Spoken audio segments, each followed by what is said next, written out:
the stage time all the time, and they're really just pretty much you're going to college by working at a comedy club. And they barely have to clean up puke ever. It's true. I can't believe Ritz is considered a better cracker. And this is like blowing my mind. It's not, right? Ritz is below Triscuit and Wheat Thin. What? Yeah, As far as price. Oh, a good cracker. What's the fanciest cracker? Ryan, you got an answer for this? Okay. The fanciest crackers is little crackers you buy the expensive cheese that are like the meat trays and stuff. You're the rich person here going, what the fuck's a Triscuit? They know some shit we don't even know. They're just like, I'm not telling them because we don't want poor people eating their fucking crackers. for poor people, Doritos are crackers. It's already got the cheese in it, man. What accent was that?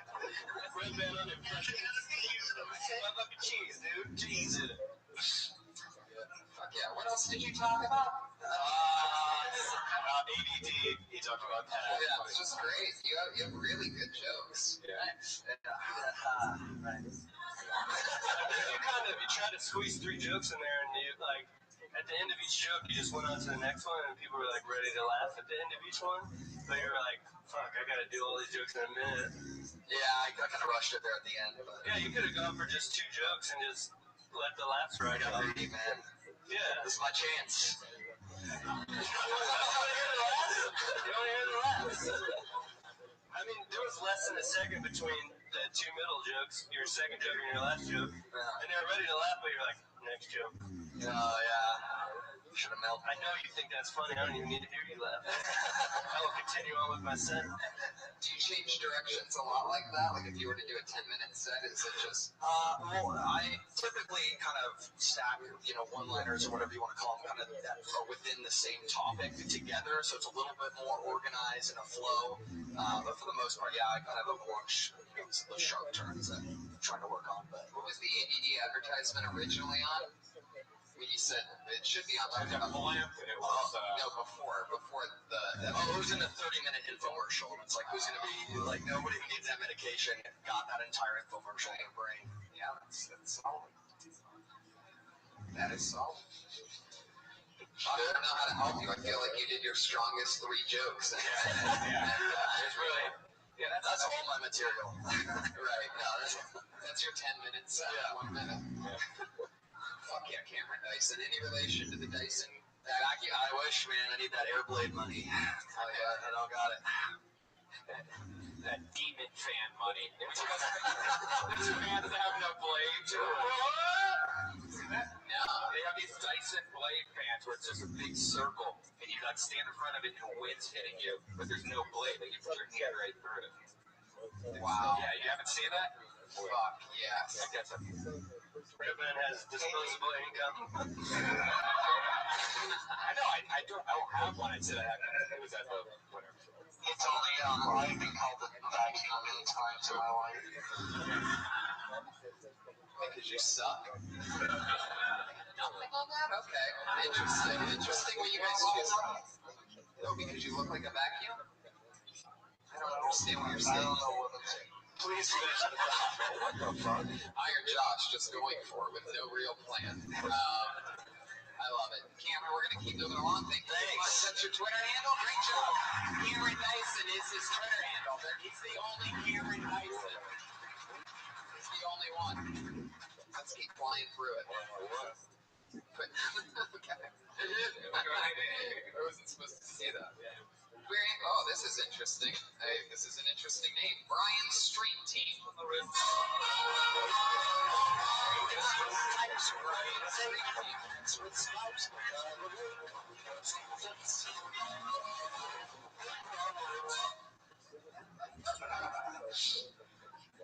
So I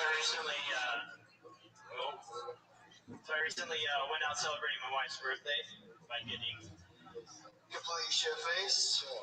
And after she carried me home and I passed out for her birthday, I woke up sometime and I decided to urinate on her dresser.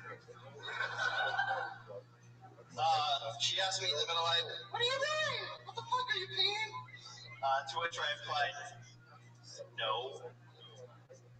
I stopped.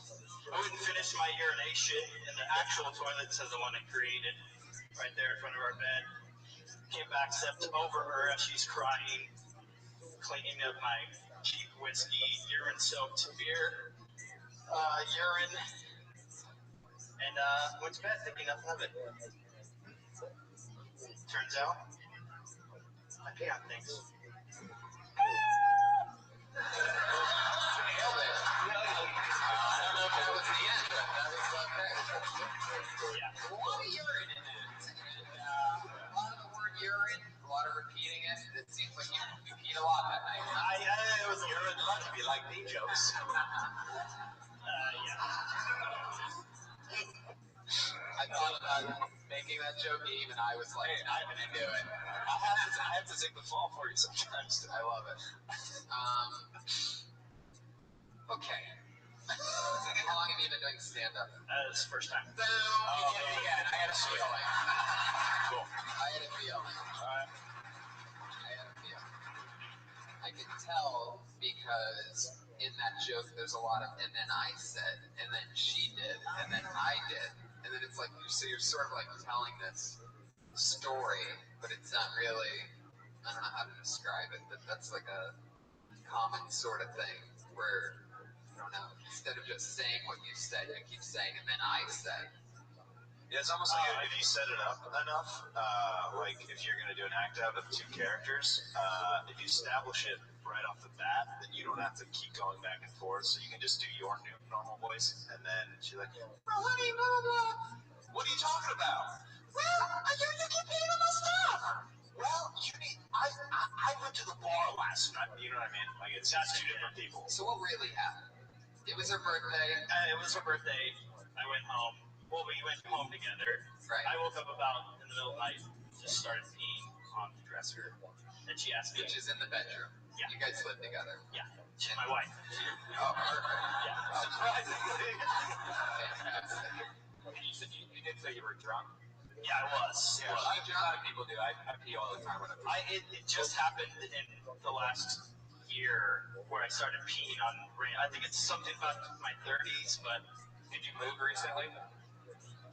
yeah, actually. It's because what you're doing in the middle of the night, you're looking for your old bathroom and you're half asleep. It really is. I used to pee in my sister's bedroom when my sister briefly lived with me at this house and I was just moved in. And like I would wake up in the middle of the night and I'm peeing on her clothes and she's just like, "Hey, what are you doing? That looks like a delicious dick. Get out of here."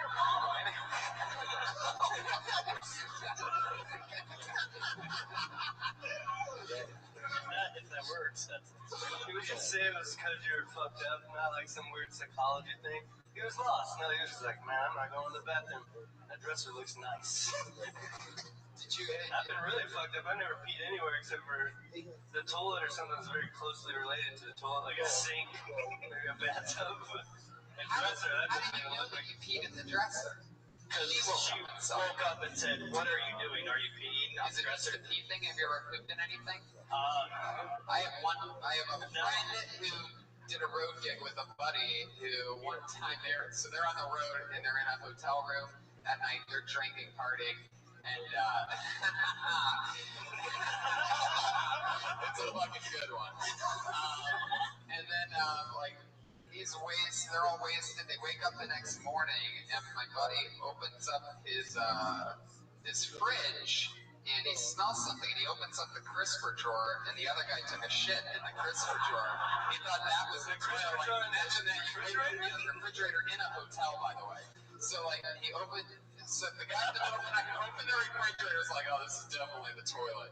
Opened the crisper drawer, sat down against the crisper, pooped, didn't wipe, closed the crisper drawer, closed the door, went back to bed. So, I mean, your problem really isn't that bad. Yeah. I only poop in weird places when I smoke weed, so it's completely normal. Have you ever pooped in like on a road trip and you poop into a Starbucks Trento cup? No. Nope. Not one time ever. Never? Never? Yeah. Shit in a I pooped in a cup once. All right. See? Yeah. Did you really? Yeah, I was in a hotel room and my friend pooped on the floor of our hotel room as a prank. And then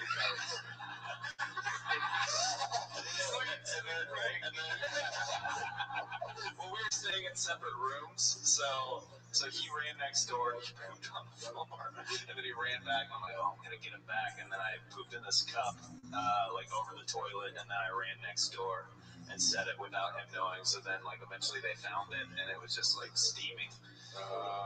Yeah. You put it outside Right?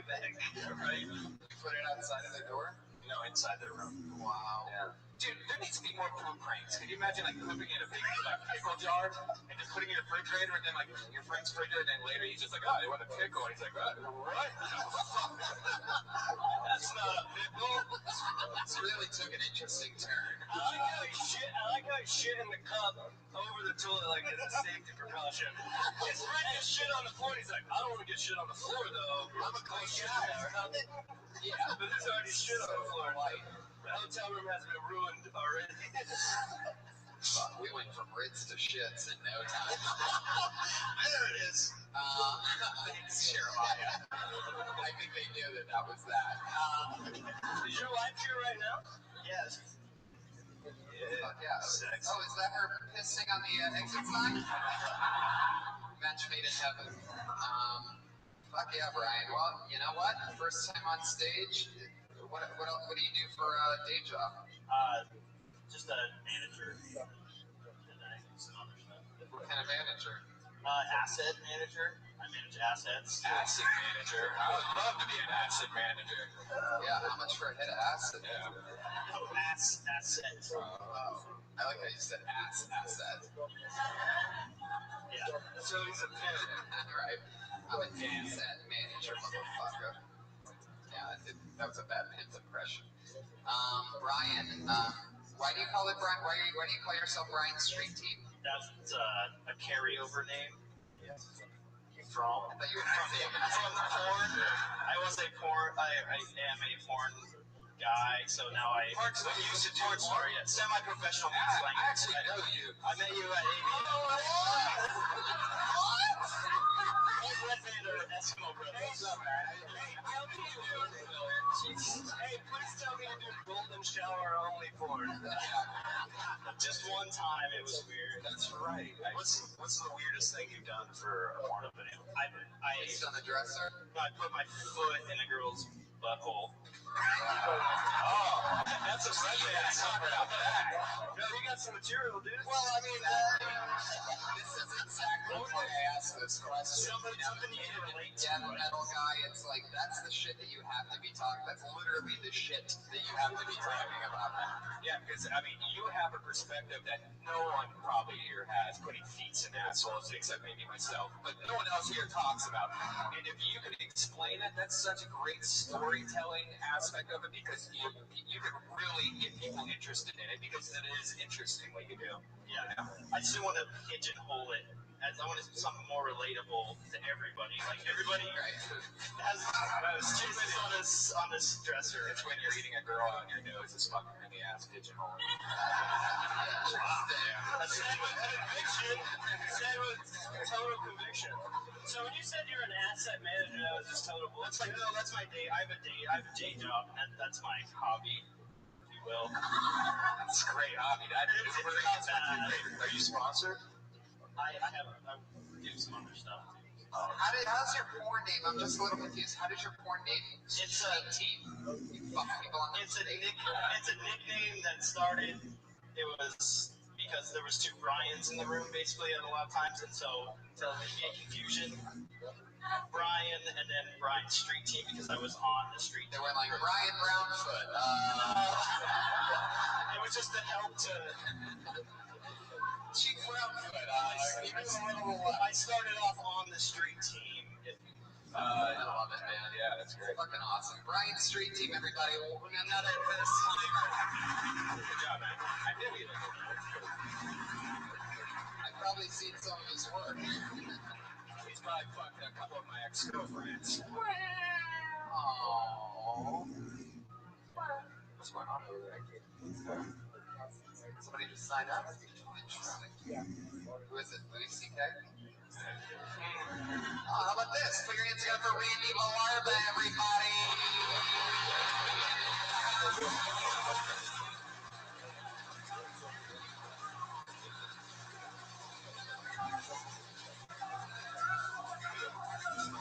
So I'm a huge World Cup soccer fan. With the World Cup coming up in Brazil, I'm looking forward to it. The United States hired this German coach, Jurgen Klinsmann, who's a World Cup winner as a player, World Cup winner as a coach, has the U.S. men's national team motivated to the point where they're playing the best soccer I've ever seen them play. But when he yells at them after a game to hit the showers, do you think the Jewish players kind of linger back just to make sure it's water? It's water. We're good. We're good. I was out in Denver. I was having dinner with a few friends. I was thinking about moving out there. I'm a big skier. And they were telling me I couldn't move out there because my dog would be illegal. I have a pit bull mix, and they were saying that those breeds have been declared illegal to the point where cops are not only citing people, but they're actually shooting these dogs. I started looking around the restaurant. Definitely in the kitchen, like, well, these Mexicans are illegal. You don't shoot them here in Denver, do you? I mean, it's not genetics, it's how you raise. You're raising them. Yes. Yeah. Wow.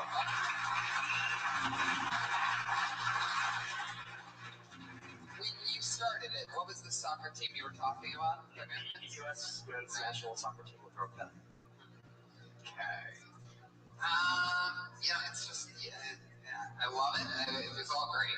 The middle joke was the best one. That was about. Which one was that? What was your second one? The second one was snowboarding. In Denver, the turn with the dogs and then shooting. Right, and the Mexicans being illegal. And the last one was what? It was just kind of tags on the end of that. Gotcha. The showers thing. That's really hacky. Everyone has a Jewish shower. Yeah. I mean, that's a really long way to go to try to do that. Plus, you don't want to do a shower if you don't do it. You definitely don't. Thanks for the advice. I've only been doing this for a few months. Too soon for that. Too soon. And I think that's a great take in the illegal pit bull thing, but I'm confused as to why there's Mexicans in the kitchen. Where are you when this is happening? Well, we were in a restaurant in Denver. I mean, I've been out there. I mean, there are Mexicans in Colorado. Just kind of playing to the audience in San Diego. Most people in San Diego would see Mexicans in the kitchen.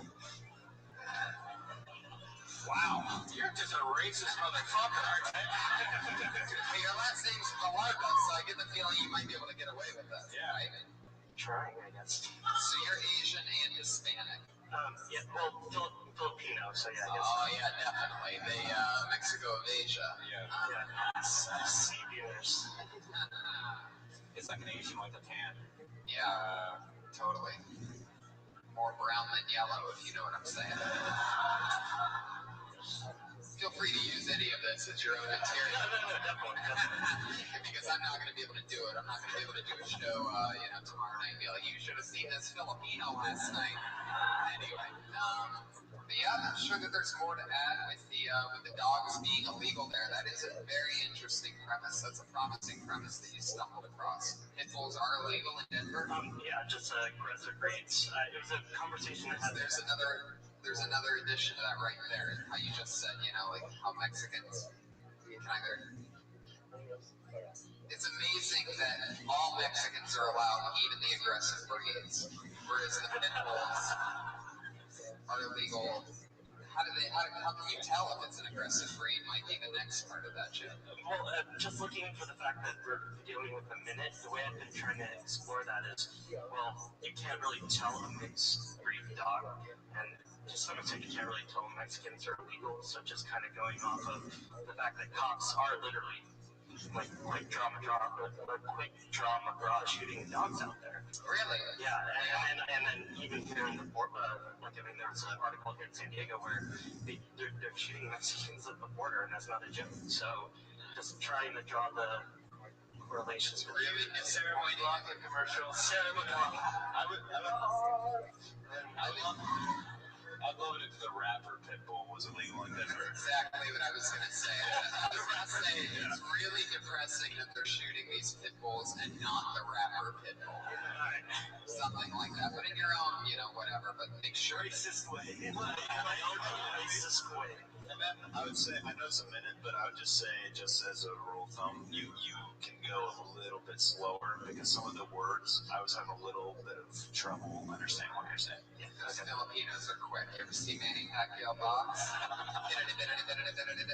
There you go. A lot faster than that. Yeah, I know. That's why I don't get that from the beginning. Thank you so much. Yeah, That's probably the lead. yeah, don't do the shower joke. Add more to the Pitbull thing. Add more to the Denver. But don't do the shower joke. Okay, I'll Or else people will call you Manny Pacquiao. No, I'll abandon that one. I appreciate your guys' advice on this one. Yeah, of course. Maybe some N-word jokes would be good.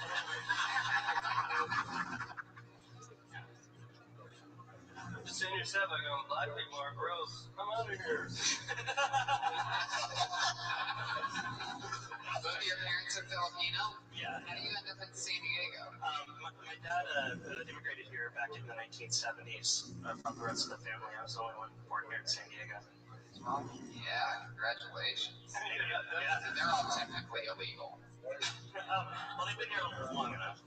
Wait, did they get their citizenship or statute of limitations? It's like, no one's paying attention anymore.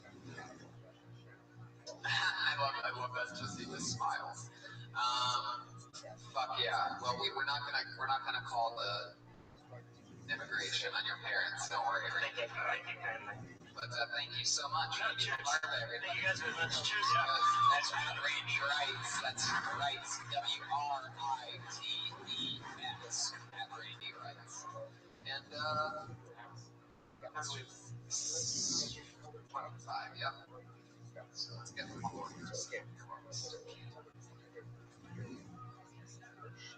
Hey, how about Dan Harumi?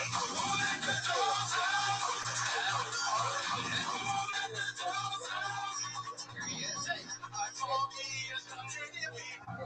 Thank you. I feel really at home with these lamps up here.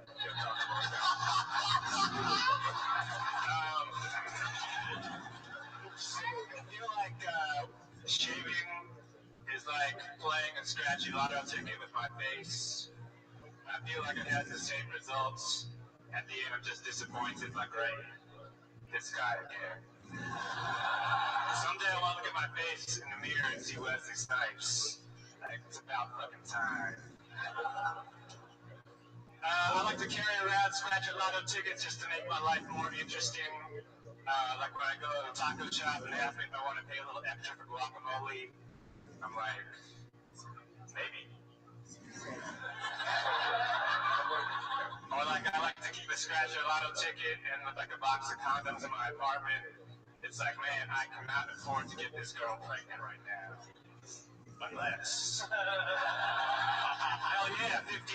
Let's go half on a baby. All right, thanks a lot, guys.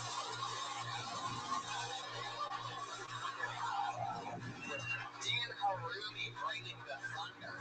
That's fucking awesome, man. You're a funny guy. You live down here? How long have you been doing stand-up? About a year. Wow. Fuck yeah. Dan Harumi, very powerful. How often you go up? I do all the open mics and stuff around town. It's probably like 7 or 8 times a week. It's a hardcore year.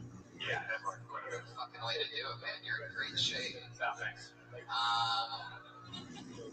And all in San Diego. I've gone up to LA a little bit, but not really. So just How old are you? 28. 28? Fuck yeah. You can do it, man.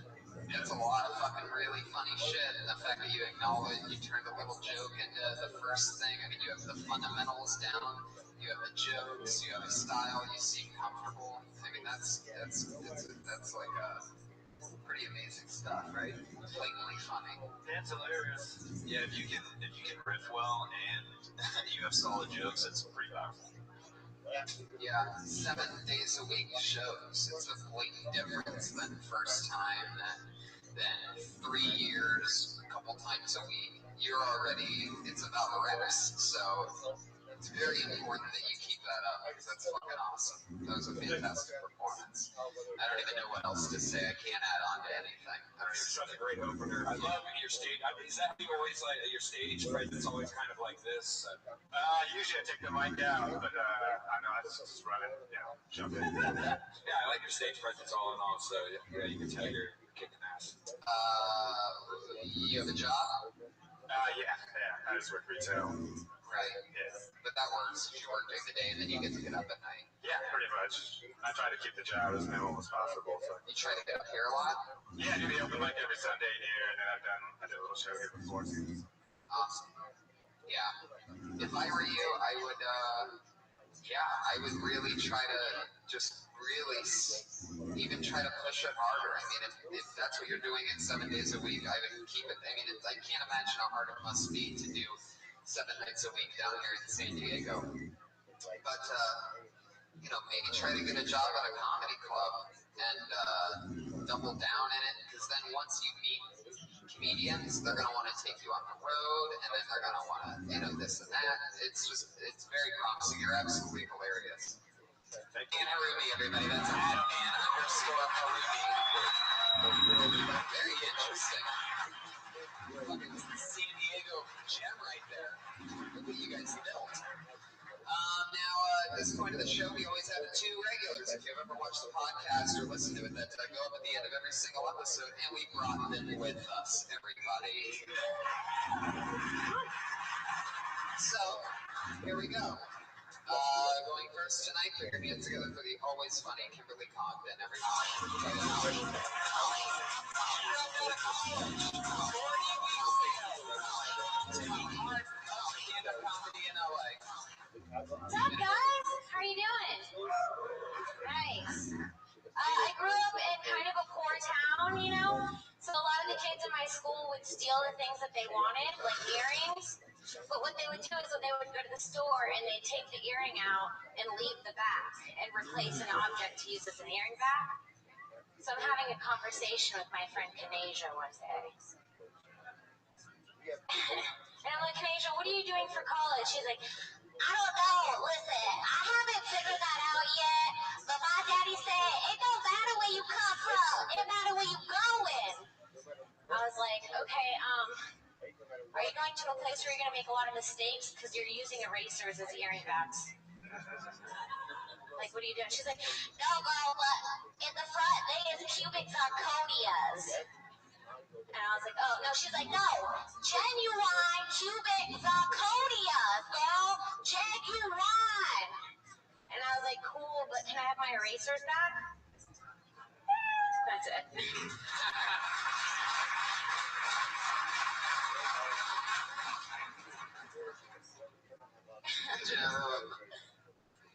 I'm just a little bit confused as to exactly what happened there. Okay, so when I was in high school, a lot of darker classmates of mine would steal earrings. Black people. Yeah, so like black people would steal earrings and wear erasers as earring backs. And like she was talking about her future, and I was like, no, but seriously, you have some erasers in your ear, like right now. It almost seems like the voice threw me off. Like the voice is unnecessary. What you needed to do is make that bit exactly how you said it to us. Yeah, a little bit different, but not whatever you're doing. All I'm doing is like, why is it? Who's she talking to? A munchkin, or I don't get what's going on. Does it sound like a munchkin? It's weird. It sounded a little like. Yes, like I mean, like.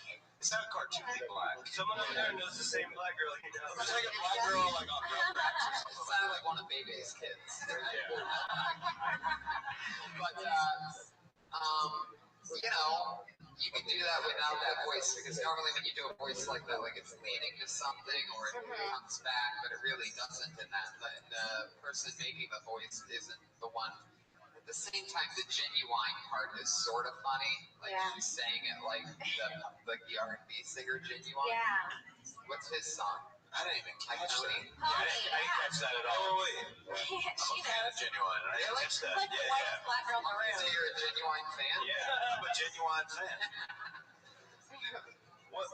Sorry, what was the part about genuine? I just like. She was like, these are genuine cubic zirconias. And like, I think it's funny because like, you know, those are like the cheapest earrings, and she's like bragging about them with her erasers in the back of them. It was just funny because it was real, you know? That's what happened in high school, and I was like, are you fucking shit? They would wear huge diamonds, but the backs would be erasers. So it's kind of like, what the fuck are you doing? Right. You know what I mean? You should do a payoff for its gift. You know what I mean? Please have that to the show. Guys, let's talk about this.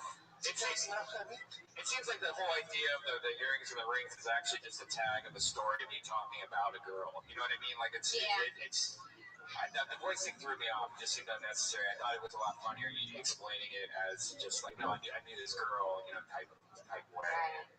Yeah. I think a few weeks back I did that like that little like girl with the snotty nose, and I was trying to bring that voice back and trying to figure out where I can place it. I don't think you should force a voice in there because you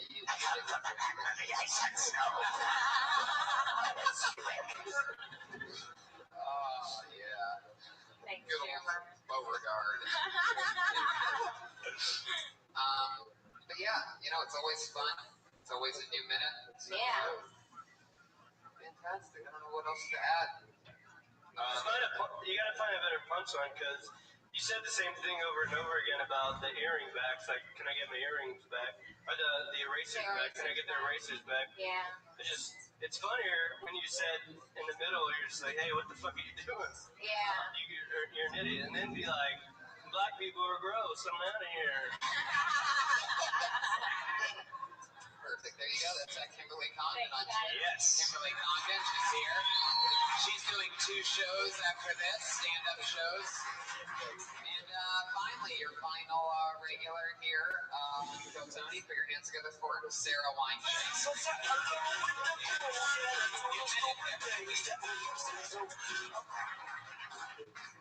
Light bulbs are a pain in the ass.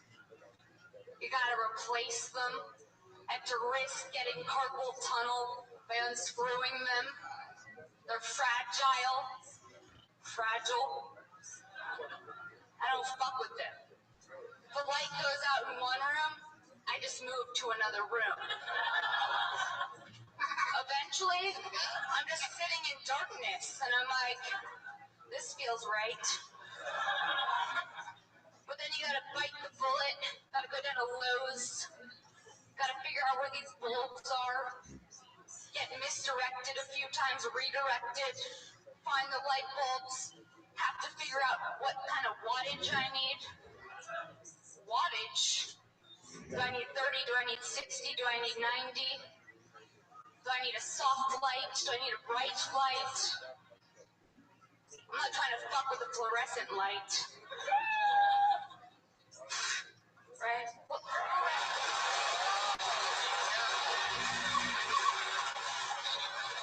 Trying to get a little bit more in there. Did you hear the cat? I didn't hear the cat. Oh, you have a bear fetish now, don't you? Yeah. I'm about that grizzly life. Did you really say fragile by accident? Fragile? I just thought of like in the moment. Because that would be funny if you didn't go into that. Like, it wasn't with words that you could actually say 2 different ways. Like fragile, you know, like, because I hate that shit too. Like, there's a lot of those where it's like, you know, Tomato. yeah, tomato. I really love what you did with that light bulb thing. The only thing that I would say is I would lose the carpal tunnel part. I just don't think that's serious, and I don't think that's realistic enough. I think you not wanting to do it, or you being lazy, or whatever, any other approach, I just don't find it realistic that you would think that you could get carpal tunnel. I'm just kind of neurotic, so that was like a thought. That's fine. But even saying that is better than, in my opinion, yeah, it's a little extreme. Before carpal tunnel, because if you're genuine concern is getting carpal tunnel, I just don't find that to be believable. But meanwhile, the stuff that's coming up after that is so sort of real and funny that I think it takes away just a little bit. Okay. But that's funny that you end up in a room of completely dark, you know? There's almost, again, something there. You know, is it really about laziness, or is it that, or how do you have that set up that you just don't want to do it because I do the exact same thing. It's just a pain in the ass. Like, if I have, if I have one line, that's all I really need, then I'll make it work. Right. I don't feel like taking a trip. Taking out the old lights, sometimes you can't reach them. For 5 years, I haven't had kitchen lights. I've been only using the oven light. I never use the kitchen. It's like I have to walk in real quick and open the refrigerator door just so I have light to see it from the fridge. But and the oven light's pretty bright enough. But I just changed it the other day. That drive me insane. Oh yeah, hides the dirt too. It's great. Have you ever taken a light from another room into a different room? Like, oh fuck, I'm down on one light bulb. Let's take it to the bathroom so I don't shit on the floor. Yeah, that's a good. I like that. Yeah. Oh, that's awesome. Thank you so much, Sarah Weinstein. Everybody, that's at Princess Shake on Twitter, SHENK. We would like to thank our friends over at Don Carlos for donating burritos. Oh yeah. Hopefully you remember that I don't eat dairy or meat. Anyway, thank you so much. Billy Bonnell, what's happening? You're at the Billy Bonnell on Twitter? Just Billy, not the Billy Bonnell. Oh, really? Just Billy Bonnell. Oh, shit. You started following me yesterday, so I don't expect you to. Right, yeah, I had It's the Billy Bonnell. No. Just kidding. It's Billy Bonnell. BILLYBONNELL. I told everybody to follow at the Billy Bonnell, but I guess you're not going to see that. Some fucking guy's getting a lot of followers right now. What did I do? Anything coming up you want to promote or anything? Website or anything? Yeah, you can find me on Tumblr at Billy Bonnell also. That sounds like a joke, but you're being serious. So serious. I didn't think about what I have coming up. Oh, I'm in Las Vegas next Friday at the Canyon Saloon. That doesn't sound prestigious, but it's a pretty good show. Yeah, I'm in Las Vegas, 8 p.m. next March 7th, 8 p.m. Yes, I'm at Jeremiah Standup on Twitter, and then my website is jeremiahwatkins.tv. Got a bunch of cool videos, stuff like that. Next Thunder Pussy on the Death Squad Network is we're doing a live show at the Ice House on March 7th. We got some cool, exciting guests. I can't wait to announce who's going to be on that show. So if you guys don't know what Thunder Pussy is, check it out at deathsquad.tv or on iTunes Death Squad. It's where comedians go on stage, people yell out topics from the audience, and then we have to do stand-up on the spot. on whatever you tell us to do. It's so much fun. It's amazing that you guys came together and turned that into a podcast for the people. Iron Josh is at Josh Hardy Comic, everybody. One of our favorite Patriots of all time. Follow him relentlessly at Josh Martin Model. And we are actually debuting our first ever Kill Tony tour poster for sale in that lobby right now for the very first time, if anybody's interested. And we have 2 shows tonight after this.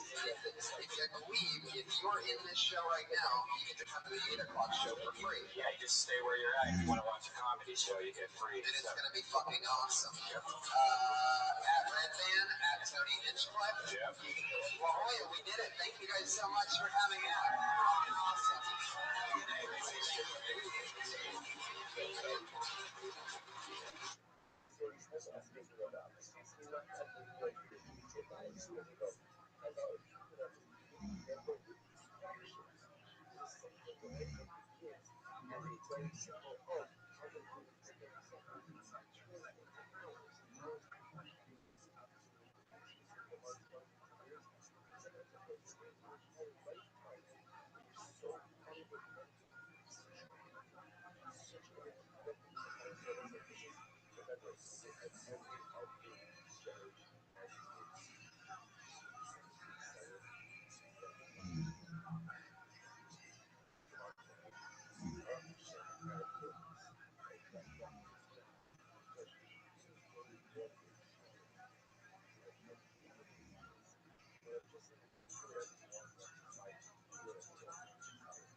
Yeah, everybody. Hi, everyone. How are you guys?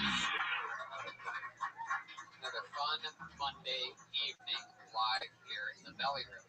fix the neons from the 70s on the sides of the stage and put your hands together for that. The Comedy Store, bringing back neons from decades ago. Very excited on tonight because, hello, it's for you podcast listeners out there. Just a little special shout out for you. The sound system's actually degraded, though. The one thing that's important, though, is like they don't fix, but the neon. But that's happening. Is it? Yeah, this month they said that they are getting an all-new sound system in the belly room as well. It turns out it only took the Comedy Store 45 years to realize that internet thing might take off. So they're doubling down on their podcasts here. We just did one at the La Jolla Comedy Store. Speaking of old black and red comedy clubs, we went to the only other comedy store in the world, the La Jolla one, and had an amazing time. So much fun. A bunch of sold-out shows, and the podcast was amazing. Iron Josh made his return as the Patriot, which was very exciting. We had a bunch of sold-out shows, and it was really cool seeing the talent that's in San Diego, because these guys, you know, that they have open mics down in San Diego, but they barely ever get to go to Los Angeles. Right. And these are people that just give a shitload of stage time. They are just, I mean, it's just amazing how talented they are now. Totally. Yeah. And there was a couple guys that have been being built there for years, and they were just amazing, very stand-out stand-ups, you know, just like on this show. Once in a while, there's, you know, at least once or twice, or maybe 3 to 4 times a show, there's just a comedian we see for the first time that really makes us laugh for a minute. It's always impressive. So to see that down there, and we let them know who they were. What else was cool was that we had a couple people do stand-up for the very first time down there, just fans of the show that have always wanted to do stand-up, and decided that if they were going to try it out, best to start with 1 minute on a show where they can get feedback quickly before doing it again. And that was a lot of fun. Yeah, and then we had a bunch of sold-out comedy shows. That was awesome. Yeah, we sold out La Jolla. Boom, thank you. Only 200 people per show. No big deal. There was one night we had a group of 80, like all came in big buses. Yeah, it was a party of 80. They loved squirting jokes, though, I tell you what. I had a cougar come out, an older lady, came out after the show, and she just was really mad at me. She's like, how do you know that we don't squirt? She shouldn't say that. Yeah. I was like, prove it, lady. Damn. Next thing you know, it was Golden Girls Gone Wild all over Red Man's face. So yeah, La Jolla was fun, the podcast was fun, the shows were fun, and it's great to be back. This is episode 41 of Kill Tony, ladies and gentlemen. We're very excited about that. And if you know anything about the show, we've always had a head of security here to make sure that we're safe, to keep an eye on us, just to make sure anything ever does happen, even though a couple times crazy things have happened. And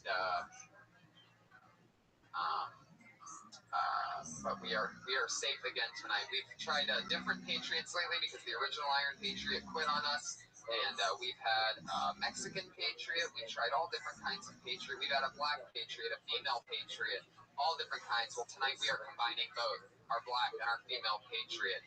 The most powerful black female we know, ladies and gentlemen, it is the Iron Tiffany Haddish.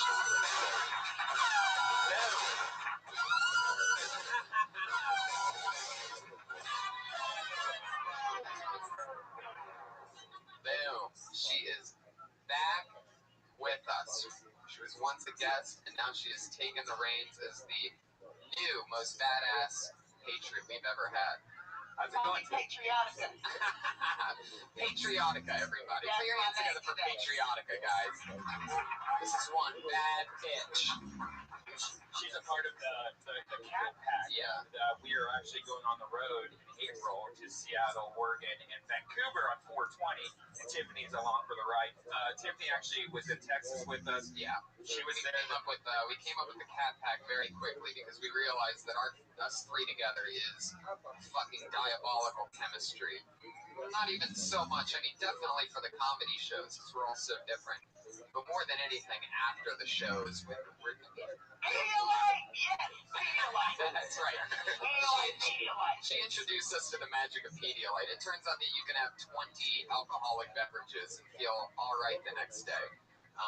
Thanks to our good friends over at Pedialyte. Not just for babies. It's for alcoholics too. That's a great slogan. They should start marketing like that. Pedialyte. It's not just for babies. Yes. Yeah. Grown people that like to drink on the bottles as well. Hell yeah. We were offering people Pedialyte. We kept it rocking. Always fun. I didn't even want to put the mask on Tiffany. You look so great today. Show us your face, Tiffany. Fuck that. I like it like that. All right. Keep the mask. It really is. It did feel bad to put a mask on such a beautiful face. But Yeah, it's Tiffany Haddish. That's my white dad and my white mom. there you go. They got me out of foster care. There you go. You didn't want to weave her in foster care. You know what I mean? It's a weave joke, people. All right, nothing. Very good. So what do you say we get this thing started? As always, I have two of my funniest friends on this episode. I'm very excited to have them. Their drinks are arriving right now. That's how feel that anticipation build. Ladies and gentlemen, this week's no different. Put your hands together for my guests. It's Matt Bronger and Sarah Tiana. Wow. Comedy Central, Chelsea lately. Half-hour specials, hour specials, podcasts. These guys have full-blown careers. And they took the time to come to this dungeon, hang out with us. Oh, yeah. What's up? Tony. Hi, Matt. Hey, what's happening? Welcome to Tell Tony. Sarah, you've been on a couple times, I right? have. This is my third time. Wow, I that know. puts you up there with all of the upper echelon guests. Nobody's had 4 times, so you're tied for. Okay, I'll be back next week. You're tied with 6 other people for the most used guests. 6. Yeah. Matt, what's happening, man? Nothing, man. Just glad to be here. I just learned of this podcast existence. It's got like a massive following. Like, Yeah. When you tweeted about it, all these people were just like, that's what, Bill Tony and stuff. So now, I feel like the strange out of touch middle-aged dude. It's like, what is it? It's a radio show. Oh, do you know what you're talking about, Dad? Jesus. Yeah. But no, I have a podcast too. That's 15 minutes of me just bullshitting. Just you, right? Never a guest? Never. You just vent. Yeah. I try to make it like a. Oh. Am I right there? Yeah, no, I was just wondering, speaking of your podcast, I've been trying to find it, but I want to know, how do I download it on my pager? My wife. We're both very out of touch. Don't know how to use technologies. No, it's called Ding Donger with Matt Bronger. What do you talk about in 15 minutes? I try to make it like a set about the week. Like, so it's kind of like, my concept is I hitchhike into your life for 15 minutes. Like, I catch a ride with you, like I jump in your car when you're listening, I jump in your iPod, whatever, your phone, and then I say at the end, I'm like, this is me, I get out. What's it called again? Ding Donger with Matt Bronger. Ding Donger with Matt Bronger. You heard it here. Do you have ding dongs to go with that show? I love ding dongs. Yeah, I talk about ding dongs a lot. It's more, it rhymes with my name, and friends of mine call me a ding dong, like, because I am. Me a ding dong is someone who's a smart person but that does stupid stuff. Also a delicious white treat. It really, well, thanks. Yeah. Thanks, Iron Lady. Iron Lady. I know that wasn't a compliment, but I'll take it. That's a compliment. I like white treats. All right. Hell yes.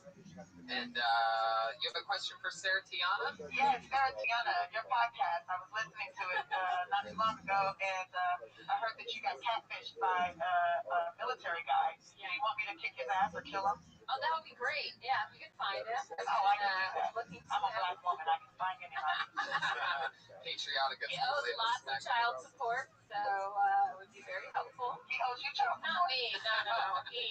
He has like 7 illegitimate children now. Oh, We're up to that many. Yeah. you should be glad you got catfished then. Yeah. Oh no. Maybe mama. That's not cool. That would not have been good. That's so shitbaggy. That's almost an achievement. That's kind of like, oh, wow. I know. You're a real piece of garbage. After I did the podcast, like so many other I women. admire it. Yeah, it's true. It's almost like you're just going for biggest piece of shit of all time. That takes real effort in your own negligence. Yeah. You know, to just unprotected sex with 7 different women, and each time it took. Crazy. Yeah, he likes getting girls pregnant. It was his thing. How you even get 7 girls to not take the morning after pill? Like 7 different He has girls. military benefits. Yeah. Oh, that's what Remember it he is. said he was rich. How do they not know that he came inside of them? Like, he's so military that He's helping me once. He's that stealth. he's so military. He's already a Navy SEAL. His semen is camouflage covered in color. So. It was the most disgusting event of my life. It's over. Did you have sex with him? No. Okay. An official catfish. Yeah. No, she's not pregnant, so obviously she didn't say. Yet, Matt Ronger, the night is young. Right, Grandpa Ronger. Still got it. Still got it. Well, you guys know how it works. We always have comedians sign up for the opportunity to do 1 minute, and then me and my funny friends talk to them about what they talked about, maybe something else they could talk about. We ask them questions, get to know, and then we do it again. And tonight will be no different. Comedians, you know that you did your minute when you hear the sound of a kitty. Aw, how cute. That means your time's up. Now don't go much longer than that, or else you're going to bring out the angry West Hollywood bear.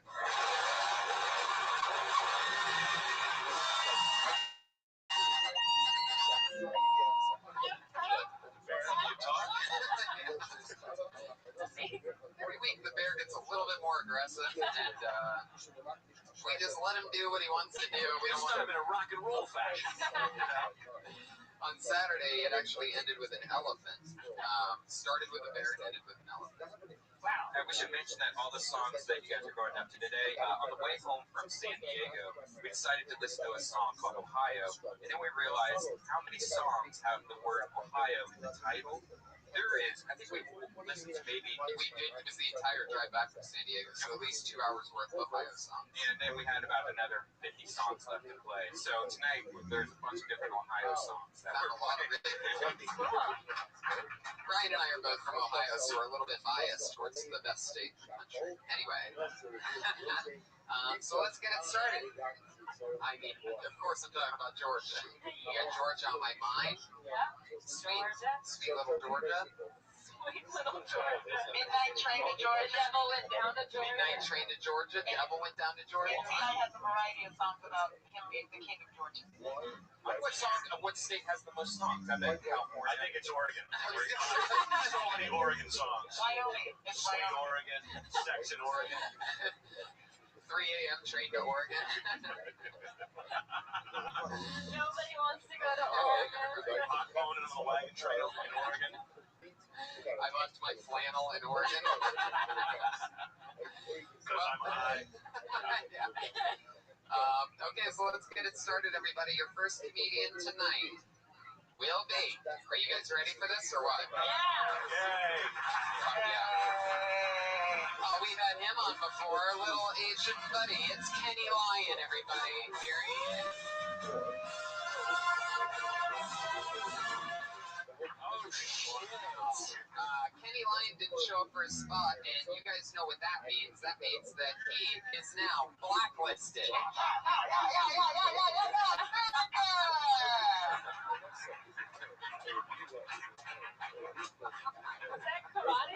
That was fucking awesome. Whatever that was. That was you getting up, that's him being put on the blacklist. I fucking love you so much.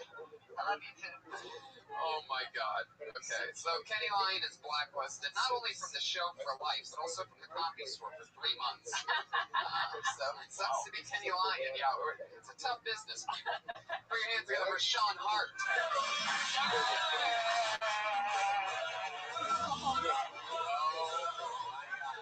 You know what that means? What's the blacklisted?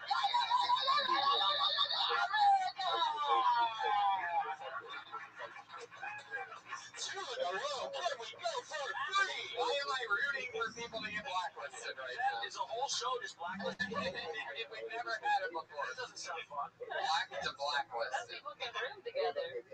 Wow. Yeah, they can Go fuck themselves. flapper you do room together. They're not performing here. Put your hands together for both Scott.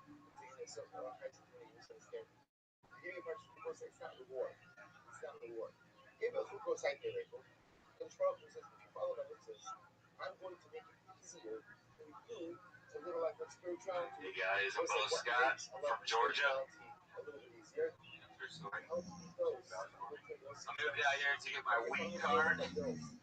which I got today, which is totally awesome. Is now I can do this.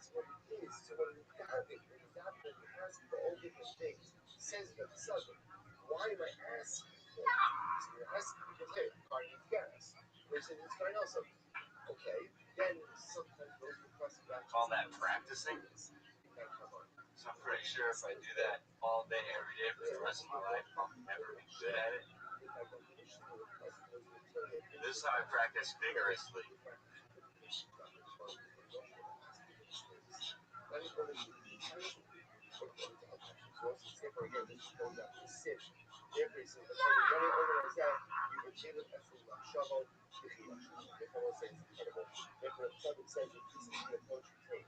There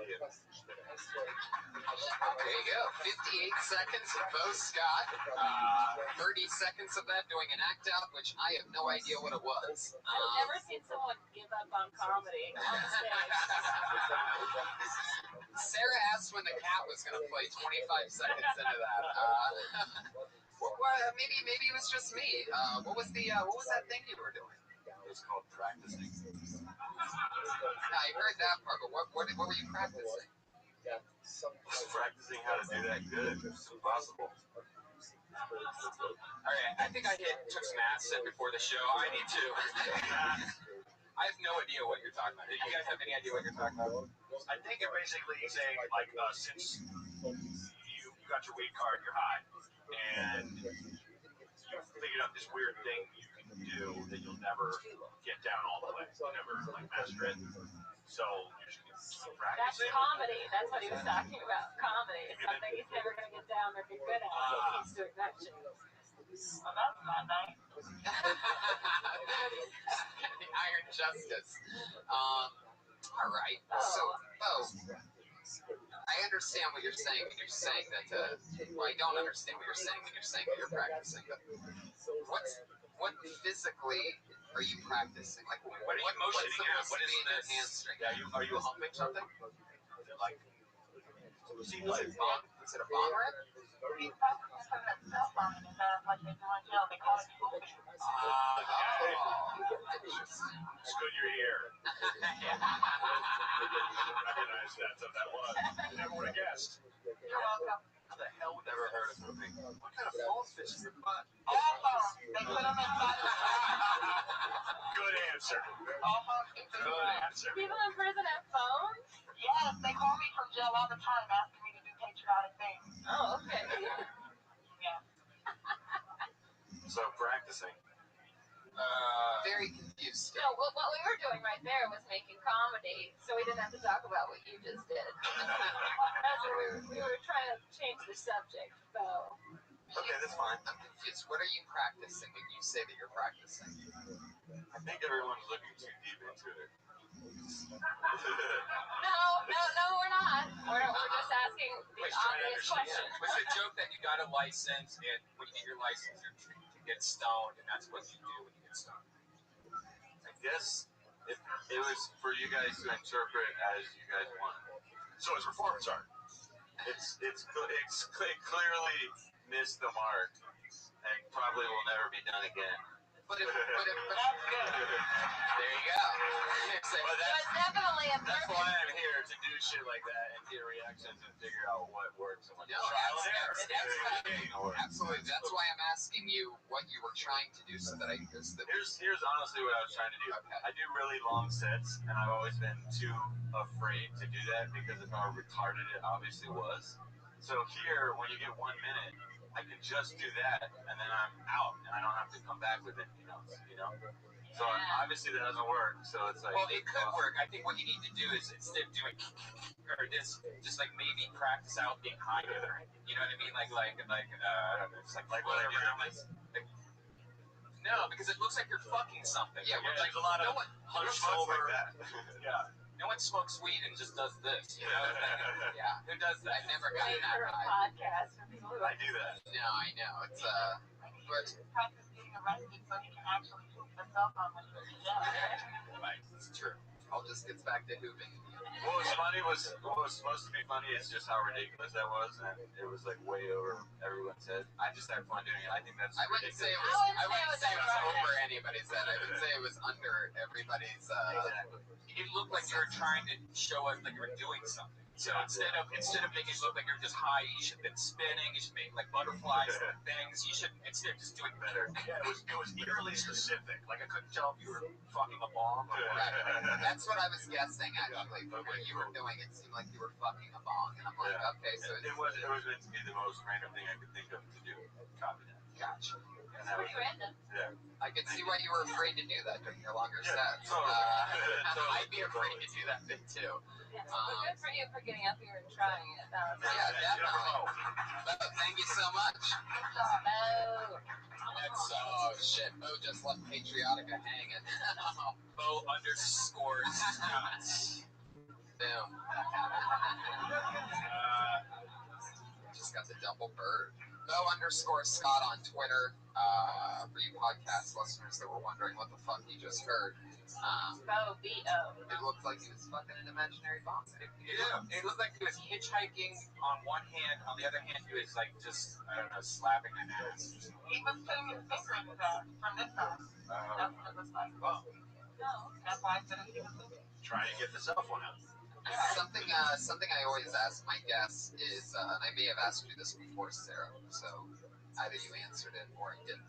But I always ask, what was a bit that maybe you had when you very, very first started that you can't believe you did, or that you're sort of embarrassed that you ever did on a stage? Maybe it was your first set, first month, whatever. Oh yeah, that's easy. I had so many dumb jokes. I had long hair and a beard when I started, and I was heavier. And it's like, I know you're thinking, yeah, Jesus really let himself go. It's not my fault. I eat one loaf of bread and it becomes 5. The stupidest fat Jesus joke. But it's so typical road hack, you know? I know what you're thinking. Shut up. I had a joke about the basic Dixon line, and I used to draw it on myself, on my stomach. Because my dad, I still tell the joke now and draw it on. Oh, what? Okay, so the joke was that I always wanted a tattoo when I was growing up. My dad would never let me get a tattoo. And he said the only tattoo I have is his Mason Dixon line tattoo right above my navel. And I used to lift up my shirt and I'd have it drawn on. Yeah. Wow. And I know. I can't believe you would do My that. dad always said, you can have the Mason Dixon line, and if any boys from the north trying to invade the south, there's going to be a war. But I used to draw it on. Now I don't have to draw it on. Bobby Lee yelled at me and told me I couldn't. Right. And that was like literally the first. Only he's allowed to lift up his shirt and show his belly every set. Yeah. Drunk. Yeah. He probably did that, alright, forget it. That's hilarious that you would draw like a prop on your stomach. I cannot believe how, that's amazing. Wow. I just can't picture you because you're so like intellectual, and that's like the opposite of that. Hey, look what I drew on my stomach.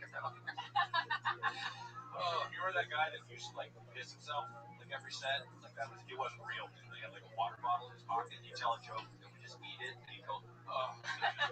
That's actually And then he could do hilarious. no wrong. He Right. had any joke he wanted after that because he basically peed himself in front of everybody. I never heard of that before, but you know, in that show that we all did together at Setlist, the three of us went to Traverse City together, me, Matt, and Sarah, and Dave Foley pulled out his dick. They pulled the kids in the hall, yeah, full on. To a all-out applause break. I mean, the place went absolutely insane. Soft, medium hard. And then Sinbad went up after him. He was unbelievable, by the way. I had no idea that Sinbad, I mean, I should have known that Sinbad is effortlessly, completely hilarious. All the time. I mean, it's actually unbelievable. So it was Dave Foley who pulled his dick out on Setlist, and then Sinbad went up after him, crushing, destroying, and then I had to follow with that. And Sinbad was already at like 5,000 miles an hour because he was following Dave Foley's dick. So I'm following Sinbad, who's bringing it at 1,000 miles an hour. But anyway, I made a call back to Dave Foley pulling out his dick, and I had a pair fall out of my a hair fall out of my underwear, out of my pants during that, and I've never done anything like that, and it felt bad the whole time. Even though it got a big laugh, but I felt guilty the whole time for having a prop. It was very awkward walking onto the stage smoothly while just there's a hair up against my penis. I've done the basic breakthroughs in my garage before. Really? And then I passed them out and told people they had to eat it right then. And they did. Oh, wow. I would have hated that. You know what I did last time? I don't know if we've ever talked about. The Iron Queen over here has this thing where she always queefs on the microphone. I don't always do it. I only do it upon request. Do you want to hear the Iron Queen? What? Well, you don't know about this? No. Ladies and gentlemen, we present to you. Hey!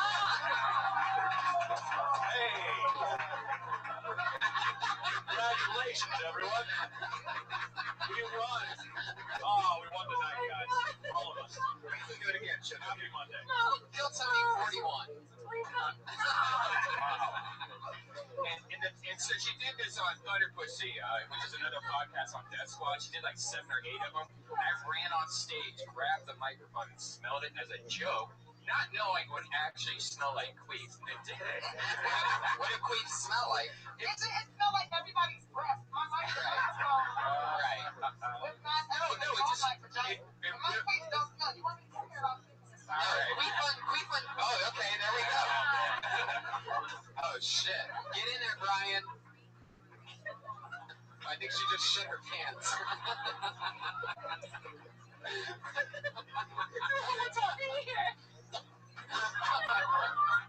What happened, Brian? Smells like chicken. Oh my God. You have a scent, Brian? I'm getting nervous. Oh my God. It's hard. No, I didn't smell. But no, when I did grab the microphone, it just had a pussy smell to it. Not a bad pussy smell, like kind of like where just put your face in a pussy. That's what it would smell like. Okie dokie. I get it. I guess that's one of those you had to be there. I don't have to put the microphone on my pussy, though. It was quite a distance away. Right. I have a vibrato. My pussy has vibrato. Oh my It God. knows how to amplify. I felt a warm breeze. Of course. I want to go home. Aw, Sarah. Sarah, I can teach you how to do it, too. Oh, Sarah Queen. Oh yeah. That's okay. No, I know. Yeah, it's okay. It's the equivalent of me drawing a line across my belly. There you go. That's definitely the first time a Patriot's ever queefed on So this is going to be tough to follow, but put your hands together for Scott Kidd, everybody. Here he is.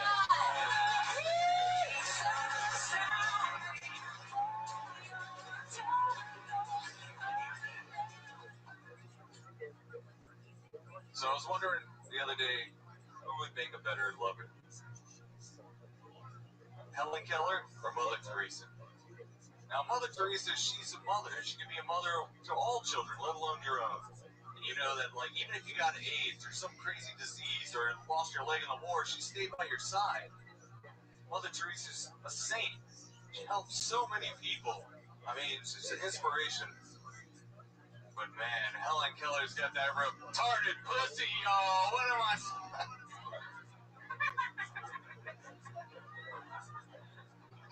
Plus, you know she'll never talk back.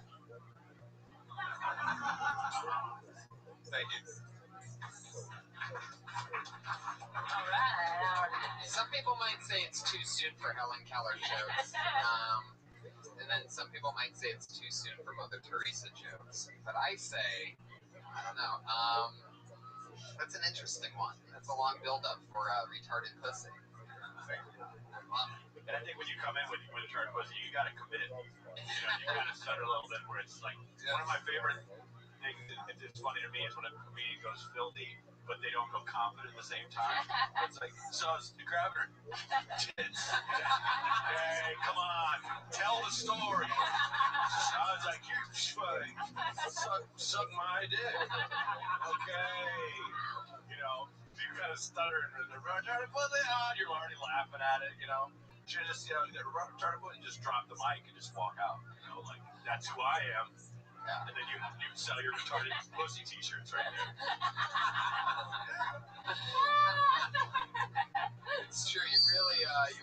hunched over hard after you hit the retarded pussy line.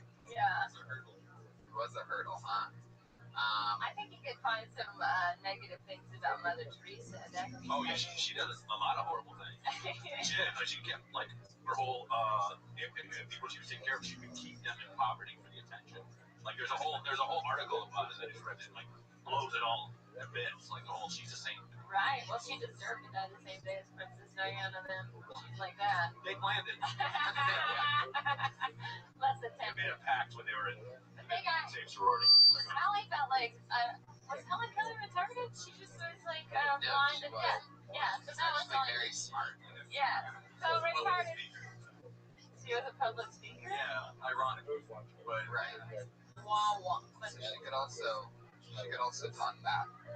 yeah. okay. Which leaves I just lost my whole case. Yeah. Yeah. Mother Teresa didn't wash every day. Oh, there you go. All right. That is a con file.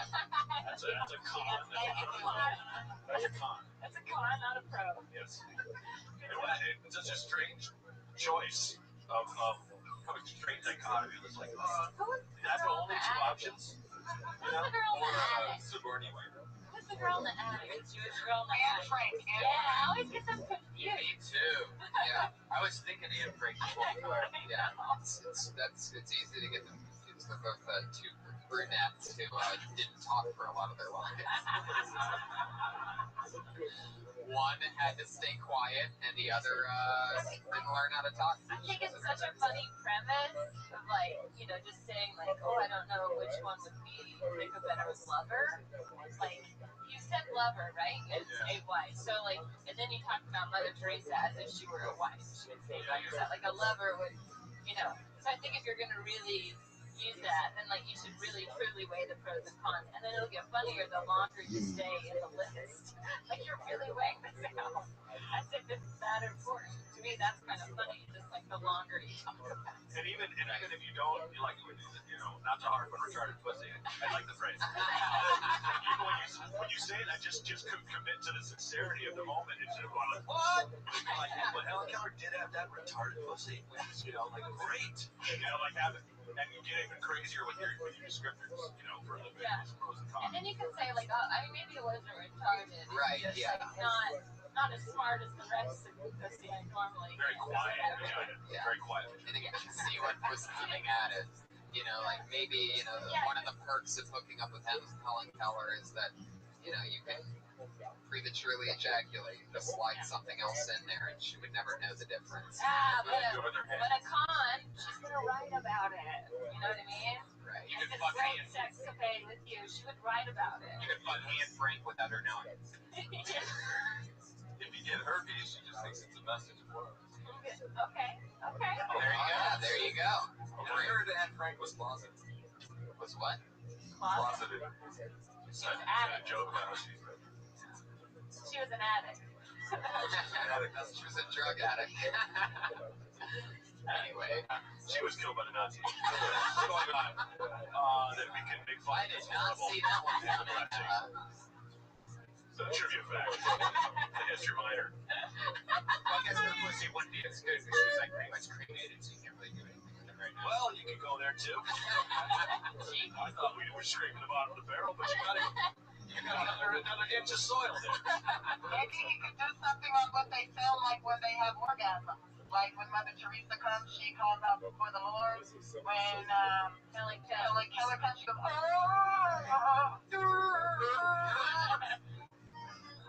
Alright, I thought the retarded word was a little too offensive, but now it's probably going over the edge. Yeah. There you go. Well, it's a great concept. You should still work on it. I wouldn't throw it out. Heck yeah. There you go, Scott Kidd, everybody. At Nemo Kidd. DEVOKIDD.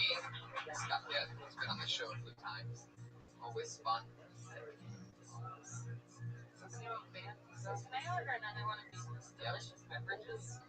I'll have a gobble gobble. Tony, can you tell them why I'm here? Or what I'm here for? Not for money. It's true. No, it is true. I really had just because. ever since the Iron Patriot left the show because his quote, he got too big for it. I've had to book a new Patriot each week, and sometimes it gets a little stressful.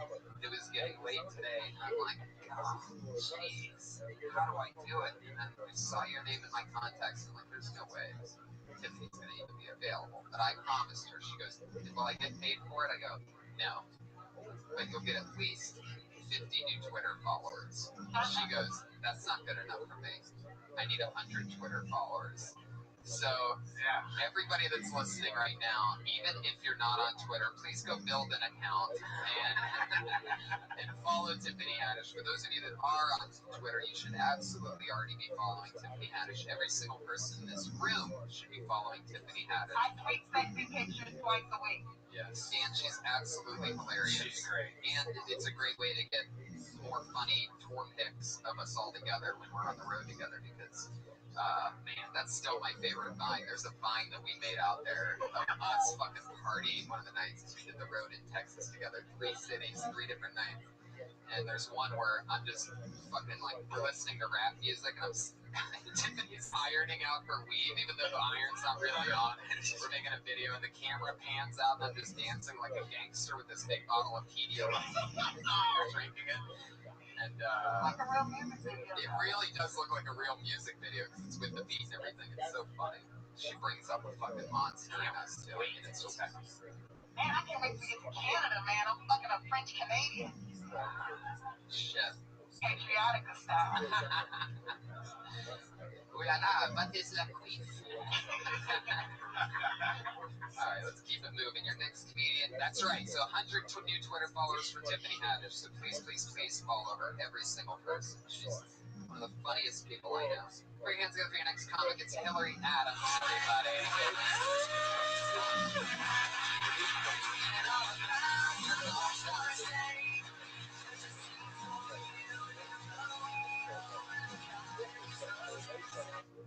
Man, just when I thought a yoga studio was the only socially acceptable place to be. Thank you. Thank you for teaching me and all the other ladies. You're welcome. Right, man. Oh, man. I wonder what's going on in your head, Ryan, with that dude over there.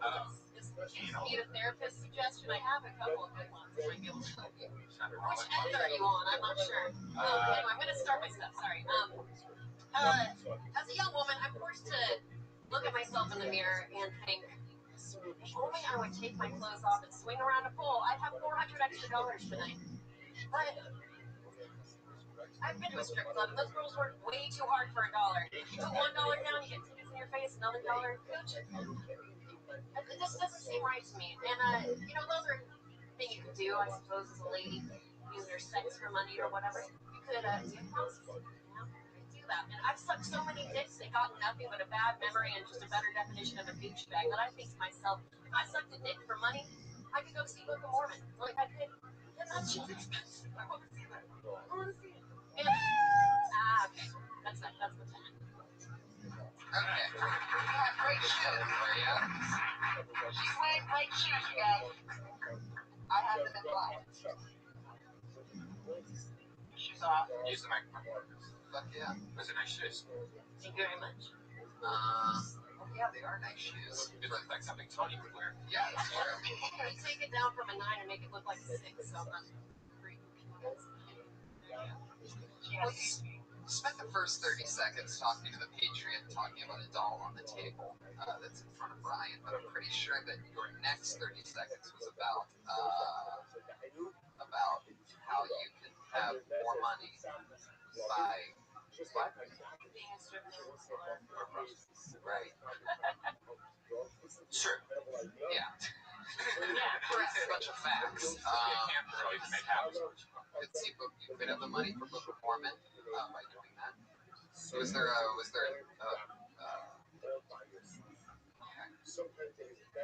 don't know. I feel like it was just a little boring. Like, I think it was just a little too, I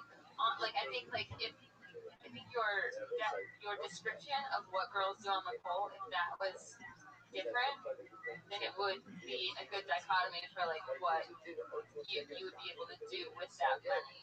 Just swinging around a pole is such a blasé term. You know what I mean? So like I think if you actually said if I pulled my 2 huge grapefruits out, you know, put them in some stranger's face and said, you know, I have to see that.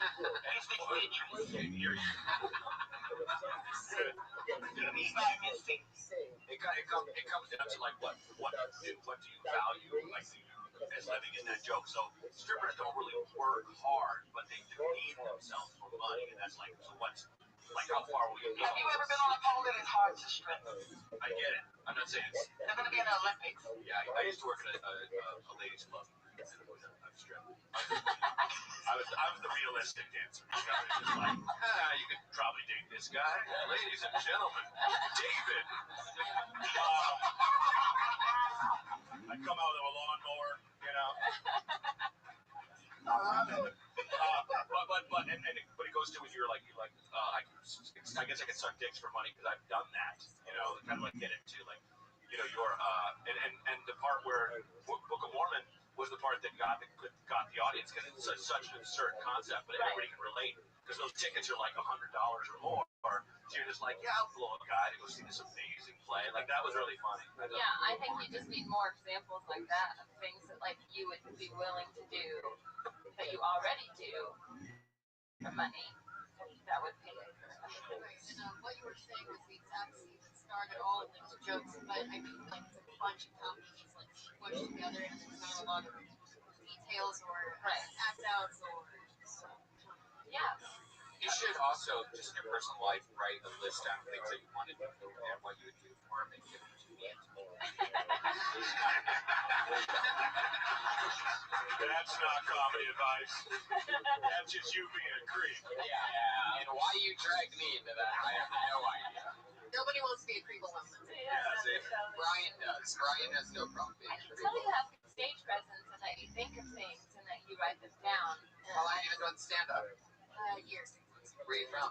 I started in Portland. I'm actually raised in Hello, Wrongerville. I grew up there. Should have opened with that. It's about 6 months there. I had to leave it to go back here. Oh, okay. But it's a beautiful place.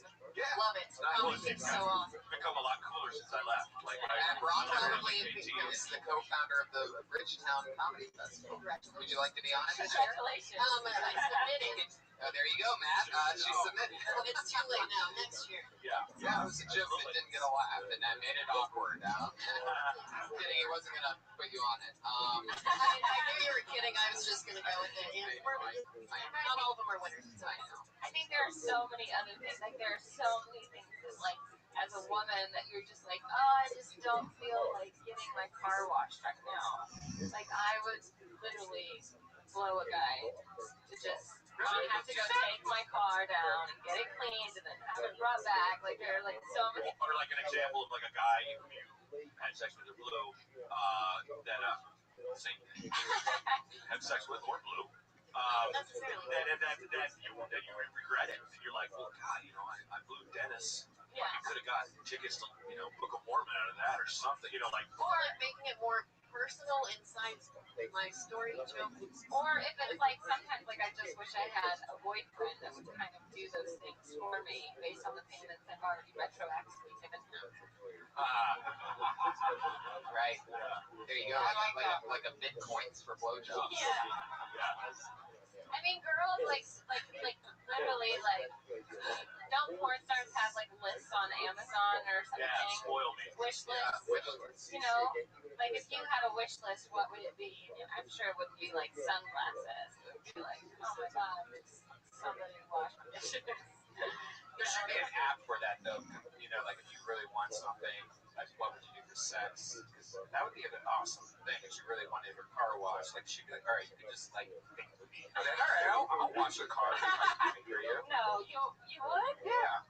He's just wishing. Oh, I think I just saw the eyes of a transaction. Still just trying. You see a Tiana 3-second pause. She's thinking deep. I can lick my fingers. Ryan's like in a sexual harassment seminar that's like, well, what if my hand accidentally I just saw Tiana. can I go? I just saw Tiana's eyes say to Brian, wait, you'd finger me to wash my car? I know you would. And I'm thinking she would. He couldn't wash his hands enough to do that. Really? Car wash is like $10. It's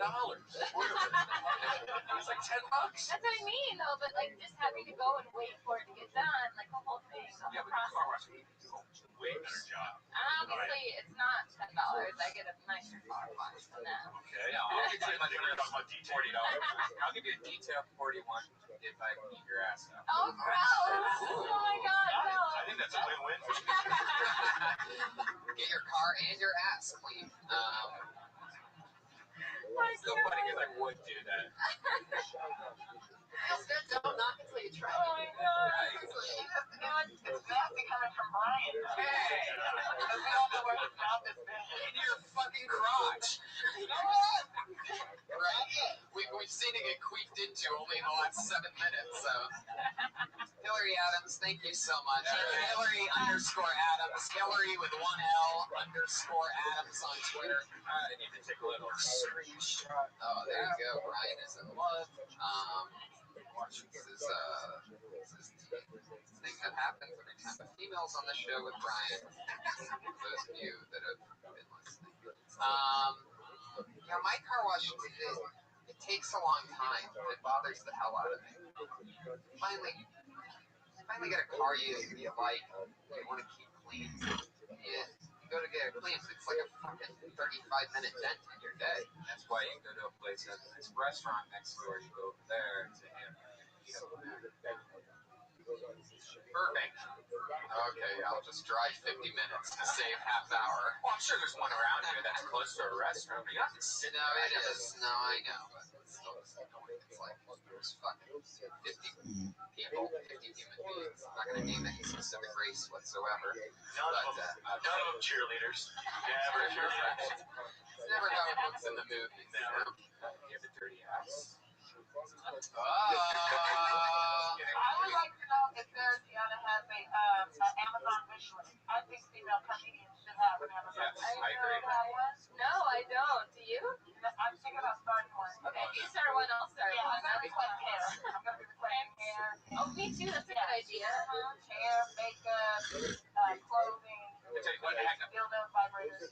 I got Little Esther one, an Amazon wish list. When we were doing Esther, Road and Esther's podcast. And she logged into my computer to build it, and then she left, and she forgot. And so then we said on the podcast, like, hey, everyone go to Esther's podcast, Amazon wish list.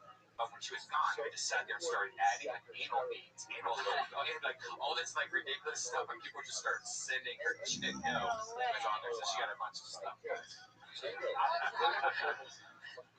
don't think it is. Buy me anything. Yeah, they will. You'll be surprised. Yeah. Oh, absolutely. You have a very loyal following from that whole fucking crazy. Send me catfish. I don't want like stuff. I'm tired of spending money on like iPads, stuff like that. And I'm tired of spending money on Victoria's Secret bra, maybe that would be nice. Okay. Yeah. Panties just for sure. I can stick them like that. Me too. Everybody else likes it. Yeah. Roger, if you were gonna have a wish list, what are some things that might be on it?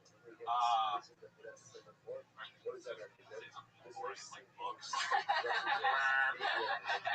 Half a cord of wood. Good axe. Chainsaw. I don't have a chainsaw. Yeah, Are these murder weapons? Oh my God, yeah. I would probably just ask for dog food. That makes sense.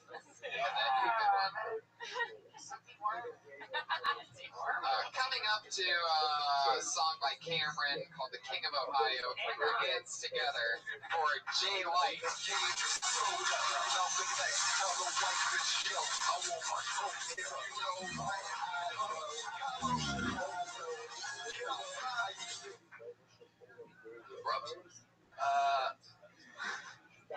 As I'm a bad friend, I let a friend of mine drive home drunk. Well, drunk means a bad friend. When I was drunk, I let a friend of mine drive home drunk. I was in college. The next morning, I got an email from the school that said, student found dead. Oh, shit.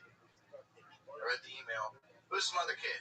So then I realized I'm a bad person because the first thing out of my mouth that morning was, thank God the dead kid's not my friend. Oh, that would have been sad. Wow. They wanted to memorialize him, so they dedicated a bench in his honor. They put his name on it. Which, why have your name in lights if you can just have it on a homeless person's bed? Seems broken. You know, they want to remember him how he was in life. Wooden and covered in bird shit. Pretty crazy. That's good. Well, for me. Alright.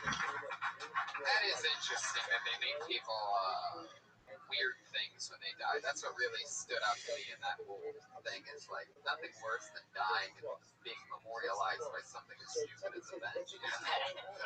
Yeah. So people sit on you and fart on you. And, Yeah, I think there just needs to be more examples of like what happens. What we really do with benches. Or other, I don't know. Or you can even change it from a bench to something else that you can use for jokes better. You know, like maybe like a fountain or something. Like if you can think of more jokes with a fountain, then make it a I'm fountain. sure, or you could, I mean, but even with a bench, you could still say, like, I'm sure this kid always wanted to be remembered as the place like old people sat and had lunch. Like something people. Yeah, or like a homeless guy's personal toilet. You know, like a homeless guy's peeing. Yeah. Frat brothers. Yeah, frat brothers. Yeah. Where Was it at the college? It was at college, yeah. What college? Oh, wow. Nice. Fancy, huh? Look at you. Smart guy. Would you ever go on a date with Sarah? I would. You would? I do like him. I think he's funny. I think you would be good with Sarah. Maybe after the show, you guys have a little drink out. I think he's a little young for me. I also have a girlfriend. Oh, okay. See? Smart guy. Well, we'll just think of what could have been. We'll make a bench out of it. Memorialize it. Yeah. How long have you been doing stand-up? I've been serious about it for about 3.5 years. Yeah, you can tell that you're, like, I didn't think that the joke was so funny, but I thought that, like, your presence up there was, like, it made me want to watch you, and, like, it made me more willing to laugh, just because I felt like you were so comfortable that, like, it made me comfortable, and it's easier to laugh when you're not uncomfortable, like, oh my god, this person hates being up here, and they're terrified, you know? Yeah, you went right at it. Yeah. Yeah, you just went right into it. It was obvious you were telling jokes. You know. That's good. Yeah. No, it's great. There's also something, more funny in the fact that if you let a friend drive home drunk, you wake up the next morning with sort of with that feeling like you fell asleep during the big football game and you don't know what the outcome was. There's that weird moment of. Well, my thought was when you said a dead kid on campus, which that would be hilarious if that's how they actually send the email. Yeah, not a dead kid.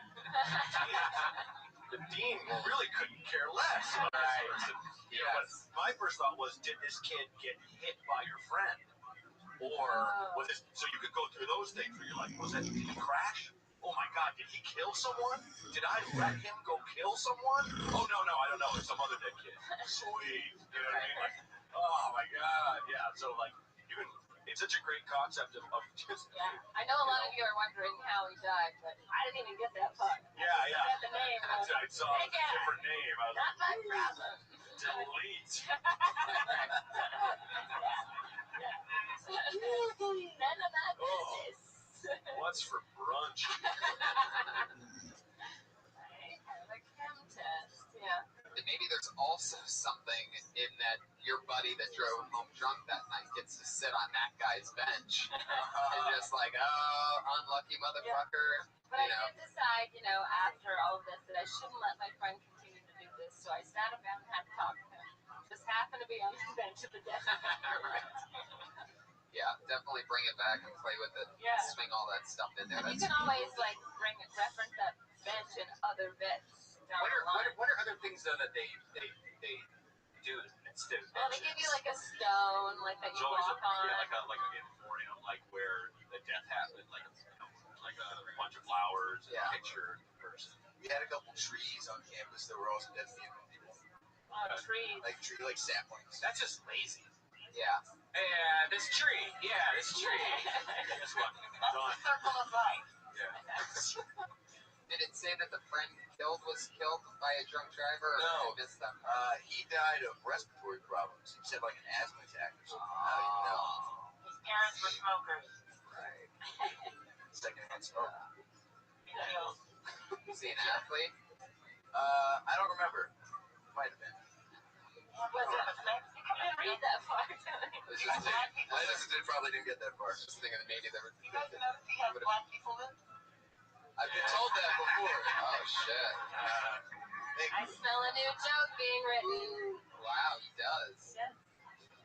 Jay Light, one could say, is also a black name. Jay Light.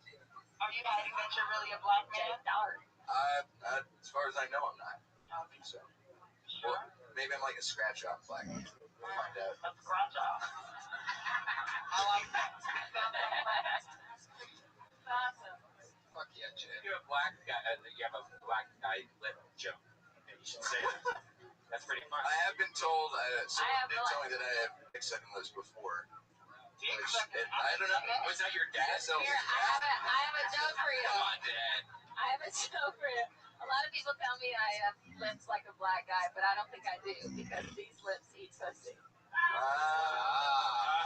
a good one. But then he's saying that black men are gay, and if there's black men in the audience, they may have words for you later. No, black guys don't eat pussy. That's the joke. Black guys do eat pussy. When? No, they eat your pussy, Tiffany, because your pussy tells them to. Jay Light, everybody. There you go. At Diet Jay on Twitter. See, that's one you can do. That's one for I'm going to use that. There you go. Now I only owe you 90 Twitter followers.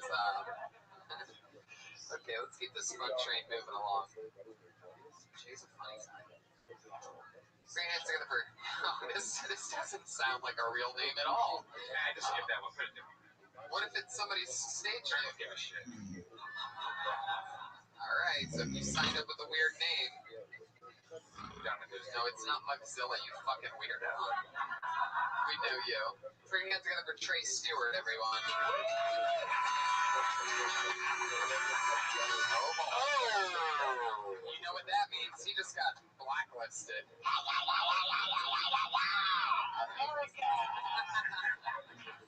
That is awesome. You sure we just shouldn't say it just to see what happens? Yeah, I don't give a shit. I don't even care. Alright, fine, do it. Bring your hands together for Hugh G. Dick. Alright. Blacklisted. This is amazing. Ziggy.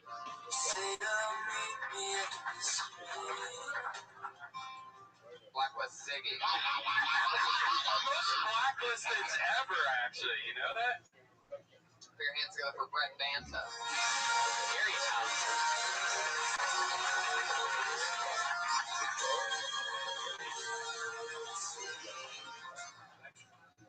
Hi, my name is Brad Banson. When I was young, my mom would say, "You want the belt or the bat?" And I'd say, "How about breakfast?"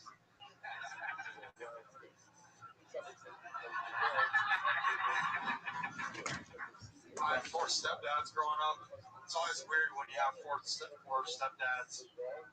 It's always weird when you meet your 4th stepdad. He'll be like, "Hi, I'm Greg. I'll be banging your mom." I'm like, "Hi, I'm Brett. She's gonna be taking half your shit."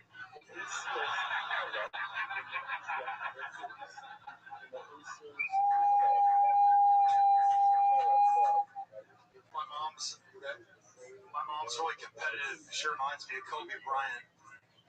He's got 5 rings. She's got 5 rings. I discovered my dad's porn collection. I was shocked. I'm really proud of him. He does like black people.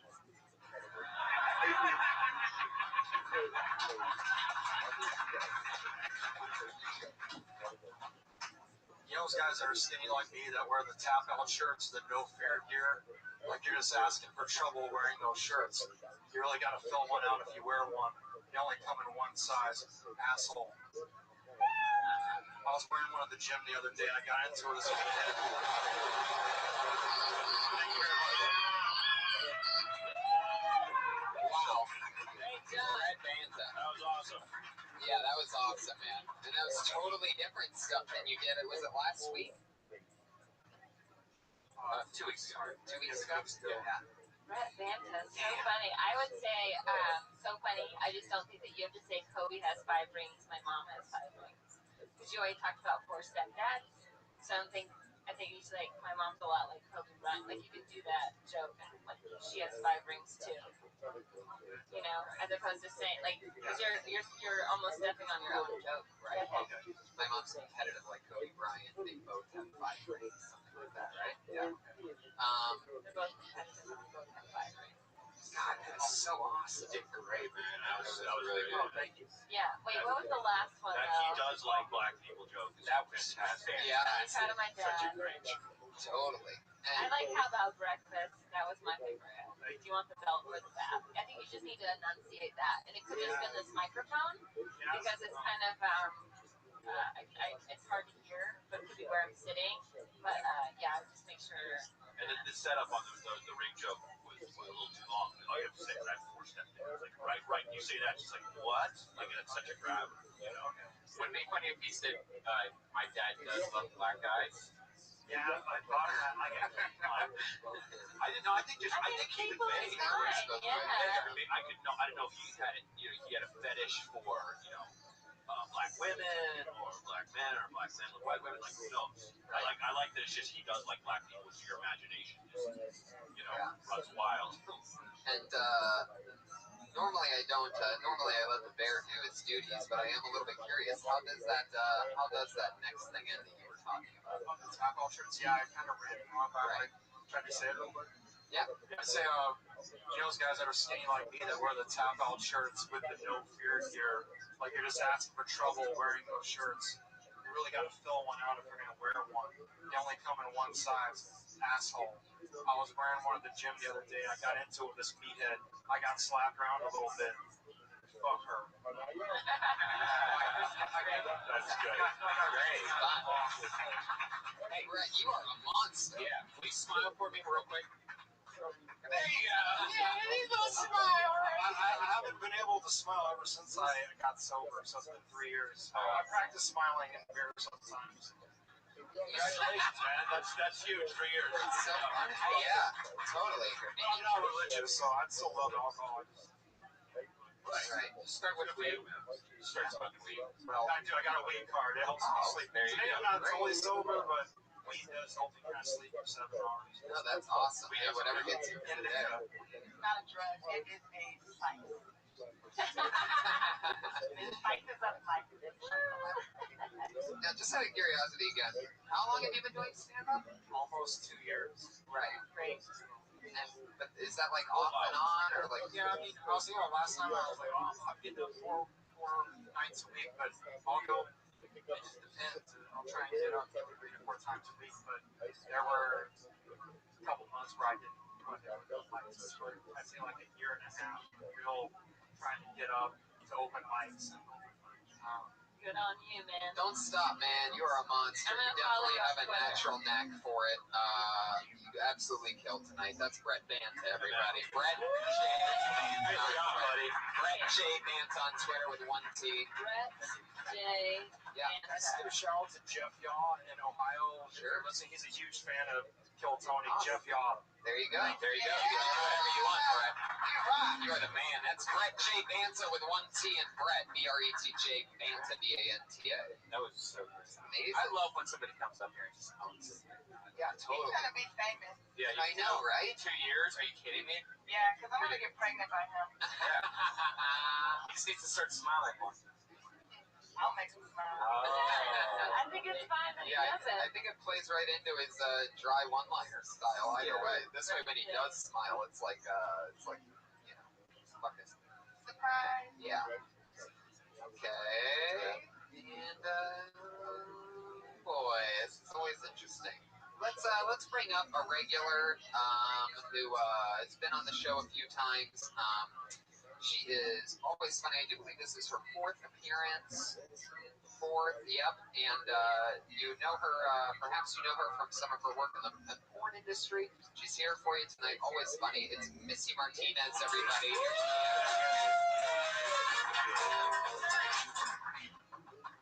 So, I'm really close with my mom, and I made the mistake of telling her that I do porn, and this has made my life a living hell, because she saw the movie Taken, and now she thinks I'm being sex trafficked, and I have to explain to her, Mom, the closest I've ever come to sex trafficking is giving a blowjob on the 405. But I think the worst thing about it is she thinks it's okay for her to discuss her and my dad's sex life with me now.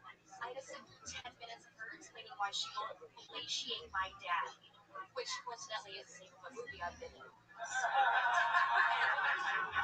She sat me down for 10 minutes and she said, oh, I won't do it, honey, because he pees from there. That is her reason. He pees from there. And that's also another movie I was in. And then she started asking me like practical things, like, well, what are you gonna do when you retire? I'm like, well, I have the retirement plan that every porn girl has. Get a blackmail a congressman. Damn, 58 seconds. Wow. That's also the name of a movie. I started that. Yeah, by the way, that's definitely a joke where, you know, when you're doing longer sets, you know, because you're not doing, I don't think you're doing much stand-up anywhere else, right? Just here, I'm exclusive. I love it. That's right. You can only find Missy Martinez on Kill Tony. You've killed every single time you've been on, first of all. I gotta get that out there.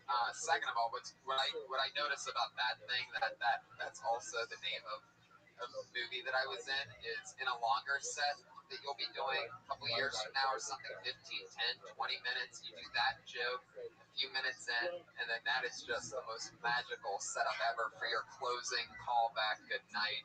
You know, just when they least expect it, 8 minutes later, you say something, and oh, and by the way, that's also a, and then you almost don't even need to finish it. That's when you're just like, and good night, and the place just goes, oh my God. It's just such a perfect opportunity for a callback, so much so that normally I would say, hey, make a third one and follow the fundamentals, but it's like I sort of like it there at 2. I was contemplating doing that when I first opened. My mom and I are really close. I was going to say, that's the new movie. But I didn't want to oversaturate it. Right. But yeah, no, you don't want to. Yeah, I like that great title. job. That's hilarious. Definitely want to pick and choose where you. Oh, and yeah. Well, it's one of the hardest things for me is projecting who they actually are on stage, and you got to it right away. You talked about how you're working porn, and so now your mom wants to talk to you about sex. It's like genius premise and also real, yeah. Yeah. So like, yeah, like I mean, there's no question. It's just like, oh, okay, I get it. I see. Okay, I see what your perspective is. You know, that is just great. Yeah, I thought it was funny. I thought you had a lot of confidence up there, which I mean, I guess comes with the territory. It's totally not. It's totally different. Yeah. I would love to hear you talk about that. Okay. About how like you can have sex with dudes all day or whatever. Whoever. I don't know your work. Sorry. Yeah. But doing stand up is like still like the hardest thing to do. I find that to be really fascinating as well. So Yeah. I would say the same. You did great this week. I would say that you have to project your voice still. Yeah, but listen how your voice is now. Now, Sarah, talk right now. see how much louder that is? Alright, so use my lesbian voice. You just have to be loud. Wait, are you saying that Sarah has a lesbian? Oh my God, no! Well, That's not what I sound like, my mother. That's not what some mistakes were made. It's okay. You know, literally, I know you have a cute little voice and stuff like that, but you're not on porn, so you can be like a little bit louder. Like seriously. Yeah, like, I have no, that's what I meant. Use my lesbian voice, so when I'm man and a lady. It doesn't have to get deeper. It just has to get Louder. Yeah, just a little more presence. Like you don't want to talk with your mom about sex, right? Like, at all. So like let that emotion come out. Right. Where you're like, like this thing is happening. I hate it. You know? Yeah, you're not reciting in your head, like, just kind of like, hey, this is my talk to my mom. You're actually trying to project that you're living it on stage. So you need to kind of like yell it out. Not yell it out, but just be loud. You're being very quiet. And I say this every week. And every week, if you go back, you're doing the same It's voice. just a 10% increase. It's nothing. 10% or so. Yeah, I didn't really notice that you weren't projecting. I thought you were really fine. Because I turn it every time she comes on, I have to just come back here and turn it up to like max. Okay. I mean, I think everybody has like their way, but yeah, I mean, if it's gonna get you more laughs, you want to speak up. That's the people. And you'll feel it out in different rooms. Eventually, you're doing bigger shows in different places and this and that. But, Yeah, I think like in a room like this, I don't think you really have to. Like, I think that's also like a big thing that I see a lot of comics, even when they've been doing it for 5-6 years. You'll be in a room that's really loud, and then you have a tendency to start talking louder, and that is the exact wrong thing to do. The best thing to do in a crowd that is being so loud and obnoxious is to lower your voice, make the crowd quiet themselves, and listen to you. Because like they're fucking not listening anyway. So whether you talk loud or talk low, who the fuck? What do you think? Do you think there's a difference between that and like where you're talking so low, where it's just kind of like it's not like you almost? I didn't think she was lulling us to a sleep. I thought she had a lot of energy. She just doesn't have a loud voice, and I think cocaine. I mean, you think about Mary Jane. Mary Jane doesn't have a high voice. Yeah, but she does. She has this voice where it goes really loud. It's just breathy, you know what I mean? So it works both ways. Some comedians are too loud, but they get louder laughs.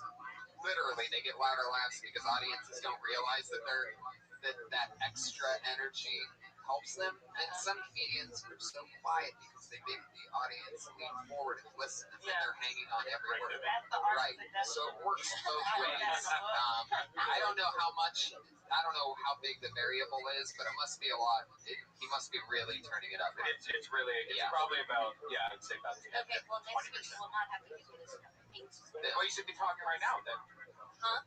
There you go. Okay, I found it. There we go. There we go. It's adorable. Yeah. You got it. Yes.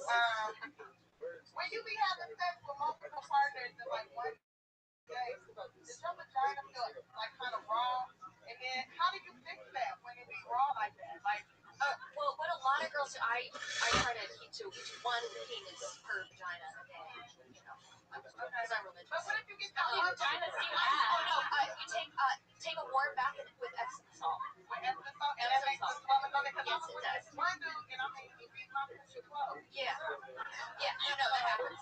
It's also his pH difference. His pH difference is probably a big play in that also. Use the condom. That ain't nothing to do with pH. I'm just saying. I don't know what a condom is. I don't know what that is.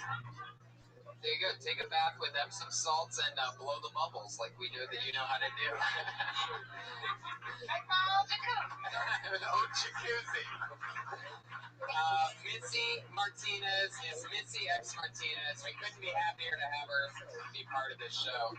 Unbelievable. The humor on you. I can't wait to see her in like 20 weeks. It is great. It's almost like yeah. it seems to me, and I know that this is your 4th time on stage doing stand-up, and it's 5th, okay, and it's been five entirely different minutes. Her thing has always been that she got right into it, like what you said. It made me really happy to hear you say it, because you reinforced what I've said the last times that she was on, which is just like, it's amazing. You have a great perspective. It's different than everybody else, and you're owning that. And I haven't gotten to see her work on porn, but I'll tell you right now that it seems like this is a great calling for you. So congratulations. I would have her open up for us. Oh yeah, definitely. She's the next. There you go. She's the best areolas in the business. Go check it out. Heck yeah. And then we have our two regulars who have always been part of the show. They started with us. They've been built with us throughout the entire time. They've been doing a new minute for 40 weeks in a row.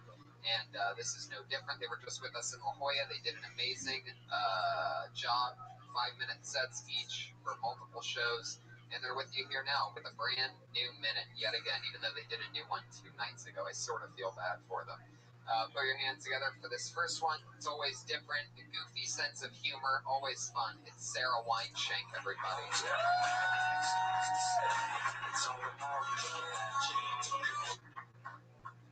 I like getting car washes. make me feel like my shit's together.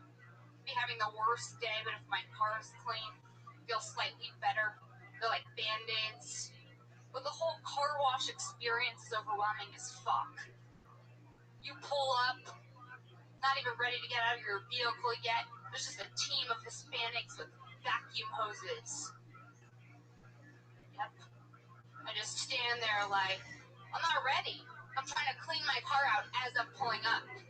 Then they ask me what type of fragrance I want, and there's so many options. Pina colada, baby powder, new car scent. None of them ever smell great. They always smell like kind of like something and then kind of like dirt. Inside of car washes, they have a greeting card section. Why? Why? Why greeting cards? Why not treadmills? I'm down to kill 2 birds with 1 stone, but I'm good on the greeting cards. I have been wondering why there's greeting cards in the car wash the whole fucking time. And I didn't even realize it was a getting their thing. car washed. Right. And like it might be Valentine's Day or something. Right. Guys getting Or a birthday and like taking a girl out. It's really bizarre how big the card section is, though. I swear to God, I thought it was just at that car So wash. there's a bunch of random garbage too. Not just cards like tchotchkes. Yeah, Right. I was gonna get to the fashion accessories, but Yeah. I didn't get there. Nice. The sunglasses. It's okay. Luckily, you're in a position where you need to write a new minute each week, so you could add it on to next week. But one thing that I will say that stood out to me is I'm with you on that. That part where you pull in and you see the guys waiting for you and you're starting to clean your car. It's almost like you're embarrassed of what they're going to find and see. It's like a maid that comes to your house. Right. Yeah. And then by the time that you're actually at the guys with the hoses, you look around and you realize, wait, I just cleaned everything. I barely even need this anymore. And I've never gone where the guy has not tried to upsell me. Oh, Yeah. big time. Every time, like they're just like, I just want the $15 one. They're like, really? Like, Yeah. You hate your car that much? Cheap piece of shit. Like there's got to be like something there. Yeah, like I don't want the leather conditioner. Yeah. The Armor All. Really, you don't? Yeah. Right. Guess you're Yeah. weird. And they'll always like really upsell. It's not like a slight Oh, yeah. upsell like $20 McDonald's where it's like, Only McDonald's is like, hey, do you want a side of fries with that? But at the car wash, they're like, you want the $15 wash? Right now, we're doing a special detail for $65. Yeah. It's like, wait a second. It's Yeah. fucking. And then you wait 45 minutes and you read the reading card. I want to be There in you and go. out of here. Yeah. And they have that weird like leather couch, like a lounge area. That's weird. They always have the leather massage chairs in mine. Yeah. And they're outside. And I'm Yeah. like, why are these outside? What about the windows? You can't see your card? You can't see it. Oh, there are some that are jank. You can't see your car. Like, what are they hiding? Yeah. For sure. They're like That's in the humping black neighborhood. they're humping your seats. I like when they say it's 100% hand wash, but then it still goes through that machine. I'm like, just because you're... 100%. Right. Just be honest. Just say 92% hand wash. Yeah, there's actually a wealth of shit. You should just go there, smoke a bunch of weed, and just sit there and just write. There you go. Yeah.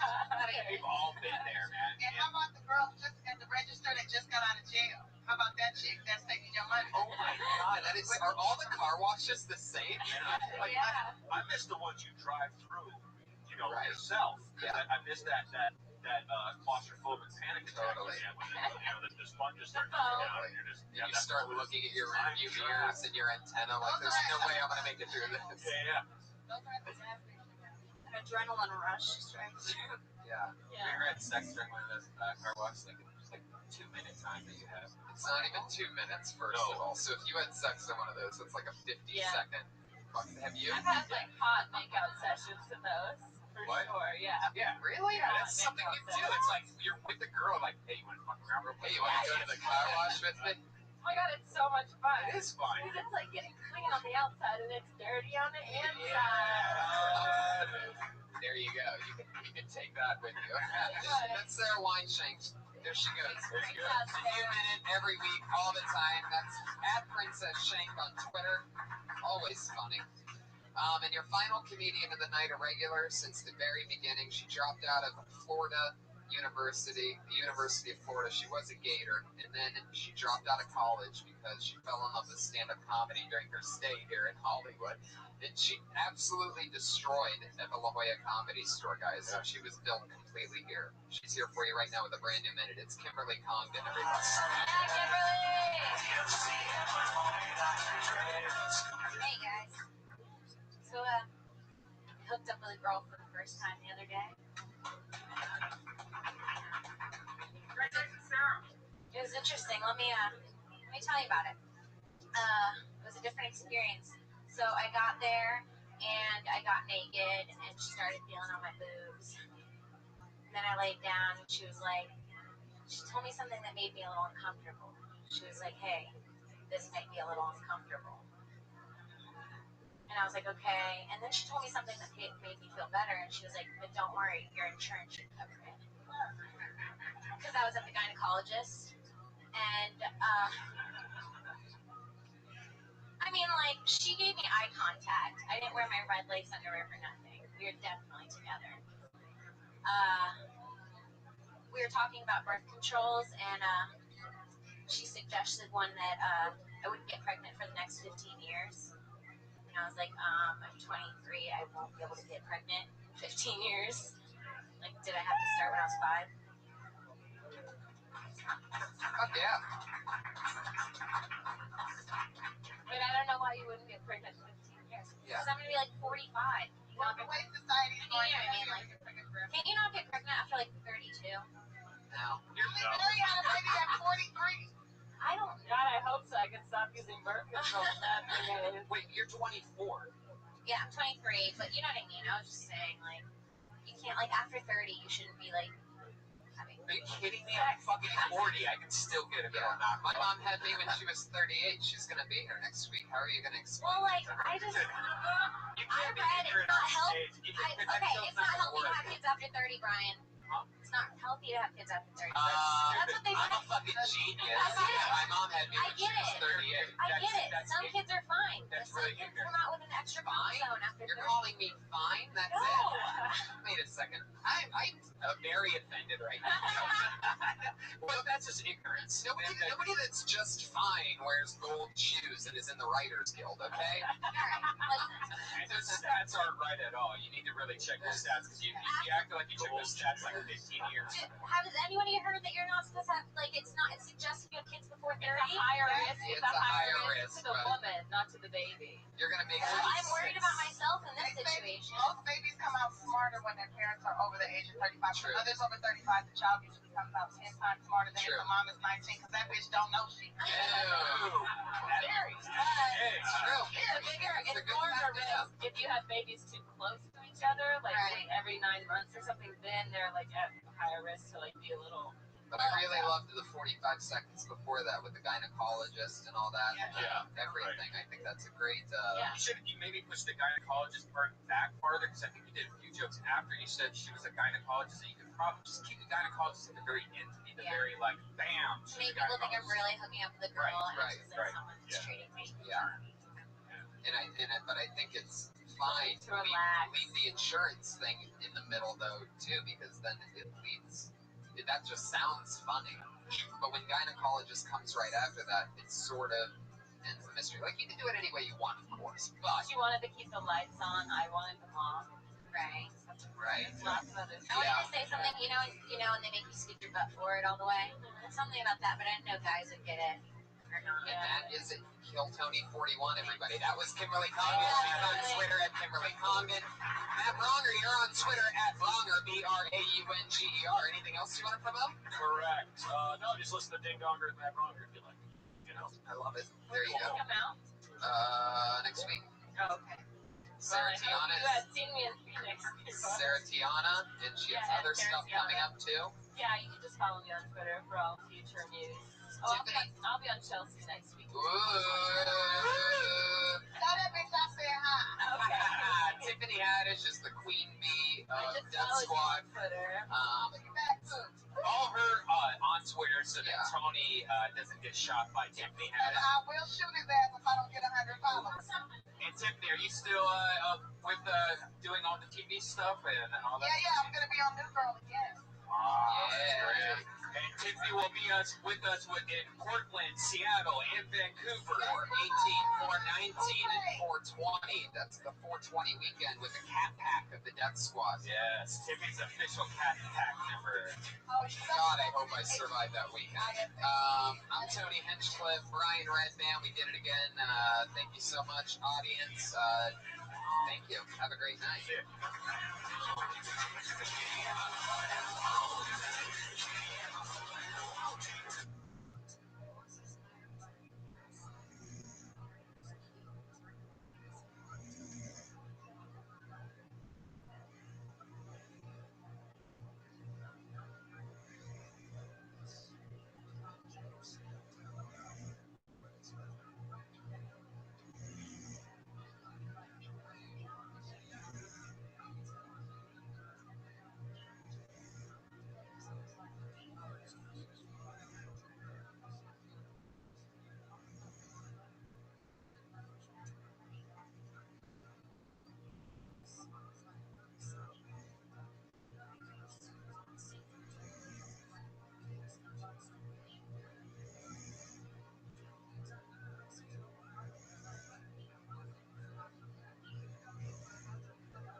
For a brand new episode of Kill Tony, Volume 2, give it up to Tony Hinchcliffe. Yay! Oh my goodness! Wow! Holy moly! Oh, you guys are still clapping! Wow! Oh my god! Oh my god! Now this is exciting. Boy, oh boy! All right, save your energy, everybody. Listen, this is to the audience. It's pretty good. But yeah, welcome everyone to episode 42 of Kill Tony. This is so exciting. Another fun Monday night. I'm very excited about a lot of things. The La Jolla episode just came out. I got to watch some of that today, and that's very entertaining. We took Kill Tony to the La Jolla Comedy Store and had a blast down there. It was a lot of fun. We had the Iron Josh, we had our regular girls, and it was a blast. And now we're back home. Yeah, and it's a Monday night, so what the fuck? Yeah, Jesus Christ, why am I so loud? This sound thing still drives me crazy. It's funny because we had the sound worked out right when we first, got here, and then the ghosts. And then they changed things. The ghosts? Yes. Fuck yeah. So, yeah, I get my wisdom teeth taken out tomorrow, everybody. Thank you very much. Very, very not excited about that. I'm in my head about it. There you go, this guy right here. Thank you. That's my dentist, everyone. He told me I'll feel good. Have you had any dental work before? Like, have you had a lot of dental work? I've been in the dentist most of my life. Yeah. It's like I have acid reflux now, and I think these two teeth are fake, and they're just dissolving because of my acid burping. So I have to go back and get new teeth. Oh, God. And I was like, I was really thinking the other day, I was at Staples, like, should I just buy whiteout and just eat it? Oh, that'd be great. Please do that someday. You should do that the night before you go to the dentist one night, just so I can laugh my ass off.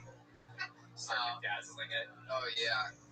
What's funny about that is you don't realize how not white people's teeth are until you have something white in your mouth. And then, yeah. So that would be great. I'd love to see you with some white out on your teeth. And if you wanted me to, I'd be honored to be the guy to paint your teeth for you. Would it even stick? I don't know. It's a good question. Find out. Does anybody,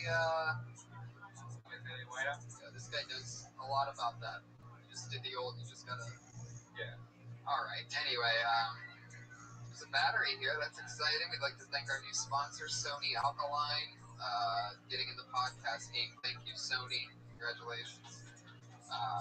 Coca-Cola, Boston Market. I didn't even know Boston Market was still a thing, but you came in with 7 courses this evening. Oh, that's right. Boston Market's the bomb. And they have one of those Coke machines where it has like all the different flavors, where you could be like grape Coke Zero, or whatever you want. So what sucks though is it confuses old people. There's like a line of like 3 old people, and it took them literally like 10 minutes each to try to figure out how to work that machine. They don't know what the fuck's going on. That's like an answer machine to them or something. I don't get it. It's weird. Well, you know, how exciting. For those of you that have paid attention to the show over the last few weeks, we've been rotating our head of securities. Man, I swear to God, I am so excited about tonight's head of security. We've tried a lot. We've had so many different types, shapes, and sizes of Patriots, and this week will be no different. Ladies and gentlemen, please put your hands together for our new head of security. It's Iron Earl Skakel, everybody. Wow. Oh, shit. Look at the body. Already getting a lot of feedback on this one.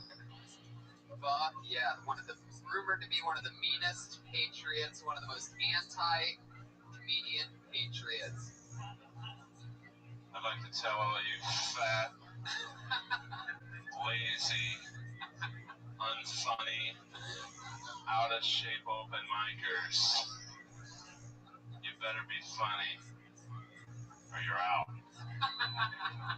There you go. It's laying the fucking smack down.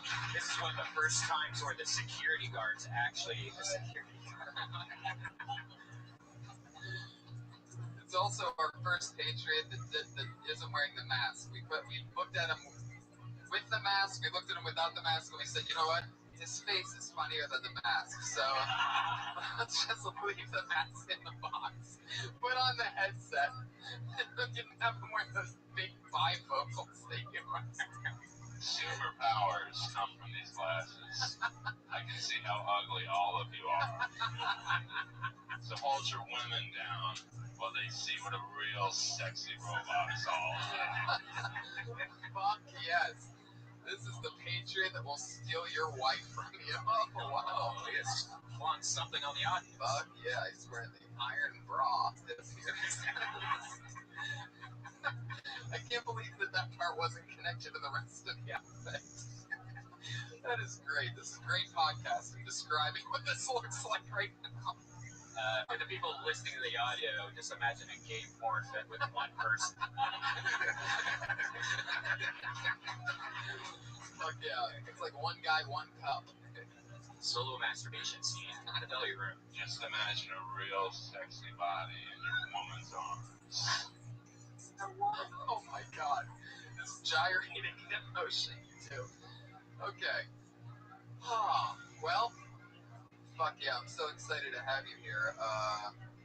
What are we gonna, normally when the Iron Patriot's here, and if somebody doesn't show up for their spot, they get blacklisted, and the Iron Patriot would make a bunch of noise like, pew, pew, pew, pew, boom, boom. What are you gonna do if, wow, fuck yeah.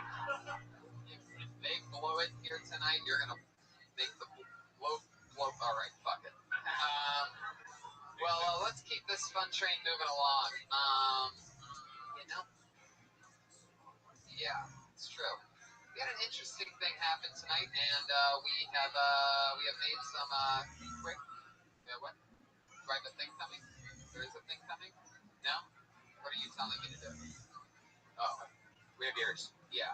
Thanks, Josh. He gave us this signal, which obviously means feedback is happening, everyone. And he heard what all of you heard and gave us a brand new signal for that. The old finger down towards the ground signal, which apparently now means we are having feedback. Wow, this is a great episode so far. It's a weird one, right? Yeah. And We have Lizzie Minnelli over behind us, or whatever. Lizzie Minnelli. Lizzie I can Minnelli. see your love for musical theater is really coming out. Look like that chick. Oh, where is this man? What, get that off me. Why do you do stuff like that? Always trying to touch me with something gross. You probably be with No, the stop audience. it. Get this thing out of here. Why I is told Josh, Josh, what did I tell you? Oh my Put it over god. here. Alright, I get it. Right here. Oh god. This is the worst ever. I told Josh, I walked in and Josh sets everything up. And I walked in and I saw that fucking blow-up doll and I said, Josh, if we get that anywhere near, I literally said if we get that anywhere near Red Bin, it's gonna turn into a fucking 3-year-old. And this goddamn blow-up doll is gonna have its own podcast next week.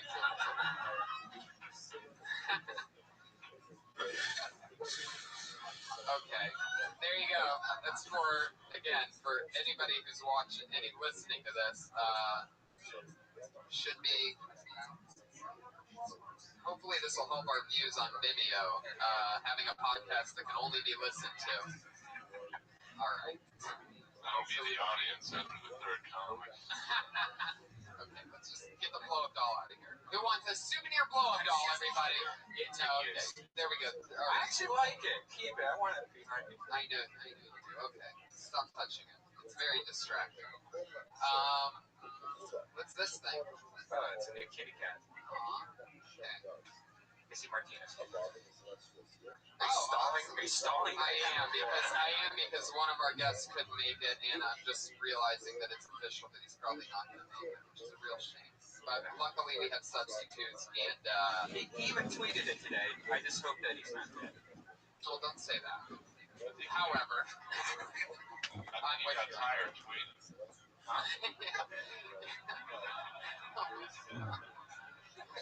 he probably did. Luckily, I have two of my funniest friends here in place of all of that and with that. So here they are, everybody. It's the great Ari Shaffir and Jason Tebow.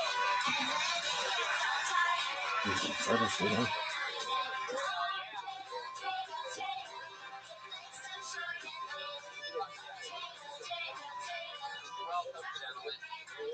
Professionals Am I getting here. feedback? Am I getting feedback, anyone? Hey, I'm wearing the same socks as Josh Martin. I noticed. You are? Yeah. Wow. I don't know what that does for us. I don't know. It's just a thing.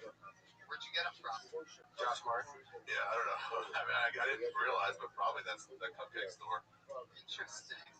Urban Outfitters, yeah, that's where it was. You guys are very close on the evolutionary chart. You both have those little flappy beards and glasses. Josh looked like the leftover in our twins. Yeah, you're the Schwarzenegger in the movie Twins. Yeah. As the Danny DeVito. Yeah.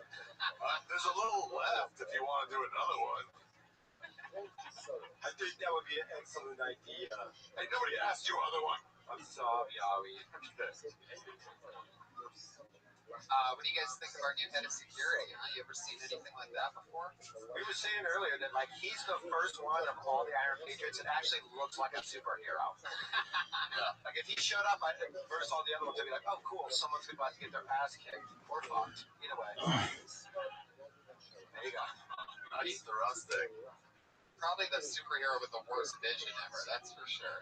But if he finds the villain he's looking for, they're gonna get it really bad. he looks like the bartender if Marvel Studios opened up a gay bar. But yeah, X-Men only. Bigger blaster. Really a ha-ha. That's good. How dare you guys turn on me? The Marvel gay bar. Alright, fuck it. That won't be the worst joke you've heard. Thank God. Oh, shit. Marvelous. Iron Skakel, do you have any questions for our guests? No, I pretty much got this show now. Good. Skakel, what's in their front? What's in your codpiece there? About 9 inches. Good answer. About. Keyword about. Yeah. About 9 inches. 11 in the right hands. Which would be an infant's hands, if anybody's wondering. Some sort of blind baby holding a 4-inch dick. If you were a superhero, what do you think your superpower would be? White power.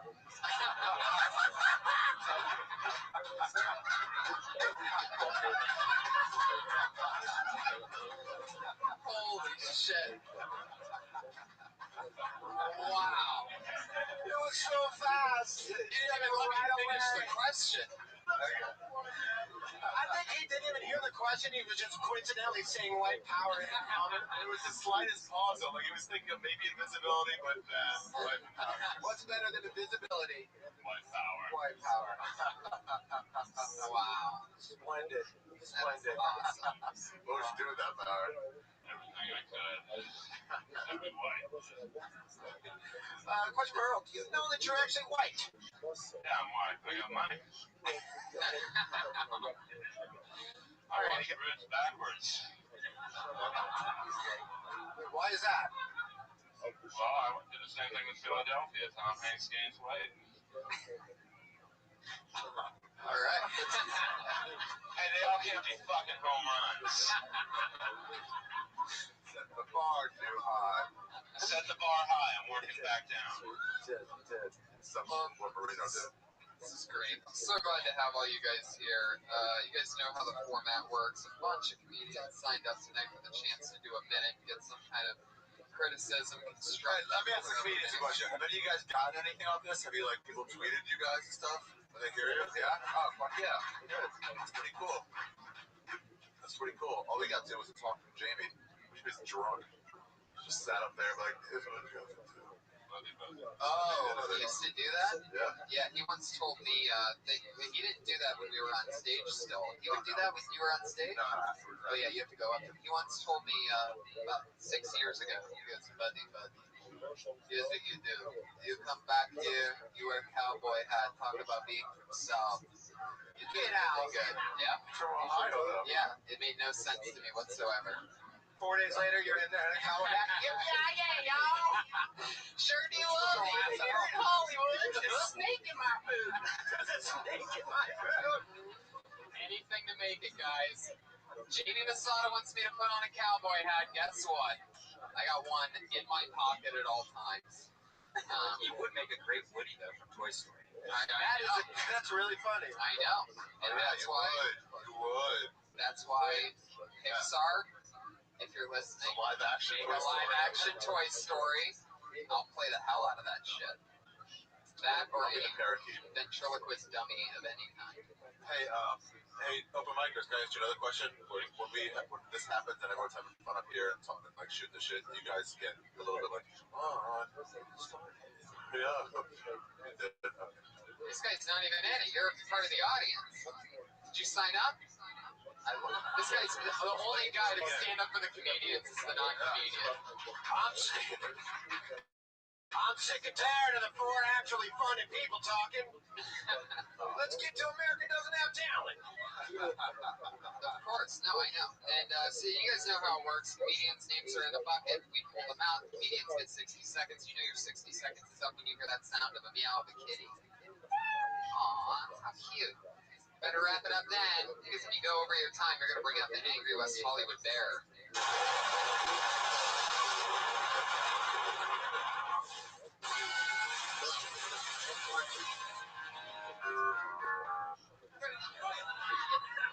What the fuck was that? Jesus Christ. Like if you go over your 60-second time limit, we're going to play a 90-second sound effect. That's right. At the same time. Time is money, and I don't know. All right. Earl, you ready for this? Yeah, man. Okay. You guys ready for this? It's episode 42 of Kill Tony. We're doing it again, guys. So glad to have you guys back. Here we go. It's Mike Grubbs.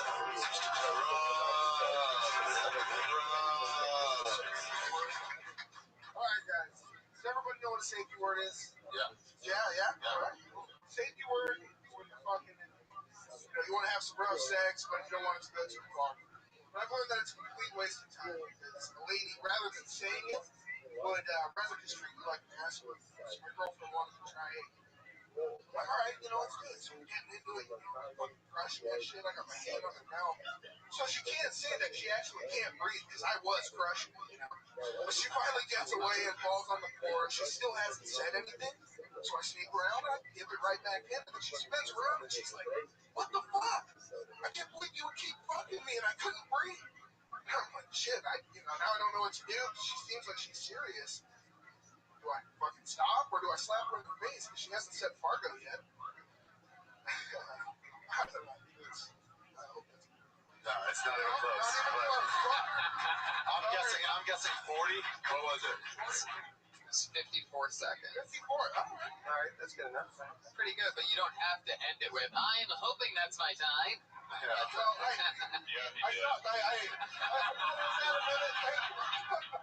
thought I it was a minute, but then I kind of felt like I went too fast.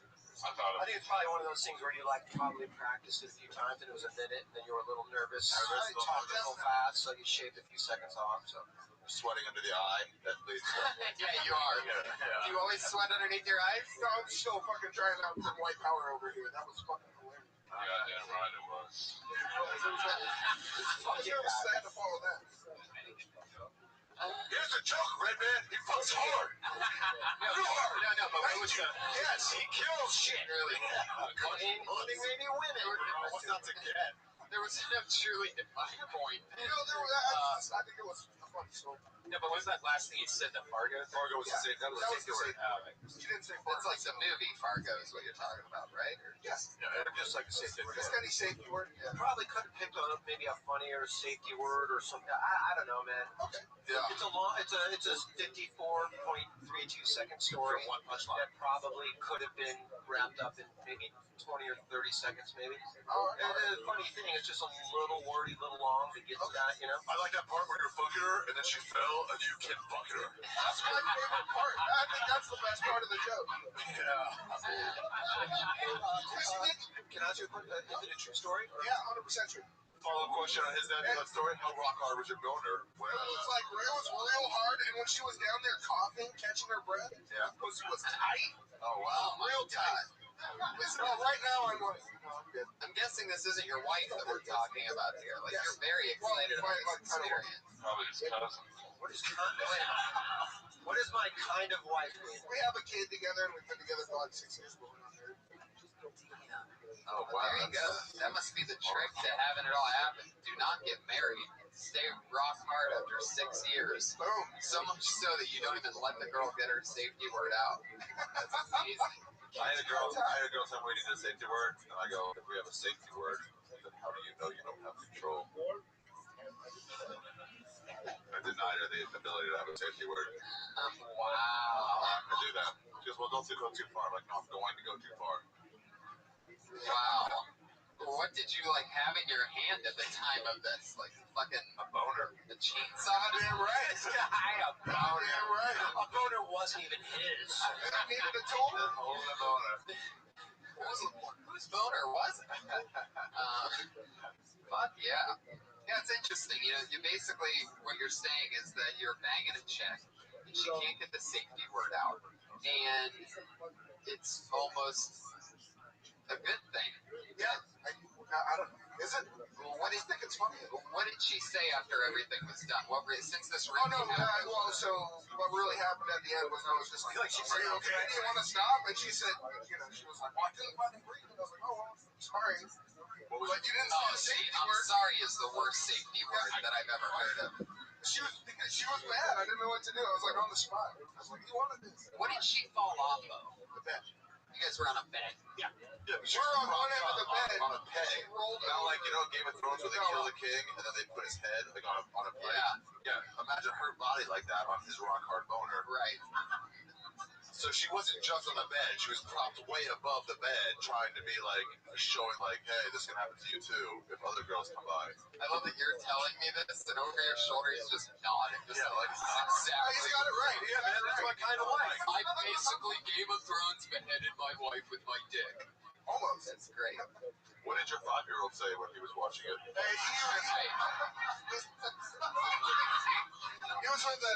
Did he He not was fall in off the other room. He wasn't watching. Oh, I He heard everything. I figured he was still on the bed. He heard everything about Fargo. No. He's only one. So it was sleep.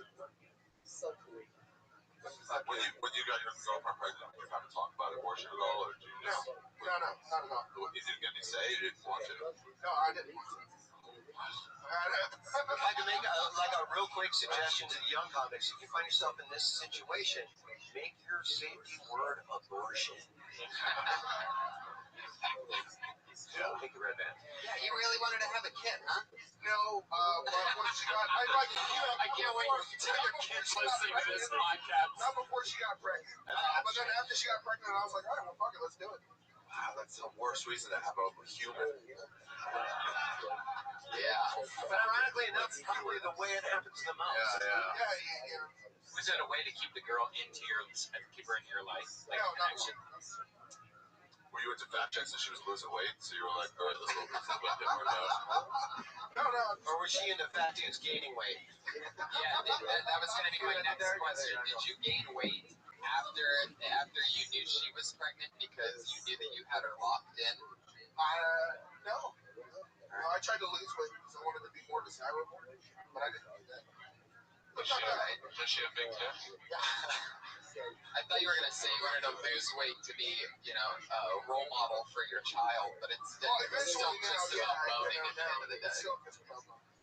Wow. Like drugs. But now I protect it. I'm not having any more kids. How do you protect it? Oh, yeah. Oh, wow. You did that before. No, Why did you do that before? Yeah. Put it in the ass. Oh, there you go. my power. Yeah, boy. The Patriot believes in the red, white, and brown. There you go. Drugs. Yes. Interesting stuff, man. I would keep talking about that stuff, all that other stuff too. About really paint the picture about falling off the bed. That's funny. Yeah, with more time, I use it. Oh, okay. To a Type 54. Yeah, to a Type 54 second. Yeah, I wanted to. When do you start this clock when they touch the mic? Or just like when you call it? No, usually when they just start talking. Is that alright? Yeah. How long? I'm just curious. You're a bigger guy. Okay. So like when you're boning this chick that hard and you won't even stop if she falls off the bed. There's like nothing stopping. That was like the point of it. Yeah, Say the word. Get her off the bed. Say the word, and then you say the word, and I go, oh yeah, there's the word. There's Fargo. Fargo, man. What the fuck was it? You know what I mean? Maybe the word should be hard. I might have dipped it back in, and then she goes, no, Fargo, and I'm like, oh fuck, there it is. Dipped it back in. So You're talking about like a sorority. sorry for Mass each week. It was a blur. It was a blur. The whole thing was a blur. But I'm glad My question is, big guy like you, how long? Hey, so yeah, I'm very lucky. And by the way, there's two things that happened that were kind of wild.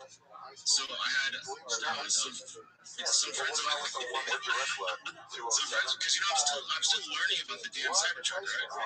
So we're driving and then we're trying to put in like how do we get the AC wasn't working properly and then they keep something happened. I was trying to show the kids the back screen because they've seen it tricked it up. It's crazy. Dude, it was close to that. So my other friends are following behind us. This is when we're heading towards the lake. And then I'm looking at the screen, trying to figure out the screen. I look back up, I fully ran a fucking red light. Oh my god. And I was like, oh shit. I had the two kids with us too. In the backseat. It was fucking, I was like, I don't know how long it was before it turned red. So the guys behind me were like, all right, great job. Yeah, what a smart Cybertruck. I'm like, no, I was driving it. And I was looking at trying to fix it, whatever. But it was like maybe like 2 or 3 seconds. And that could have been disastrous. So then I put, dude, that's a normal thing. But so then I just put it in self-driving to the lake, right? So it's ended up self-driving to the lake, and it took us to this random fucking bony area. It's like the end of a street, so it's not perfect yet. Yeah. Everywhere. Okay, so fully didn't know about. Who's the other thing? I just want to say those are two things that are working on this technology. Chin's driving. I mean, yeah, because, You like whatever. Everybody's safe, that's all that matters. Yeah, that's all I kept saying. It's like, thank God. Everybody would have been fine except the people that hate you. Yeah, dude, Cybertruck, it's just made out of fucking big screen, heavy. Like, I see all sorts of shit because I come down the 101 every day now. And there was some guy that zigzagging that is so dangerous. Anyone slams on the brakes in that thing, like, blurry for Mass each week. It was a blur. It was a blur. The whole thing. But I'm glad you had fun, Jim. That's awesome. Hey, Last night, I'm standing out front. hey, so you with are my very back lucky. And by the way, there's two things that There's happened really that were hard slap on my back. kind of And I wild. turn around. So I had naked, and he goes, some friends of mine. like, is that the new Some code friends, because word? I'm still learning about the damn Cybertruck, right? So we're driving and then we're trying to put in like how do we get the AC wasn't working for our everybody knows your name type places. Very shit. straight bar. You know, I last walked to day the and all corner that shit. and order a drink, What and can this you guy do? goes, It's pretty creative, I'll give him that. But that was years ago, so they got outdated. asked me if I wanted to get the box. He just told me to rate it. Richard, why are you selling your house in Los Angeles City? No, man, I'm only moving 2 blocks away. Moving 2 blocks away for more land. Because when we first came here, we rushed into the house, and I didn't know the area. Now we know the area, and I just need more land, so we're just getting more land, like a lot more land. That's all it is. But we're staying in the same in the school district. My youngest Millie, because of her needs, we're staying in this area where it's easier for her to get to school. Christine, did you bring any fish tanks to Texas? No, and I miss them. I miss the hell out of them. There you go. My family hated it. Where you from? Mike, why don't you and Brian do whatever it takes to get ringside tickets to MVP and go together, hang out for a weekend and be seen in person? Features together, making appearances might help you guys build the bond and give everything is talked about. We'd love to see those United fans. I love you guys either way, which you will. Because I'd rather be home with my family, buddy. I'm not 28, 29 anymore. I can go play grandmas on the weekends. I've always said it has 4 games this weekend, and my youngest has 2. And I'd rather watch that at home with my family. Yeah, so. But also, be seen in person for what, man? For what?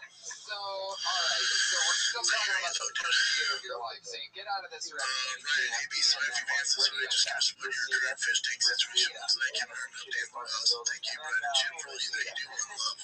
Let's go. Yeah, fish tanks, I'm in LA when we moved, because you can't drop the fish, that makes it very difficult. We're actually switching studios. We're staying in the same building, we're just switching to a better studio, which is more quiet and a better setup. So I can see myself making a fish tank in there. There's an area for it, Jim. You don't have to know any of it. Yeah, there's an area for it. So I love my fishies. I love the tank. So I might consider getting back with the fishies there. But at home, the fam just ain't happening. Vernon Davis is at the tight end. Vernon Davis. Those of us who want to, we already watched all the episodes. Favorite was Jim C. Jimmy by far. Mine too. Of course, would you ever consider doing it like if we like the classic truck C10 with the modern day cart? Shit. You know, man. Alright, okay, so how long ago? I would say definitely for your jokes, way to hate the gays. They're different. They need to be mocked. And oh, God. I was going a whole different direction. Oh, what were you gonna say? I was going to say that's a very sensitive area. So if you're going to, I don't want to say like comedically gay bash, but if you're going to attack anybody that isn't you, you know, you have to have a sensitivity about it. You know what I think about that? We agree. Fuck them bitches. Yeah, man. I'm just saying gays should vote. That's all I'm getting at here. Right? Yeah, you're totally right, because I mean, he really came across like I was expecting to say that he just lived here from the South like 2 weeks ago. Yeah. Like I came across as extremely homophobic. Well, one thing is just making fun of a situation that happened. Yeah, how you said, like he's saying, it's how you presented it. You made it seem like very insensitive. Yeah, very it comes like across as like, just as a human, you automatically, you're building walls right at the gate. Like, I am taking a side on this, and I feel this way, versus having some sort of neutrality. I don't know, it's a tough thing to do, to come out early on and, like, attack a certain... Nothing really. You're like an open micers trying to drop N-bombs and stuff. Stuff like that, yeah, that's good. Remember that guy, Ari David? Yeah. And he would go up at the whatever, what's that coffee shop that all the burnouts used to hang out at? he would show his balls and then drop an N-bomb. Yeah, he just said over and over again. He'd be like, "Oh, what up, big edgy?" No, it's just there's no jokes there, so it's really uncomfortable. You sound like a homeless crazy person. Yeah. Balls. Don't even get this guy started. They're on his level. Really? Really? This guy looks like he's stealing baseballs. Because I mean, you said it like they were one of them gays or something like that. I forget how you said it. Yeah, I got a gay kid. He's a young guy. Yeah, It's a really hard thing to do, and it's very easy to be like, even with the first guy that went up, it's easy to be dirty, really dirty, and tell a fuck story and be like controversial. Versus, and what you do is you're taking a side. So some people get you, and some people are against you. Well, you and I were talking about this once, how like when we started comedy, still gay was good enough just as a punchline in and of itself. Yeah, that guy's gay, that character, that story's gay. And I was like, you got it. But now like crowds are like, what? It's not. Right. We all went to high school with plenty of gay people. It's not funny. Sure. To make a joke on top of it. Right. You're one of my favorite gay friends. Like, what? Top 10 for sure. Top 10 for sure. Top 10 for sure. Something that's not like I'm that close to a gay friend to you. I mean, I tipped you back. Now, one of the things that stood out to me during that set was that one thing that you did where the guy made the face to you. Yeah, how do you do that? See, that's a rape face, he said. We told him. That's like a rape face. That was a blowjob in the alley face. Right. He knows. I think there's something there that you could make fun of about that exact face. That's a great point. Is like you could be that character, play that character a little bit. Yeah. You know what I mean? That's a blowjob. That's toothy. Yeah. It's not the best sign of a good blowjob. Right. You really want to make it like that. Exactly. That's a real way to overcome the Totally. Exactly. Yeah. Right. Exactly. My blowjob days usually involves a cock in my mouth. So maybe a letter moistener and just an envelope moistener. Yeah. Chapstick.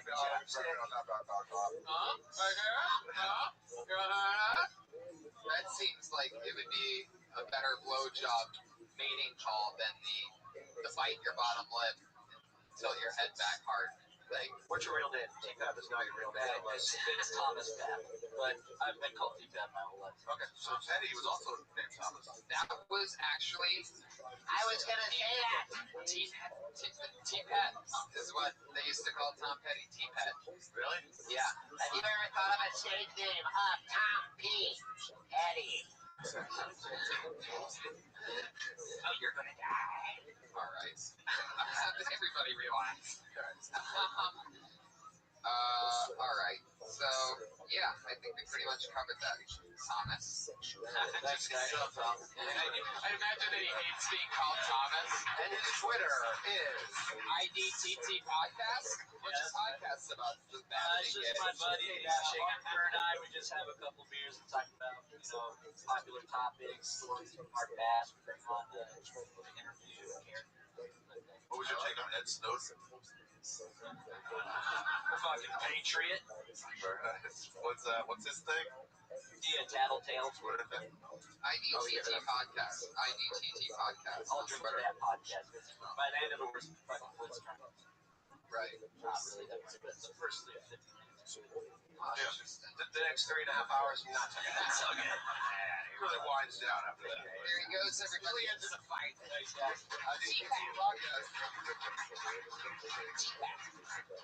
Do you guys remember any joke you used to do when you very, very, very first started stand-up that you can't believe you did, that you're embarrassed that you did? I used to do a Ross Perot impression of Ross Perot doing an impression of Darth Vader, where I would just go, Luke, I'm your father. Really? Probably 93, probably 93. Take it easy, bro. So great. I'll text it to you later. That is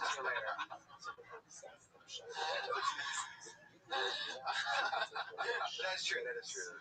I've done that in this room. You really date how long you've been doing stand-up. You talking about Ross Perot. Nixon impression. What about you? I did. I'm trying to think of all the jokes I've done in here. I did an impression of this original character. It's the old man who thinks those punk kids are getting off the lawn. You did an impression of that You guy? will be that guy, by the way. After a long time, that will be you. Hey kids, get off my lawn! That was it. And then you started smoking marijuana. Oh, that is. You know what I used to do up here? I would do an impression of the Secret Service because I love them so much. The setup is the exact same. Exactly the same. So what would you do with the Secret Service? I pretend like I was taking a bullet for the president. I would just dive and fall. I'm not going to do that now. I just dive to the side. Wow. But I can only go left. So it was hard doing it up here. Crashing through. You can only dive one direction. Yeah, I tried the other way and I just crumbled. I didn't know how to do it. Please move the show along. It's like when you think you can throw your football left-handed, and you're like, yeah, sure, and then you do it. You're like, what the fuck? That's not even close. The big nut is on that side. That's a funny guy. Funny friend of the show. Fear hands together for Gabriel Killander.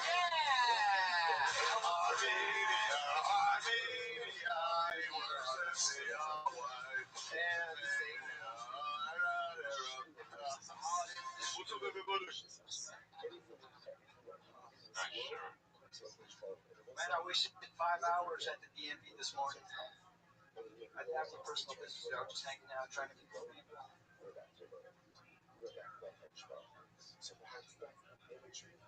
I let my idiot brother borrow my car, and he crashed it. Now my insurance company's giving me shit, saying they're not going to cover the damages because I was the one driving. Bullshit, man. You know, I was on the phone with them for over an hour yesterday during my brother's funeral.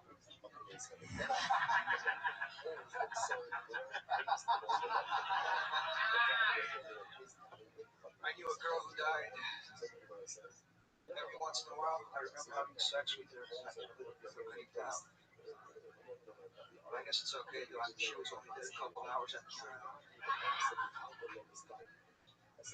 My biggest fear in life was growing up to be like Bubbles from The Wire. Black. Wow. Nice. 58 seconds. 58 seconds. Trying to get the Patriot on your side there at the end, I see. I like that last one. All right. Yeah, go for it. Well, Gabriel, the second and the third joke was exactly the same. Yes, we just switched out punchlines. Yeah, same joke, which is fine, but you got to separate them. But it's hard when you only have a minute. How are you going to separate them?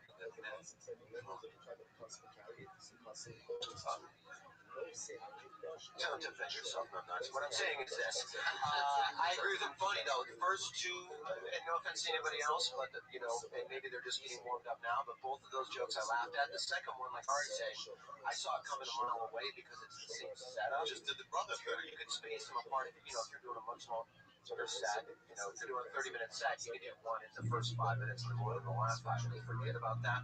Yeah, as soon as you brought up the girl thing, but it's only it's the same date and switch. Yeah, they referenced it. No, but as soon as you say it, I'm like, yeah. A lot of times it's like cracking a safe. Stand-up is like a magic trick where it's like there's a setup, but when you can telegraph it. Show me on my penis. Okay, hang on. Touch me to where?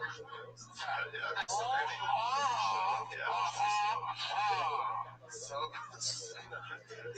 so it's like, but you showed them that trick, and then you showed them a different version of the same trick right after, so their brain path, they've already found that trail. We definitely knew that was coming. Yeah, so if you space them apart a little bit, that's fine. But the second one got a bigger laugh. That's defending yourself. I tell you, the second and third joke. The first joke didn't get any laugh. The second joke was the first one. The third one didn't get as big laughs. And the dead brother and then the dead chick. You're totally right. It's so yeah. No, one little way that you could go about that, other than spacing them away from each other, obviously, should put those back to back. What you said was, I knew a dead girl once, something like that. I remembered having sex with her, but they were separated, right? Those two things were separated. You said dead first, and then you said sex. I knew a girl who died. Yeah. Sometimes so you said that. I'm not exactly like, and I told you outside, I go, you going up tonight because you got your gate bracelet on. Alright. Is that for Falcons?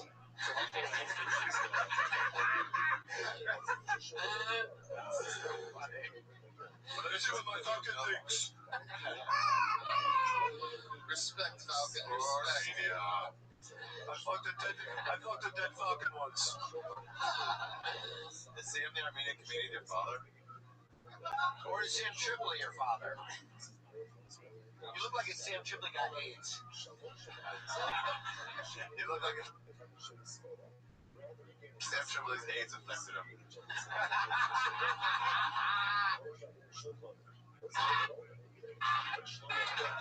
Vitality.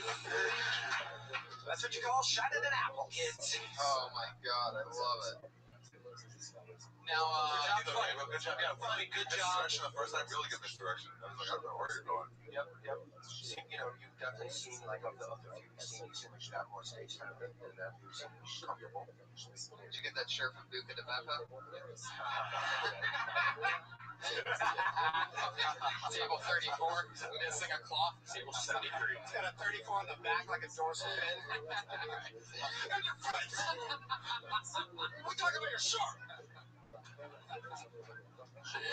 Oh my god. What was the other thing? What was the first thing that you talked about? DMV, wasted 5 hours at the DMV. Yeah, that's right. Oh yeah, the last 5 hours is like wasted. I don't know. I mean, waste is okay, but you know what I think what Ari's sensing is what I am too. It's just like, that's a weaker joke to open with when you only have 1 minute. You want to come out strong, and that's like a little bit like middle set time to learn. You almost should have done your first joke, your second joke first, killed it with then the DMV thing, and then closed on the dead. Is the DMV thing? That's not even really a joke. See for a minute. I was hanging out. At that time, I didn't even have any business there, but I was. Second layer to it. Yeah, there is something missing in it. Yeah. Hey, maybe there's a dead person somewhere in there. maybe your pocket is filled with numbers. Oh yeah, giving out numbers to other people. Right. I don't know. But hey, let me ask Oh you yeah, that's a great way to make friends with the DMV. Yeah, giving out numbers. Hey, you're Armenian, right? How long have you been doing comedy? Okay, so being that you're Armenian, have you ever considered killing yourself? Jesus. Fuck yeah. I'd like to apologize for my good friend Ari for being racist. And Gabe, hang on, Gabe, good job. And I know you got to go to probably some sort of cab drive tonight. So No. It's a show. He's headlining Zanku. That's at 350 today, bro. That's at 350 today. It's $1. how about that? How many times have you said this? How about I turn the meter off? I drive you to the airport for $2,000. It's a good deal. A couple times a day at least. Of course. One low flat rate. You got bills to pay. You got bills to pay. What do you say I do that for you, my buddy? Okay. Fuck yeah. Have you ever gotten feedback from Jamie Masada at the Laugh Factory? I've never stepped foot in the Laugh Factory. Wow. Why not? You gotta go through a bunch of shit to get out the mic there, and get all the comics and shows and stuff. I mean, that's annoying as shit. You're not interested. You show up, you're like, can I just go in and watch? I'm like, no, I gotta charge you. I'm like, what? I go watch the Rothschild bomb. I like your old impatient shuffle. I love it. Move on with it. Yeah. Now, you are Armenian, so are you related to any cab drivers, or have they all gravitated towards you? No way you're not. No way you're not. No way you're not. No cab driver. Wait. Come on, Back up bro. question. How many generations up live in your house? Great-great-grandmother all the way down, or just grandmother all the way down? It's not like that. How many generations in your house do your parents live in your house? It's my parents, just them. Yeah. And your grandparents? No. Really? Not anymore. Wait, do you think how? It was them before they died. Yeah. Ladies and gentlemen, the team. I know Armenians when I smell them. I know Armenians when I smell them. Being Armenian plays a really taxing toll on the lifespan, so I can see why. The housing market. Well, good jokes overall, man. Yeah. Hey, man, great job. Seriously, we bust your balls. Keep Killian, everybody. One of the funniest little guys. Killian, everybody. He's on Twitter at Gabriel Killian. Gabriel, K-I-L-L-I-A-N. He lives in Little Armenia. I think originally it was Killian with a Y-A-N, but then try to make it more American, change it to I-A-N. So every time you hear it, Ian, that's Armenian. Weren't you Ari Shafir Steenberg before you? Yeah, they changed my family's name to the Ellis Island. Now, Earl, you're half Jewish and half Kennedy, right? Some crazy combination. Yeah, it's born Jew, raised Catholic. Damn, that's like fucking power machine. That's what. That's pretty much like perfect. Wait, did you get to see the sex tape with Marilyn Monroe and the Kennedys? I heard about that. She had what was coming to her. She had the fuck two presidents. At the same time. Who was the second one? Jesse Jackson. He's never been to our house. Never, He's not the answer to either. He's the president of the Church's Fried Chicken Alvarez. Oh, that Jesse Jackson. Nothing better than the black guy's reaction over his shoulder. He just looks down. Does Church's Fried Chicken have some sort of democracy? I didn't know about. They got the best hot sauce. Oh, there you go. Good bone rings, too. Bone wings. Bone rings. Those are called cock rings, and I think you're thinking of a different store. Oh my god. This is like Into the bucket of doom. It's true. Back to the bucket we go. It's Big Al Gonzalez. There he is. Big Al. I was watching C-SPAN the other night because I was high, and I thought it was a bad episode of Law and Order. Now, if you've never seen C-SPAN before, it's a political channel where you can watch your politicians argue about bills and laws and such. The night I was watching, they were arguing about getting rid of the phrase act of terrorism and replacing it with the phrase man-made disaster. I was like, okay, I'll go with that, Congress, but let's be clear. If a man walks into a building and blows it up, we can all agree that that is an act of terrorism. But if a man walks into a building and shits his pants, that's a man-made disaster. That would be a whole different call to Homeland Security. That'd be a whole different call to Homeland Security. They're like, what's that smell? The smell of terrorism. Hold on. Thank you. Okay, that's it. Okay. Hey, Al Gonzalez. I don't know, man. I got wordy or something. I got high. I feel like two things. One, Ari's pop brownie is kicking in, and two, I've been on a podcast like this before. And two, you had more time. Going, you ended like 42 or 43. Did you have something else prepared, or was it the kind of thing like your first couple jokes didn't go how you wanted, so you just kind of like pulled the ripcord? Yeah, no, I was going for a longer bit. I didn't know how long it lasted. I haven't done it just the way it sounds. Okay, no idea how long it lasted. Heard you're somewhere close. Yeah. I think I missed a part in the middle, whatever the smell thing was about, right before the smell thing. What did I miss there?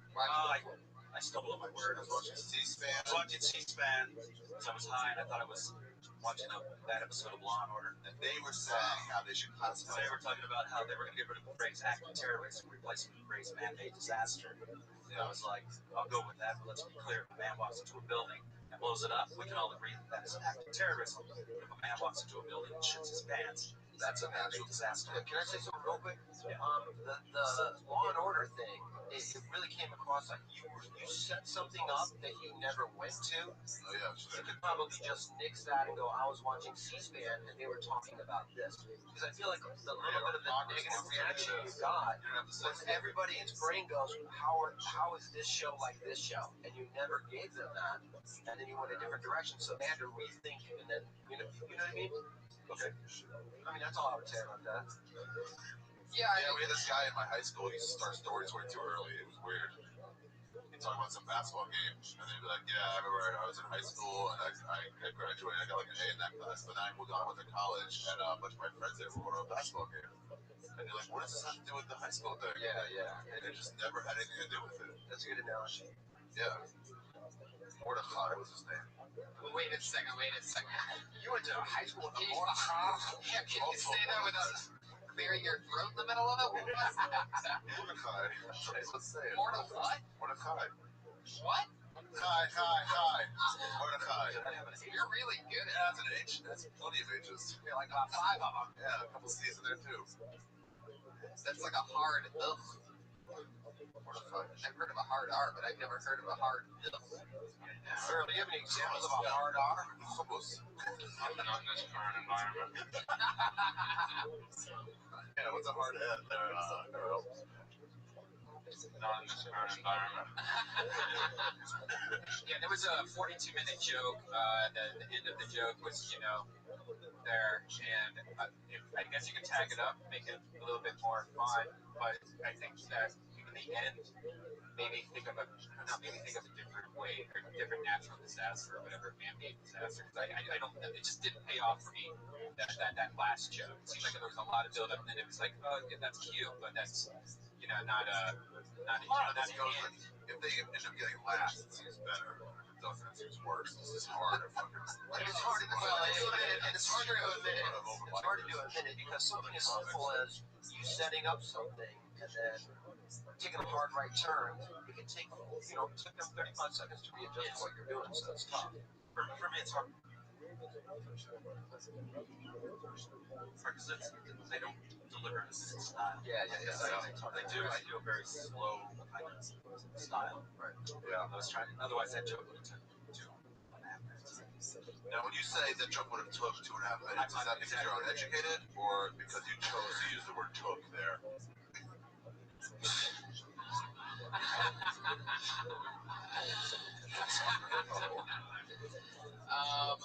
I sort of like where you're going with it. I think that it has to be more on exactly how high you got. Like, if that makes sense at all. I think that either the amount of pot that you smoked or the quality of pot that you smoked has to be the defining reason and out ahead of the fact that you watched C-SPAN thinking it was Law and Order. Or even if it was almost in question form, like, have you ever gotten so high that you watched? Yeah, you thought you watched Law and Order. Right. Yeah. Like I smoked so much pot, I watched Law and Order, and it turned out it was this shit. Right. After an hour. That was the attention. I watched an hour and a half roll call for their morning, whatever the fuck. Yeah, I think all formats say the same thing. It's just a little like trimmed to the fact that you can make the joke shorter. Yeah, cut it sweeter. Yeah, exactly. That's it. It's a short morning too. The first part too. Yeah. It's a 4-second joke you have. No, I'm kidding. Okay. But it's a great premise, and there's definitely some stuff to be made there. Big Al Gonzalez. He's got the Twitter handle Big Ass Comedy. That's it. Big Ass Comedy. ASS. Big Ass Comedy. Do you have a big ass out? There you go. Can somebody tell him if he has a big ass? Let me take a look. There he is. It's pretty big. Real nice cinnamon right now. Jesus. We could have lived a long time and not heard that. What happened to the other Iron Patriot? He quit. He quit the show about a month and a half ago. I heard This guy just fucking busts balls like somebody else. He comes in once every 10 minutes, just snaps out of it and asks a rhetorical question. Wait, you didn't hear about that dude? It's just what do you mean I'm late for work? It's just a bad guy from True Detective. Oh my god. Okay, let's keep this fun train moving along. Big Al Gonzalez, that was fun. And up next, it's Sarah Kenny, everybody. I predicted it's gonna be a girl.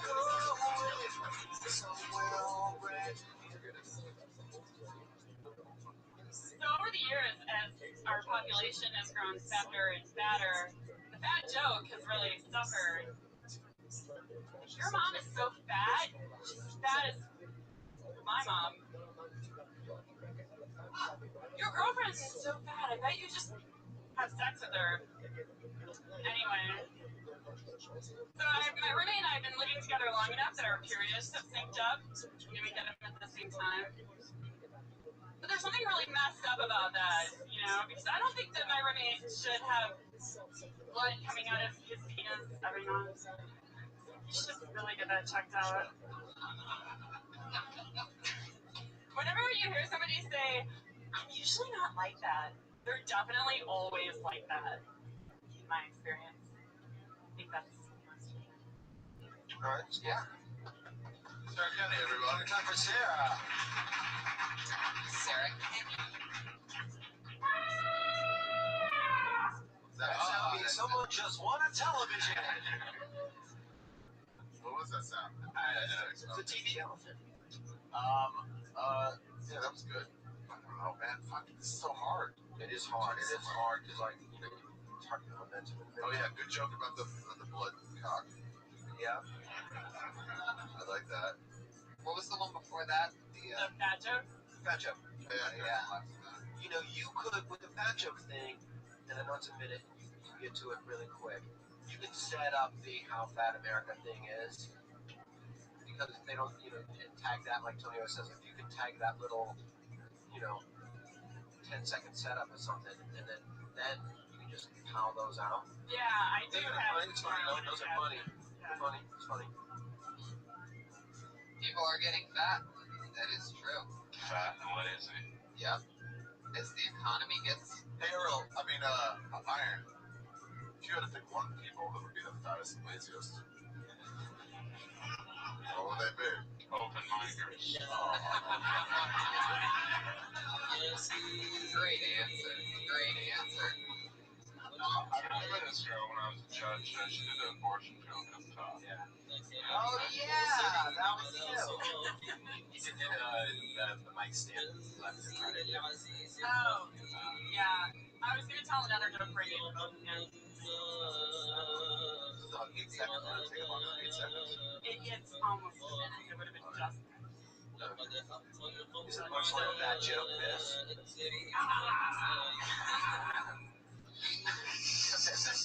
That joke needs more time. A lesson in commitment from Jason Tebow. He followed through with that one all the way. He was gonna do it, then he did it, then he stuck with it, and he finished it.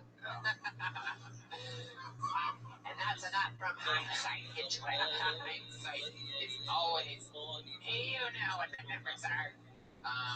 First of all, I gotta say that I love that Chimey McChimes a lot over here. Loved when you said that with your period synced up, he just goes, oh yeah. So creepy. How you even stayed in the pocket and tried to finish that joke. I have to give you credit for that. That's amazing. I just thought that's me reaction. Okay. Oh yeah. Like that's the hottest thing he's heard in months. Just period syncing up. And I bet you really felt bad when you found out it was a bleeding dick. It's just like, oh no. Yeah. It was really like, yeah, because he knew he was breathing like that. Yeah. Like, oh, I came in my pants thinking about a bleeding dick. I thought about like. You made a come for no reason. I thought about like eventually you find out my roommate is my dad. He loves to take it to the next level. I remember that with the abortion joke. Yeah, that was a lot, man. You're a dirty girl, aren't you? Here's Rick. Here's a new podcast. It's time for the magical minute with Brian Runyon. You're a dirty girl, aren't you? Ben's about to take someone to the podcasting house. I don't know why I gave you my voice, by the way. Oh, you're gonna die. Fuck yeah. Have you ever been on Craigslist for sex? Yeah.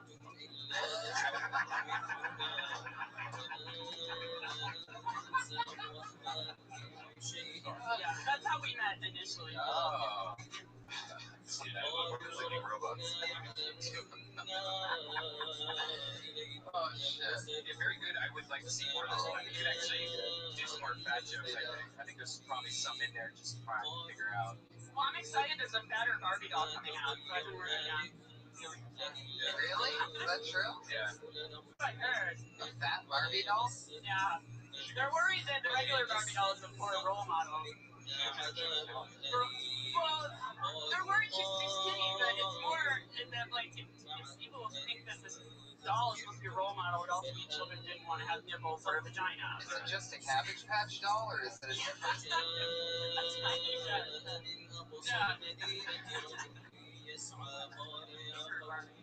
Nothing on over there. It's the sword test examination. I figured it out. Surprised he has both of them right now. Diabetic Barbie. Oh yeah. So let's like bring up my diabetes one shot every once in a while. It's like one diabetes. Ken's butt smells. Why the cat's diabetes? Diabetes is bad disease where your sexual partner is a smelly butt. It totally smells, right? No, I was just thinking if Ken was fatter also, you know, like he's just sitting there and he stinks and he's just sitting on the computer all day. Just an educational stuff. Right, you don't have to be fat, you can get it just from being black. I don't think that's funny. Why are you winking? There you go.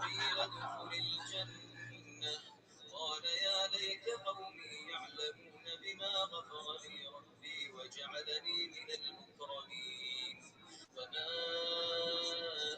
أنزلنا على قومه من بعده من جود من السماء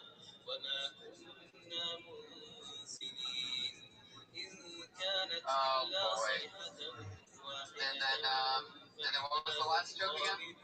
Usually, if somebody says I'm usually not like that, they're definitely lying. Oh yeah, just a joke. Yeah, that's smart. Same thing as earlier. You can just throw a couple examples out of Yeah, I was kind of stupid. I'm like always honest is a fucking lying cunt. Anyone that says that to me is a miserable. I'm not actually like this, but I just love having sex for money. Okay,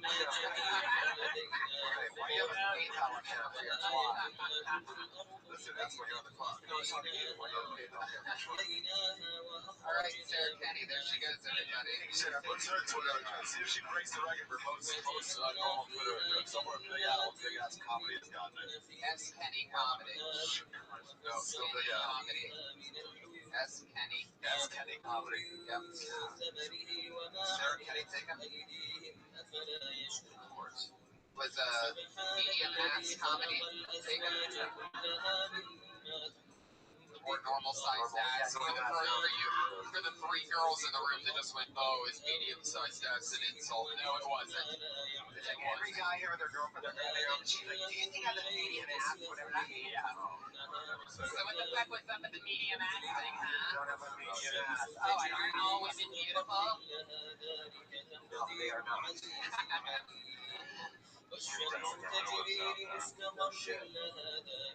Jesus. So that's supposed to be, I mean, is that a bigger person? Or what do you mean by gorillas? Earl? There was an Amber Alert today. Does that annoy you guys when there's an Amber Alert and your phone goes crazy? You can turn it off. Jesus, sir. Oh my God. Oh, this guy freaks out more than anyone. He's going to the kid in his trunk right now. Just like it drives me crazy. I don't want to know about it. I want to be in anonymity. Once I put it in the trunk, I want to forget about that yappy fucking 7-year-old bitch. Let the sun do its work. You should like it though, bro, because that means as soon as that goes off your phone, that means everybody knows you have a kid in your trunk. Right? I saw one once. I was on there. You ever see one? You see the big heads and like movies on Central. You look like, oh, that's movie on Central. I got the license plate. It's the same one. Really? Yeah. What did you do? Pull them up to the gun. Just give a little. Oh. Did you get one of these? I just saw what it looked like. Is that really true? Yeah. You didn't do anything? No, they didn't come look back. Man, you know that embarrassment feeling. Like actually looking. Are you just telling this story because it seems like a great story? No, I did. And then I didn't know what to do, so I sort of looked away. You're a fucking piece of shit, Art. This is true. This is the worst thing I've ever heard anybody. And the fact that you're taking it and it's announcing on a podcast is unbelievable. Turns out the kid died 4 hours later, whatever. It's uncomfortable making eye contact with somebody. Whatever you do, it's human nature. It's like, what are we going to talk about other than the kid he's about to kill? I love that you got scared when he looked back at you like you're a 5-year-old. I know. Like, that's what he's... Or he's like, he didn't just see me singing Sade, did he? Oh, God. Right. Bring the joke out. Oh, that's great, Ari. That's really great. Oh, my God. I mean, wow. It's definitely picture worthy. I can see the caption of that. Ari just admitted Think about it, I'm a hero. assisting. Hang on. What did you do? How are you a hero? Because I saw it. No, I don't think you understand what hero means. I saw it. Yes. So how are you a hero? If anybody's a hero, it's me here. And waiting to hear why? Because I saw him. I got the story out of it. Okay, let's bring up the next comic, and then after the show, I'm going to talk to you about what you think a hero means. Fuck yeah. You gotta know when to hold it, know when to fold it. No, that's gambling. That's gambling. That's different. That's gambling. Wow. Do you remember what the victim, like, What was in there, knocking, saying, help me out. how would you know? I looked at that scene. You were the only person to roll your window up when the guy turns around and looks at you. Sorry. No, my windows are already up. Would you offer to, like, maybe trying to, let me just take to the next level and just, like, offer, like, hey, do you have an Amber that want to switch cars, fucking get it out of here? Is there anything I can do? I just wanted to see what he's all about, what he looked like. He looked nervous or anything. Did he look nervous? Yeah. If he turned around to look at you. Yeah. So he's looking at you like, Jesus, how is that? He looks at you like, geez, how's that creep not the pedophile? Yeah. He just keeps driving. We just saw the same sign we just passed. Right.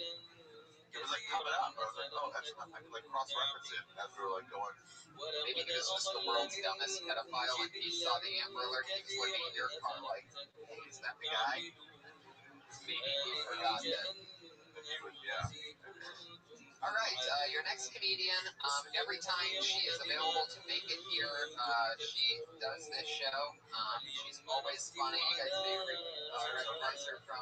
Sarah Silverman. Oh, I'm so excited. I'm so fucking excited for Sarah Silverman right now. Fuck yeah. Let's bring her up, Tony. Don't make us wait anymore. All right, ladies and gentlemen, put your hands together for Sarah Silverman. Yeah! All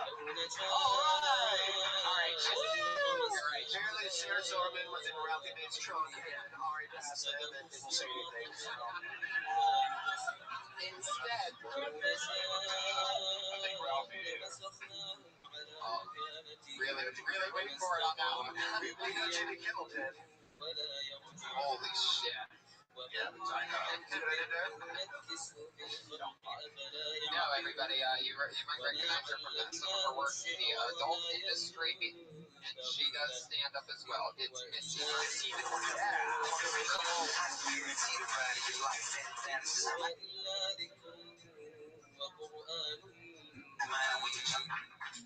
So being important taught me a lot about myself and life.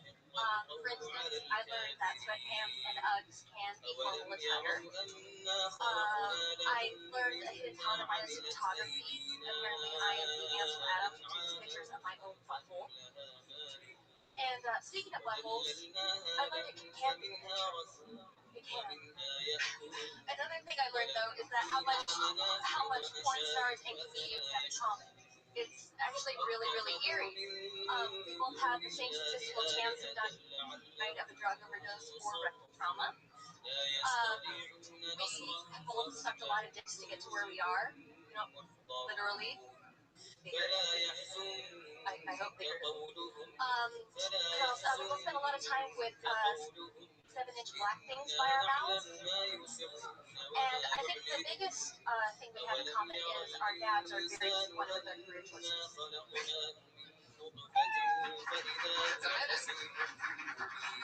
Fuck yeah. Is this your fifth time on the show? I think that, yeah. One thing I noticed that it's almost like you're reading off cue cards. You're not like really, it doesn't really sound like you're just saying it. You're like almost like reading the list. I'm feeling it. So, Little practice, little rush, kind of a, it's kind of like you're like, these are the reasons why I like to eat popcorn. Popcorn is good. Popcorn is yummy. You know, instead of going, I like popcorn, it's good. Popcorn has carbs. Well, that's not really the point. Did I project this week though, Red Band? Did I project? The same as it was last week. Yeah, there one time we did that act out, but it wasn't.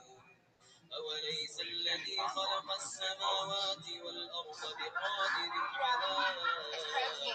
I can have protein. بلى وهو الخلاق I like the honest thing. It's okay. I've seen porn stars that do wear that a lot. Yeah.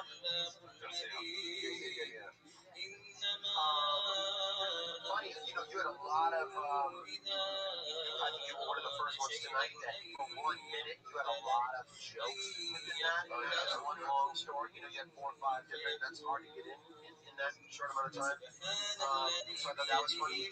My only note I would give you is just, and it really is hours on the clock. It just came across as like Red Band said, a little practice. It wasn't a thing we acted it out. What was that thing? You're like, oh, it was like 10 to get an entrance. And then you were like, how real? Like you broke or something? There was another, that. I agree with that. And then the other thing is, you had one joke that was really good, the black miles or something, and then you said, or no, it sucked your way, sucked a lot of dick. Literally and figuratively, you don't even have to say that. It's so implied that it kind of like, it's a tag to a joke that you don't need to actually kind of public describe the joke a little bit. You can just say that and let that laugh be, and you don't have to explain it. No, yeah, I thought it was really good, especially if you only put together 7-8 times. He's never done it. Do you think it's easier for you to do stand up just look at it? Just how you guys want to do it? Totally different. I'm super, super vulnerable. Like cold on the internet. This because I was horrible like this. Yeah, that's right.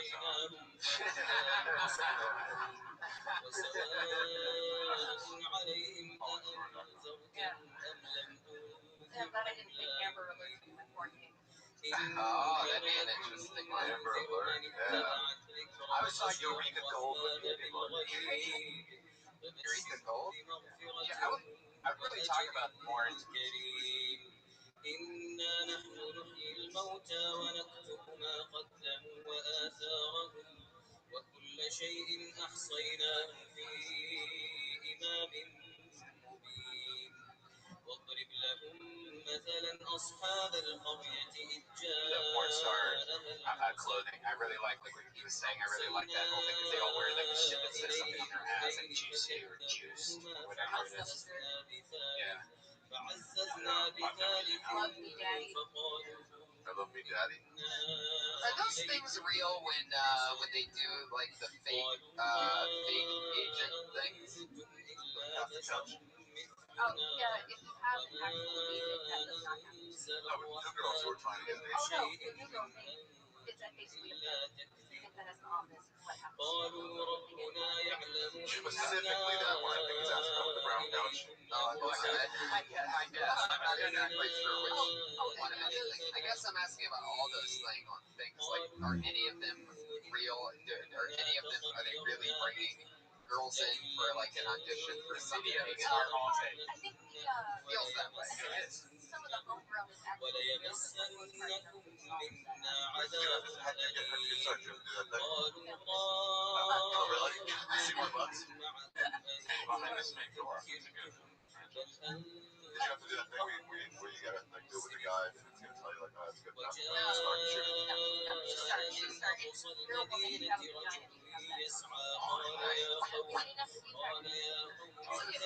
It's this funny storylines though. It's those ones that are fake that they try to make real that come across even faker than like the pizza delivery guy walking into the door to me. Like there's one called I think it's Fake Taxi or something. Oh yeah, taxi, epic taxi. Right, where why are you pulling over? right. This is where we're supposed to go. Where the guy will just be driving like out in the middle of nowhere, out in the middle of a field. There's just some girl wearing like a short skirt that's just like, down here, I need a taxi. It's like, well, looks like I found somebody who needs a ride. Yeah, there we go. Yeah, because they're not quite good actors enough to play it, so we have to be like, what's going on here? It seems like, oh, come on. Did you ever take any? Wait, what? Did you ever take any acting classes or anything for that? No, but when I was 7, I was in my elementary school combo, so that scares me. قال يا ليت قومي يعلمون بما غفر لي ربي وجعلني من المكرمين وما أرسلنا على قومه Okay, you know, Dollar every time I heard you say that, bro, I was just so red. I love that you know what site that's on, but you don't know what site she's on. It's an organization, right? Ghetto gaggers. Ghetto gaggers. Mr. Marcos. Do you remember Mandingo? Oh my god, that's tough. Mandingo's still around? Missy, thank you so much. Martinez, everybody. I'm sure Yes Words is going to be the new Twitter account name. Missy X Martinez. Missy X Martinez. X. Yep. Definitely the biggest Twitter, the most popular Twitter. Yeah. Missy X Martinez. Is he X because you do X-rated stuff or because you don't know how to spell your full name? It's a pretty common to type that. Yeah, man. I thought I was the only Steve Thompson in the world. Martinez has probably got to be one of the most popular names, huh? Yeah, definitely. Martinez is just fucking nonstop. Martinez's and How did you get so drunk at 9:15, bro? How did you get this? Oh, dude. This guy lives the wolf. Mardi Gras fans, I got a little cheer, and I love Arnie. You ever see my tits? This guy's like the pig of Wall Street. Look at him. Fat and wasted. I love it. I love your smile. Okay. Your next comedian. Always a regular here, writes a new minute every week. Put your hands together for Sarah Wine.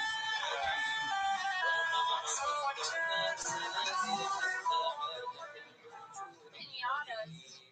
Who the fuck thought that was a good idea? Give these kids a bat, make them spin around blindfolded, and then so they can beat the shit out of their favorite character, Thomas the Train. Imagine being at a party, guys, just a crew of children beating the shit out of Thomas the Train with juju fruits. Scary. My nightmare. That should have stayed in Mexico. Like, let's just leave that there. It's real confusing. Like, there's nothing scarier than a bunch of children fighting for candy. Just like foaming at the mouth for baby bottle pops. For fruit roll-ups. Imagine an LA pinata, Beverly Hills housewife pinata, cacao nibs, yogurt-covered raisins. Thank you, sir. Cacao nibs.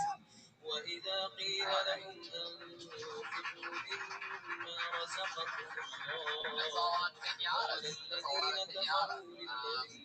Let's get pinata heavy. Yeah.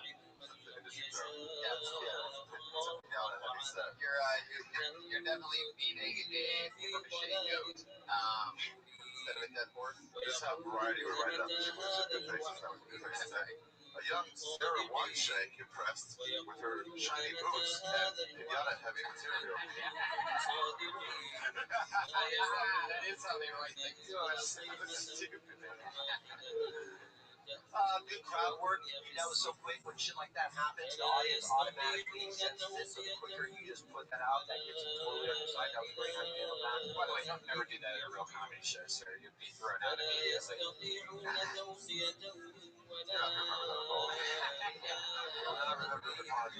And I will give you a little leeway because we know you have to take a cab back to New Orleans tonight. So He's partying his ass off right now. And I love that after he said, I'm sorry, I apologize, he was like very mature about it. Then he turned to a little kid. He's like, I'm sorry, I apologize.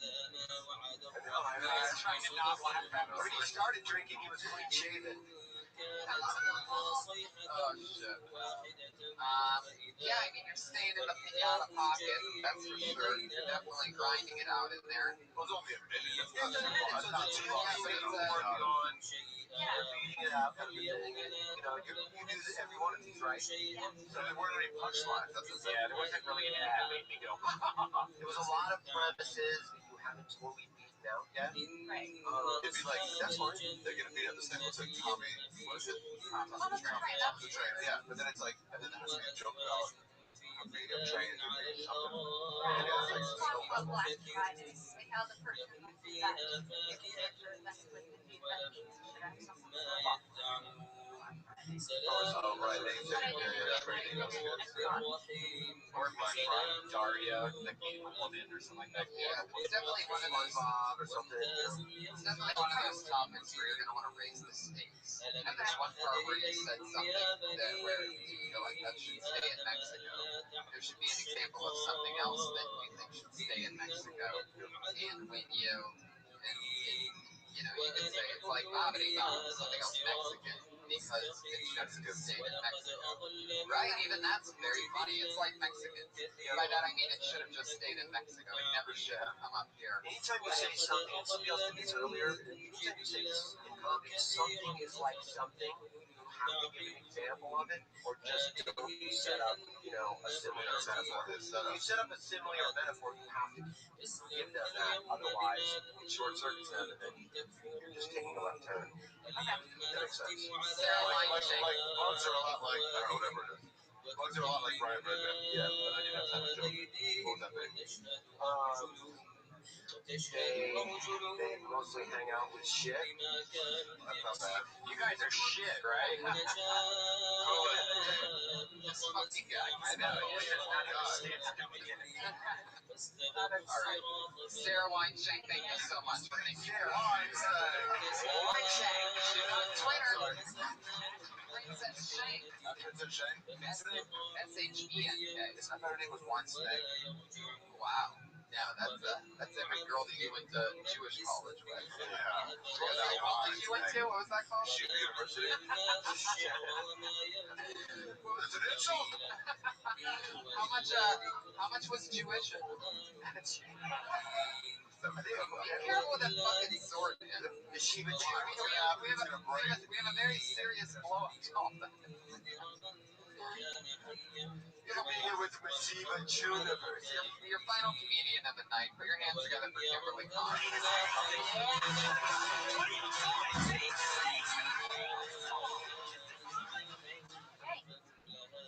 So I've been having a little trouble staying in a relationship. I don't get it. 'Cause I feel like I'm pretty easy to date. Like, all you have to do is meet me, and all you have to do is meet me two things: and attention all the time. Like, I'm pretty, I'm funny, I'm charismatic, I'm talented, cute, I'm sweet, I'm humble. What more do you need? You know? Every time I think a guy's gonna leave me, I just make sure I can Kegels while we're having sex next time and cook bacon after. Seems to work though, right? You know.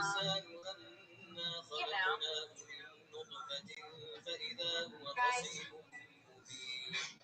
if I had one more minute to spend, I'd spend it right here because it feels like forever right now. You could have just ended. You're over a minute, right? You could have just ended at 51 seconds with each other. Well, why not? That worked good. She got it in time. She had a lot of fun. Who here thought when she said that you only need two things to meet her and one was cock? Did anyone else? I knew you were gonna say that as soon as I read it too. Tonight might be like I thought one of them was cock. I thought it was going to be sandwiches and cock. Wow. Just attention is fine. I really like that. I really like that humble part of it. I think you could. I like that. And whatever the next thing was, I like too. I think Kegels and bacon is good. yeah. I forgot my last line. I was gonna say. Oh, we can tell you forgot that Yeah, last line. I was gonna say. And if he's rich, the only thing I let him pull out is. Maybe it's good I forgot it. I don't know. One thing that you did that I'll give you a compliment on too is like, towards the end when everybody realized that you, including yourself, that you forgot what you were going to say and you were running out of time, you were very present and you were very like in the moment and set up and went a whole different improv way and then connected and made this connection with the audience. That was really good. Unfortunately, we have run out of time. Thank you so much, Kimberly Condon. She's actually My only problem was when she said she was pretty and she was cute. Well, she should know it's Los Angeles. Yeah. No, it's all coming to that humble thing at the end. I get it. What's going on, guys? What do you want to promote? What's happening? Definitely follow @GirlsGiggle, everybody. One of my favorite Patriots ever. Absolutely hilarious. Listen to his Inappropriate Earl podcast. Available on iTunes. And follow him on Twitter. One of my funniest friends. Great. RH Beer. You two actually do a podcast together, Punch-Drunk, which is very successful. @Punch-Drunk Sports.com.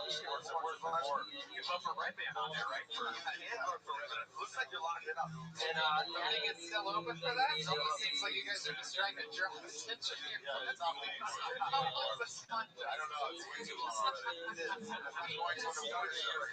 don't know why. This is the best guest on Twitter. Ari and I do a podcast together, Punch-Drunk Sports, on iTunes with Sam Tripoli and the team on Twitter. And August 9th to 11th is Shroomfest 2014. Oh, yeah.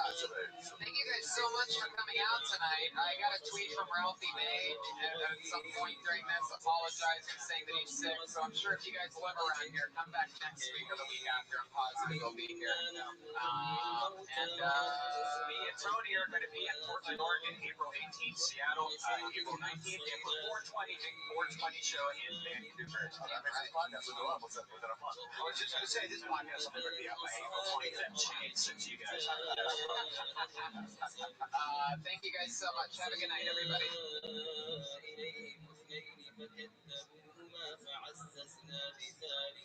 فعززنا بثالث فقالوا إنا إليكم مرسلون قالوا ما أنتم إلا بشر مثلنا وما أنزل الرحمن من شيء إن أنتم إلا تكذبون قالوا ربنا يعلم إنا إليكم لمرسلون وما علينا إلا البلاغ المبين قالوا إنا تطيرنا بكم لئن لم تنتهوا لنرجمنكم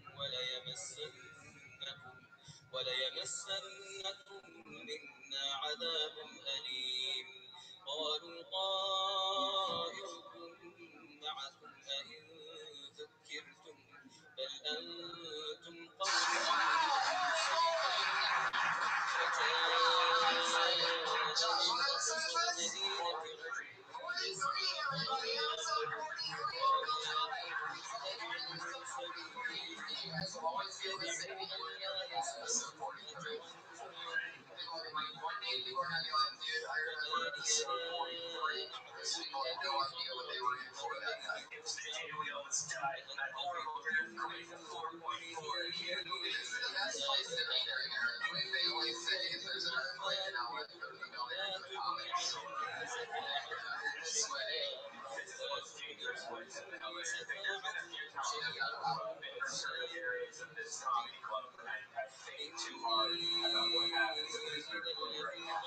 This is one of the only places that was here in the 30s and really hasn't changed much. If anything happens, they just put another layer of black over it.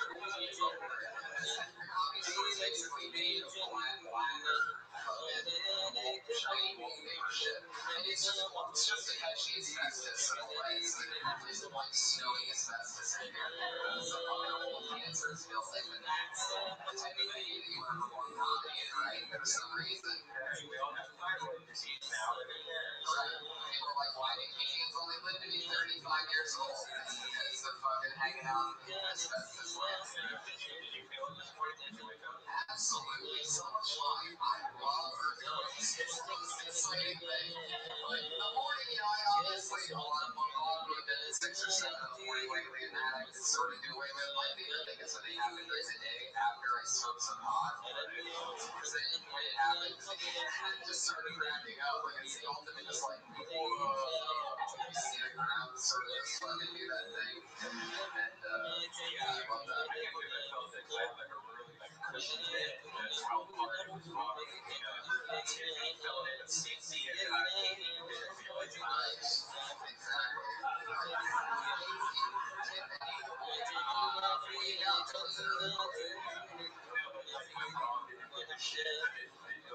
Tracy T. Peter, he's a funny, like, she lifted her head up and she gave this look of like, should I park in that? What the fuck was that? It was just, she didn't really creep her up too much. Really? It's like started running full speed into a wall. I think he had no idea what was going on. Earthquakes are totally, they are the most awesome natural disaster of them all. There's no doubt about that. It's fun, but also like afterwards, right after you have that like almost like you almost got to fight like adrenaline, like that. It's almost so fun. There is nothing that makes my heart beat like that. Sure, like there is still 2% that knows that it could totally be a hot whatever. 2%, and then it's gone a few seconds later. It's really great watching the news reactions to some of these videos. They get really confident on stage right now to do her impersonation of the KTL.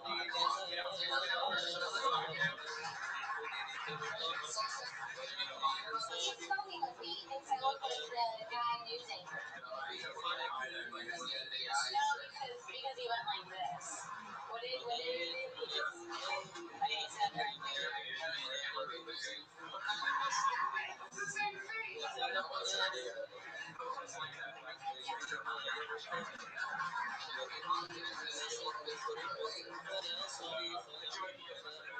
Was actually podcasting at the time, and he does podcast church was happening now.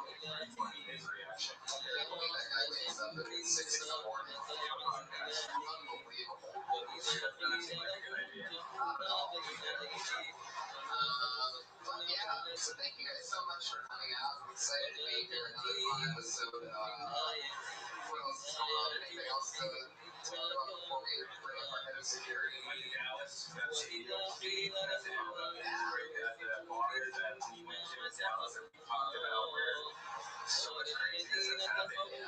Same thing happened to me. All 4 nights I was there, went there. All 4 nights I don't remember. One thing happened. Concrete jungle in Dallas. It's a good place to black out. So bring a local somewhere. I spent all the weekend here doing swabs. That was it. It's a very routine home weekend once in a great while. Got to knock that out. Opening up the daily calendar today. Well, thank you very much.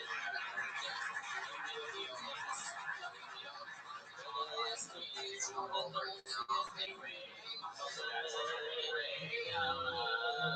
Has he seen you comedy before?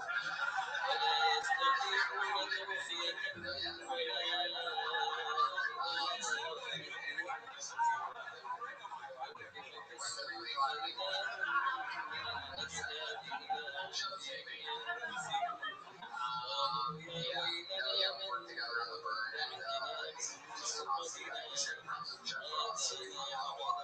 We're in the same city and this and that. So like, I don't mean him like that. Dave's a great guy. I'm really excited to show these guys are gonna be awesome. Fuck yes. For those of you that watch this show, you know we have a head of security here to keep us safe at all times. And it used to be a guy who dressed up like the Iron Patriot, who's a version of the Iron Man, a red, white, and blue Iron Man guy. He quit the show. He said he got too big for the show. He got up to I think 2,700 Twitter followers. And he said, goodbye, guys. That's what I needed. 2,700. I'm throwing it in. Now I'm going to use that 2,700 to launch into my new video. Obviously, like absolutely nothing. Now you just retweet old tweets from a long time ago. Very bizarre. But ever since he quit the show is not replaceable. We had a different version of the Patriot. We had the Black Patriot. We had Patriotica, the Black female Patriot. We had Patriotica, a Mexican Patriot. We had the Sexy Patriot. We had so many different Patriots. Iron Josh. That was a good one. Iron Josh was fun all the way up to Station Heaven. I just watched reruns of 41 I hate the Iron Queen. Oh yeah, you did. That was a great one. Yeah. And this makes no difference. You know, I really dug deep. I'm like, how can I top myself this time? What kind of head of security is someone that people can believe in? Somebody who truly want to follow. Ladies and gentlemen, I give to you Iron Jesus Christ.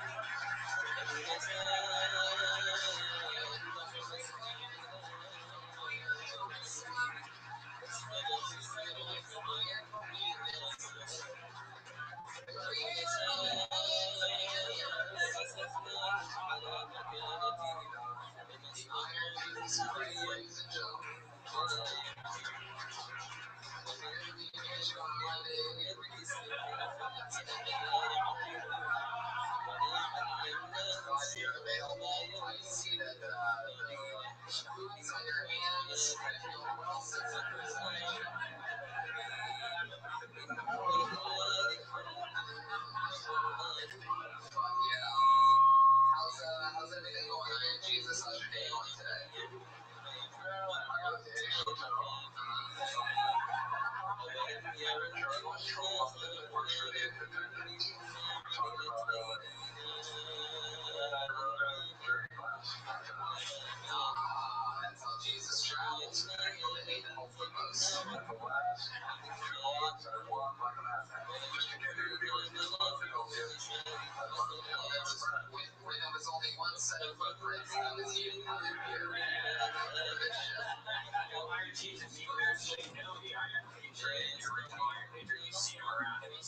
since he left us, I have. We talked about knowing. I didn't know what he was talking about. He was like, oh, and I'm like, okay. I really didn't know that.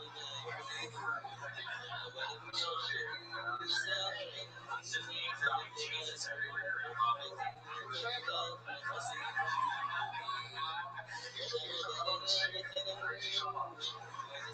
Jesus, I have a question for you. A lot of people are wondering what happened to this Malaysian flight.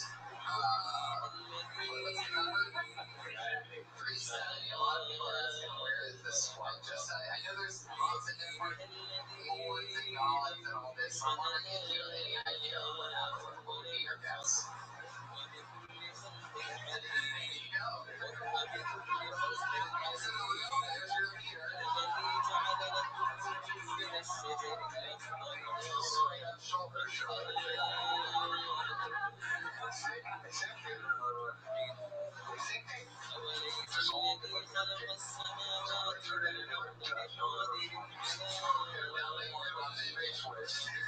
Conspiracy Jesus.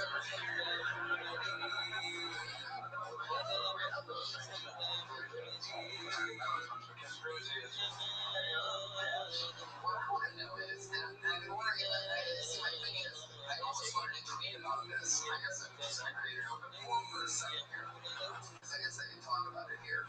Did you notice that there were 2 Iranians with stolen passports? I don't mean to get political or racist, but I'm about to get political just for a second. There were 2 Iranians with stolen passports. We remember this from a couple days after the thing, right? Am I the only one that saw that news? Guys just staring at me.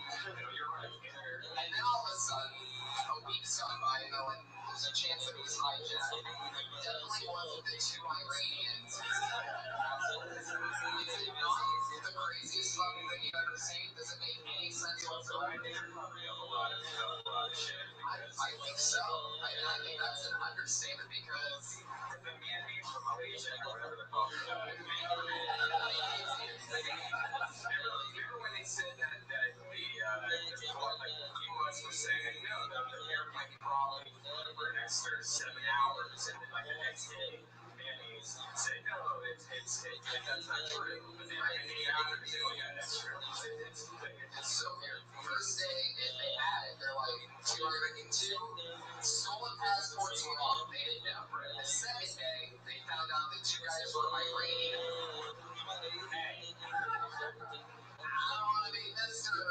White American, like, hey, those people, but seriously, guys, they're fucking Iranians. I guess I'm being political. Yeah, even if they're not Iranians, they're the only 2 known thieves on the plane. We know that from the stolen passports, alright? This is a totally different podcast. I want to talk with somebody who's a good conspiracy theorist about this shit because I think there's one being written right in front of us. Anyway, we didn't make it nice and dark. Good job. There's like a little knob though that the pilot can turn on like all the things. It's like, why would you even have that knob? Like, hey, just in case you want to turn off all the things to our radars, just put this little knob right here.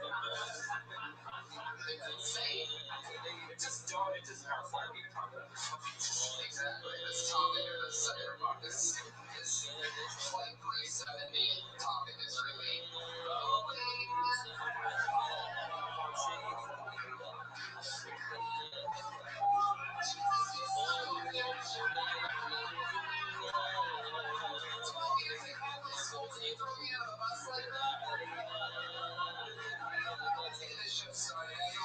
two of my funniest friends sitting guests on the show. This week is no different. It's the return with the untrend and you on the show. Big Rabbi for everybody.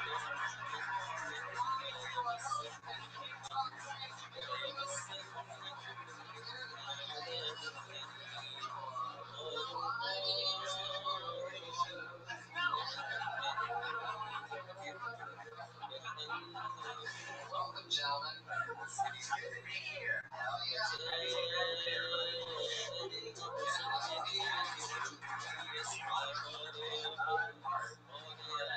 Jesus, what nationality are you?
Sign up for the chance to do a minute.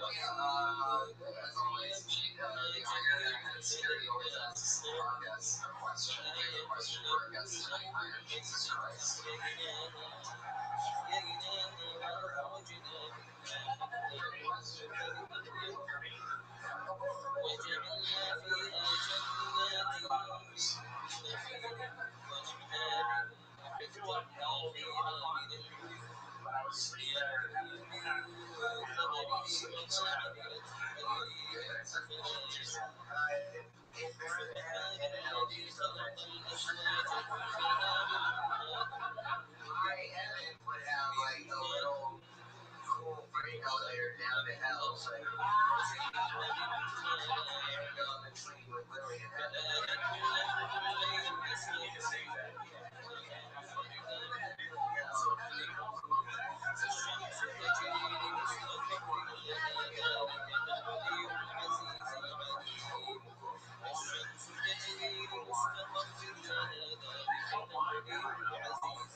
Yeah, great question. So, another great quote the other day, I can't remember, it's slipping my mind what it was, but it's something about, heaven seems like fun and all, but all the good company is in hell. It's like Sinatra or something. Yeah, it's like that quote, I don't want to use my club today. And not like that quote at all.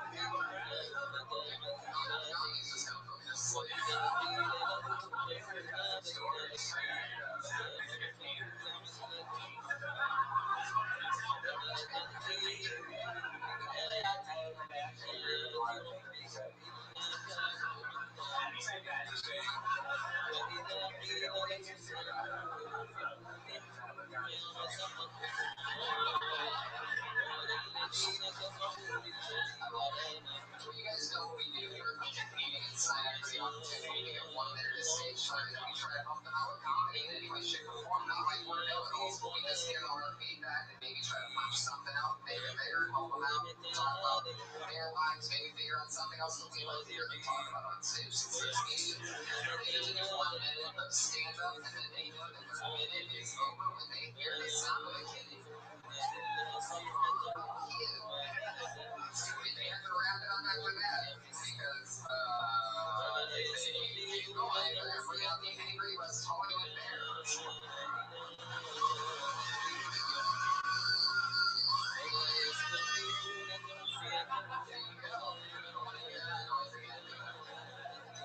So,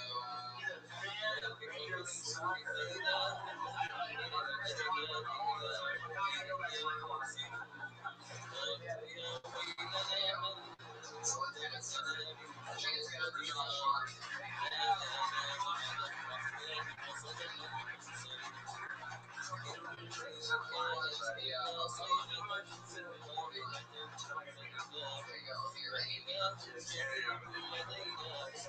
the most Irish beer you can get? Marty's.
Let's get this thing started. You guys ready for this? It's episode 43.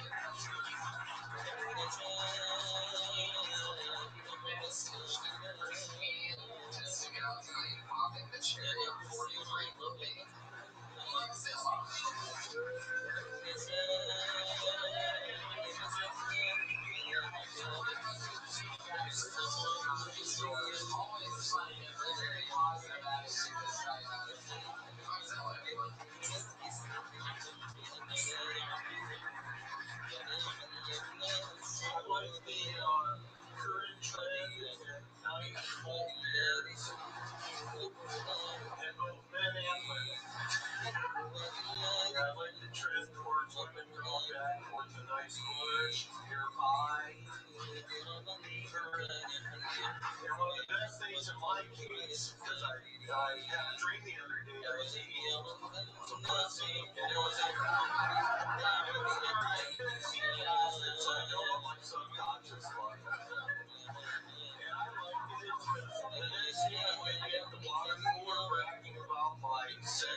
actual timing that happened was pretty funny. That was on purpose. First time for the joke here tonight. Right. For Kill Tony. Fresh.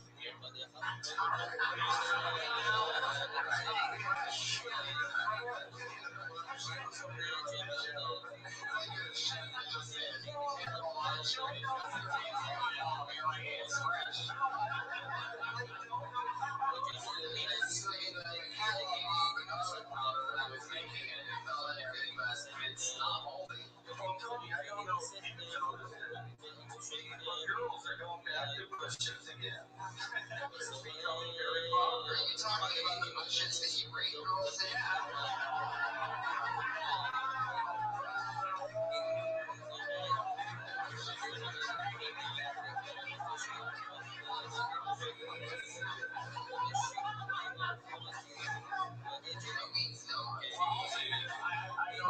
When I was at a show on he's got so much better. He had his whole face when he dropped one down and went by myself. Yeah, he's like, I gotta rebuild, you know? Like you hold a different personality. You're almost like you hold a mankind. Holiness is mankind.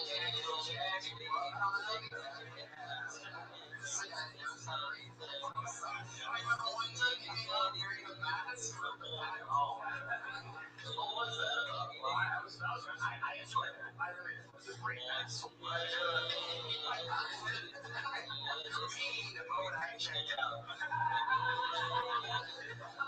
When he said the name when you're talking about it at the water cooler.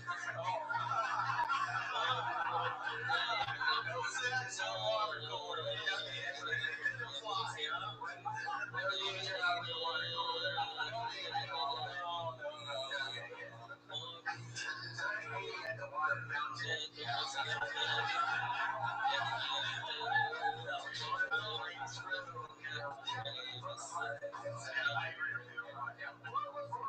Tony, what would you talk about with your friends? What's the location? The location? Yeah.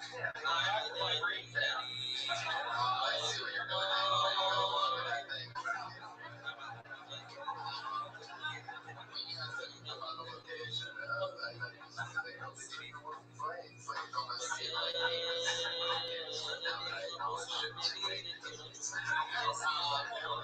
still and we have schools behind these guys.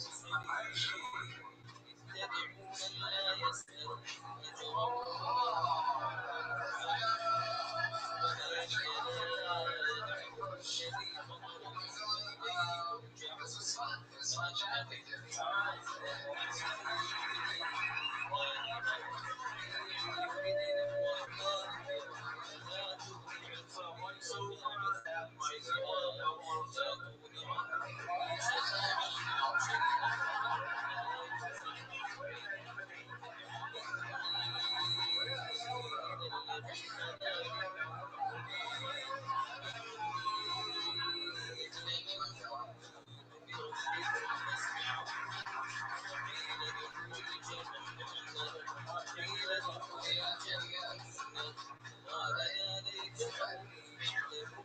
Almost demanding an encore stay on stage so long. The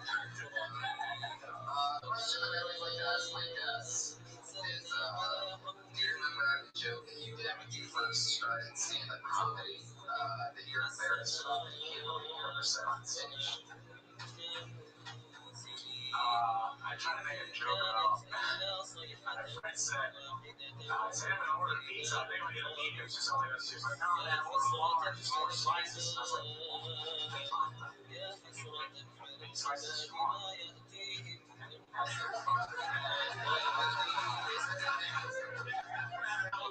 First joke in line. Brilliant! You guys don't know! You know, it's terrible. It was very embarrassing. That's great. Well, I was looking for being good when I said,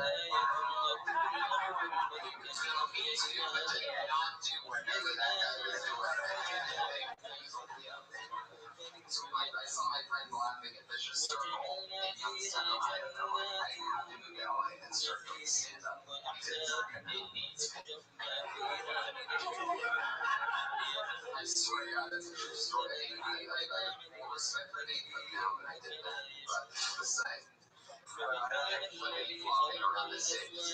a story about comedy. But so I guess the first joke I think I ever did was about how I wanted to go on the close ride along. There was a lot of flipping and flopping around the stage. A lot of sound effects. I was proud of this. It was like, I would like, the cop would ask me to come on the shoes with their busted best lap. So back up, here's the deal.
He's like a future brain surgeon over at USC. He's getting his master's in being a doctor, and so on only 3 years.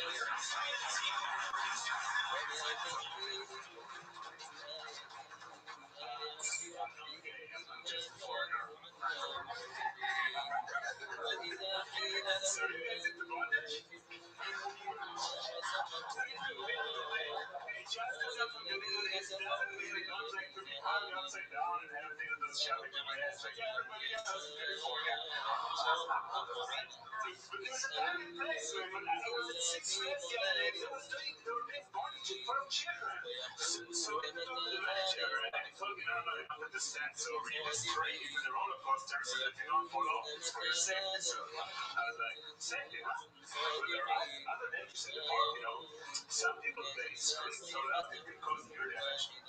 They should be gagged. And cause a dance to the freaking measure.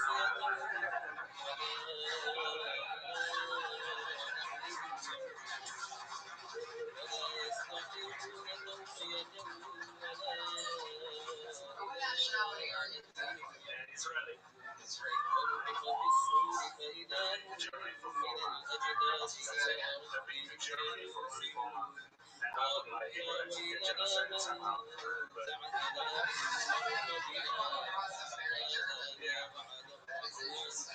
we're talking about the Nazis, you know? Jews like, hey man, I'm not Jewish, I'm the white one. Hey guys, let me show you Jewish Jews. Are they Jews? It's true, what do you think you do? It's about how I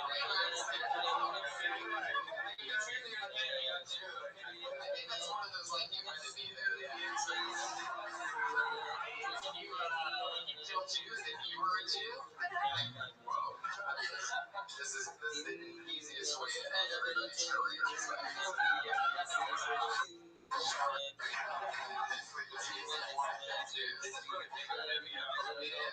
very, just hope that none of us get any sort of brain injuries. Training a brain surgeon? You would have thrust me into your brain. I have just a bad thrust. I'm just doing research, so I'm like scanning brains, playing with theories and stuff.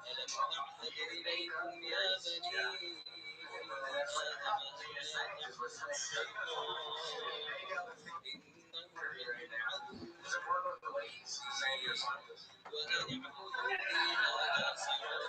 It's better to say every comedian. I see what you're saying though about the loud noises and stuff. I actually had an idea a long time ago about how ambulances go by trying to protect somebody, but yet you hear damage from them because you know they're loud as fuck, and they're just like trying to help people out, but yet they're like pretty much destroying people's hearing. But I never really had the joke there.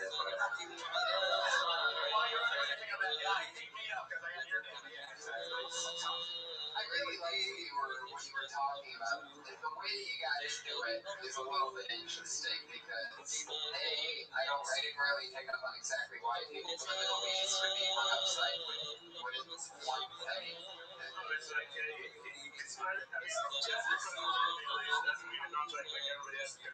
I would go with I'd keep it honest and real.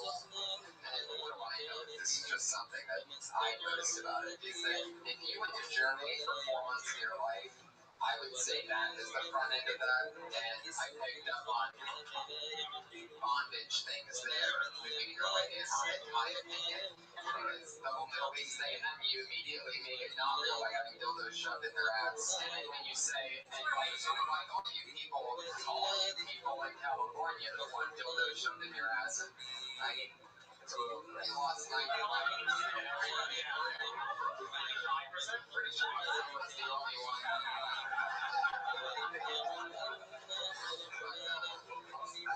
I did like the first joke just because I'm from Europe, I guess would be Middle East. Didn't really true good at your accent. But maybe say a little more so that we all go, did you know this way? And then you say, just my first thing that I haven't made a judgment yet. So then I'll straight up that you're terrified of me.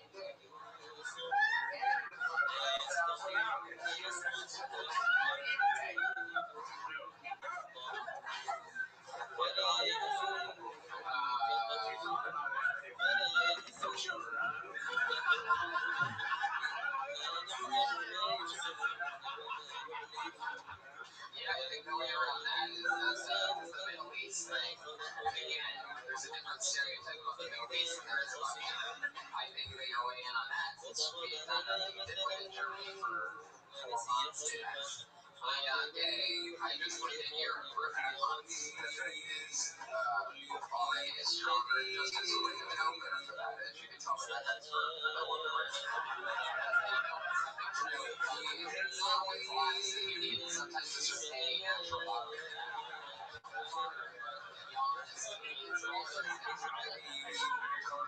Yes, I am Jesus Christ.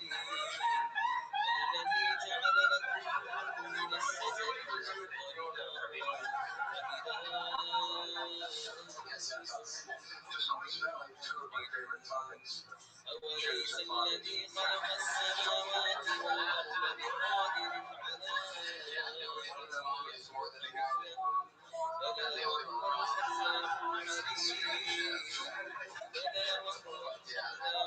thorns and you know doozy too. Just cheats on yikes. Wow.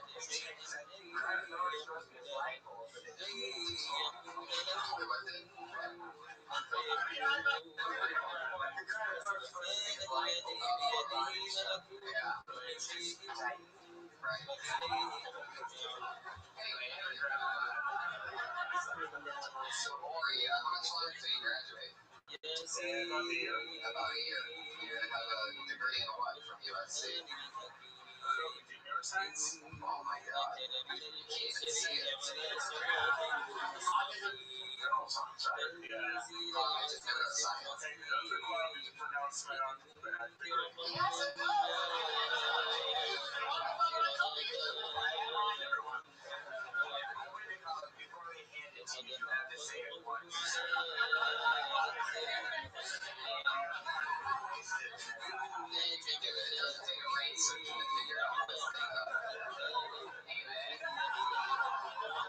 Very funny. I like your style, buddy. Keep rocking. Ori Danner's on Twitter.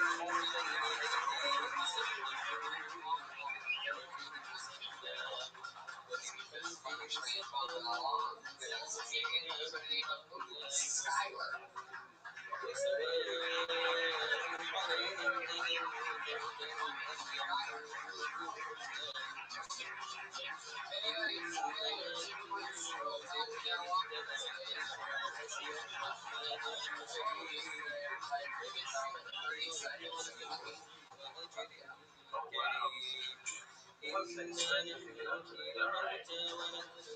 Well, Tony, you were talking about the Malaysian airline.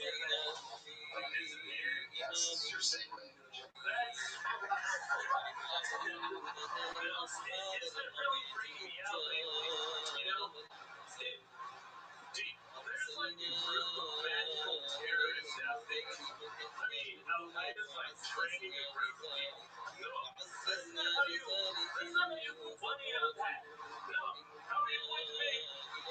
Trade Center disappearing. I haven't really fleshed this out yet. I know I was going to go with the sawing and electric, like, version that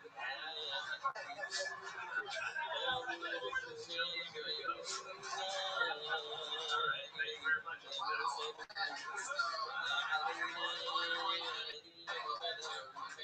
Started doing what we're supposed to be doing right now. Figure out what you could have done better.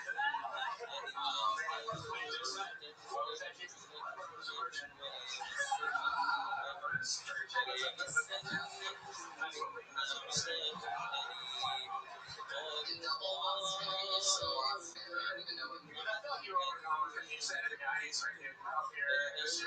Why did somebody else sign your name instead of your name? No. It's just I had the other one out of 30, one out of 25. That's how I tell you. It's not powerful over here. You just won the Oscar award for Best Picture. It's like, I was not expecting it. I'd like to thank Jesus.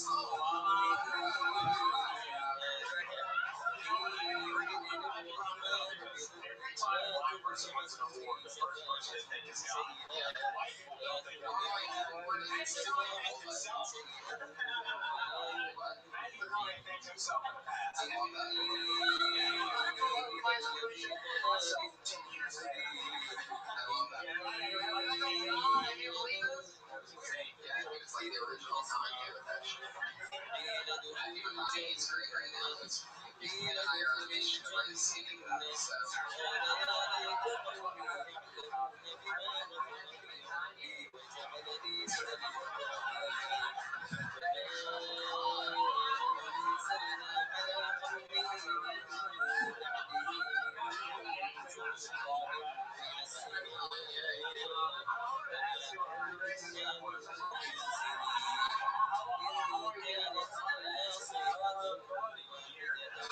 So seriously, for a year, just off and on. No, seriously, for a year, I've had a shitty, like, open mic week. All last week, I did, like, 4 open mics and nothing. What's going on here? Especially after you know, maybe she's talking about the mic. Oh, no, I'm not saying so. I haven't been able to get on. I feel like you don't want to talk about that. You want to talk about your life, right?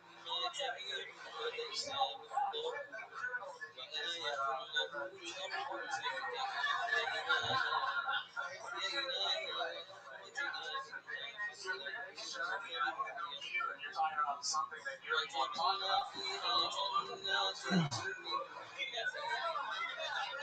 We talked about this last time. Families that save on the bus.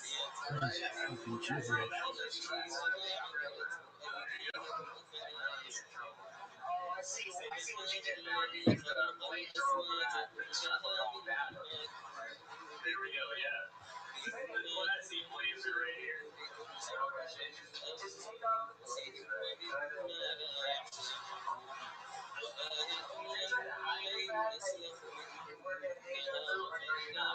No, not really. I just put on laser.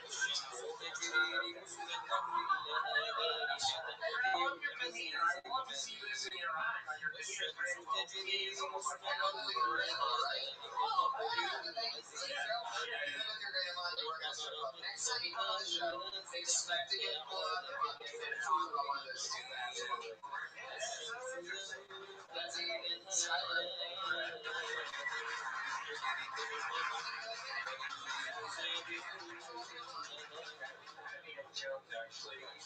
Yeah, you know, it's like it's adorable though. We're gonna find out one day that his grandmother works at the school. It's a family business. Bells, I still.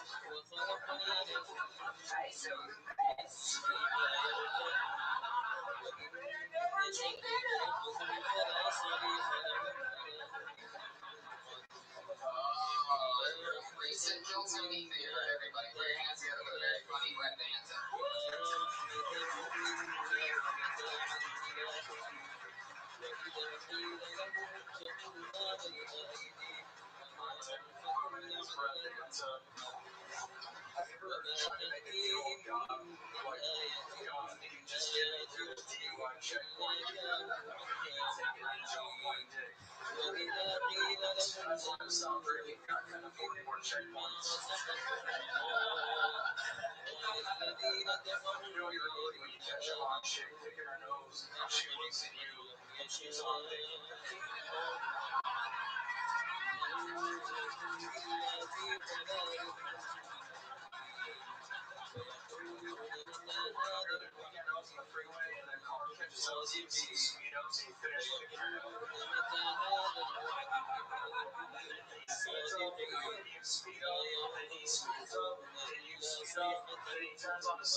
because I was driving my pregnant wife to the hospital. She screamed at me to run a red light. She's like, run a red light. And I was like, no, that's illegal and dangerous. But then I realized when I take a shit, I'll run every red light there is to get home. So a human being realized what less than it could.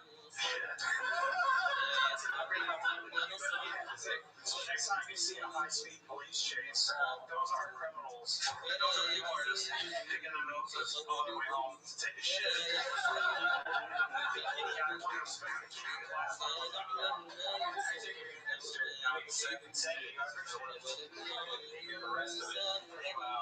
If somebody gave you a topic on something like news headlines and you were told to write for somebody else, would you be able to do that on the topics, or do you find it easier to write for yourself, or do you have to kind of read it because writing on opportunity?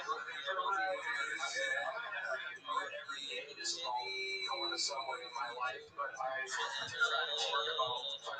to think about like topics like the flight. That would be a good exercise to do. That's very cool. You guys help me on. You guys really help me on.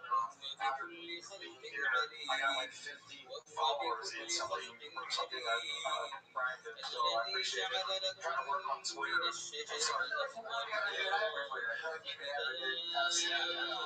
Absolutely. But yeah.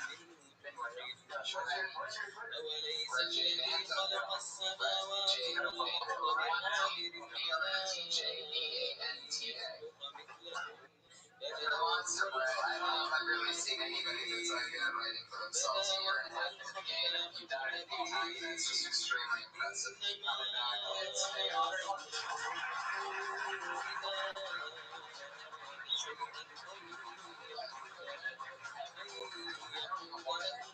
Stuff, it's like, I also don't know how to make it funnier. It seems like he's had so much control in the joke. It seems so great that I don't know if adding or taking away anything helps. Because it's so really from 6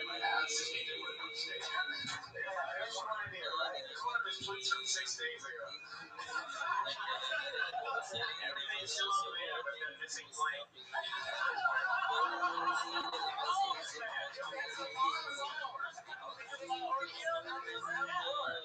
Oh my god, you're a monster. Please keep coming back. Take care of this kid. We're gonna have a little missus. Stay away from the liquor. Sure, doesn't drink anymore. Start smoking more weed. Ultimate inspiration. Shooting heroin. Everyone's following that service. Bravo Santos.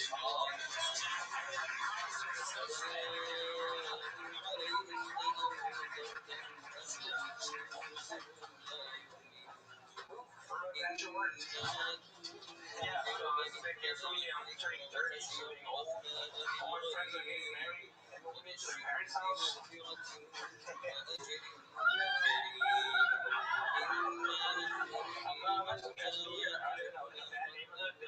Got stabbed trying to rob somebody. You can't afford a security system, so all I do is just put police tape around my apartment.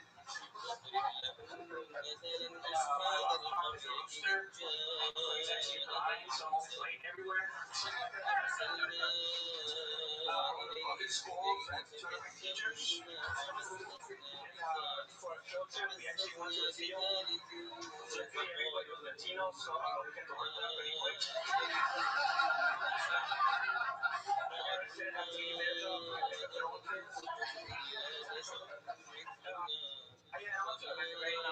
High school, like the middle of very good for basketball sports.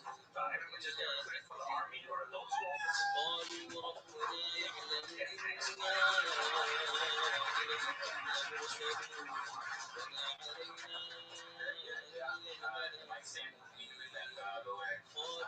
When you started trying to take it on, Leave it in the mic stand there, not even have to deal with it. Seems like that. Is that his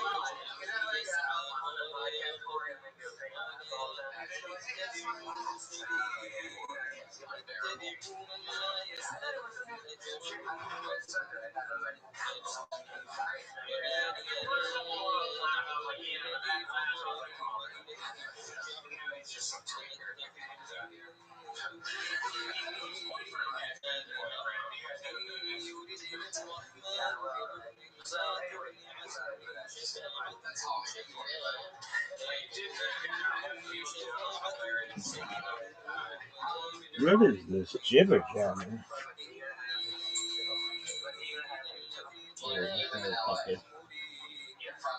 Some carpet.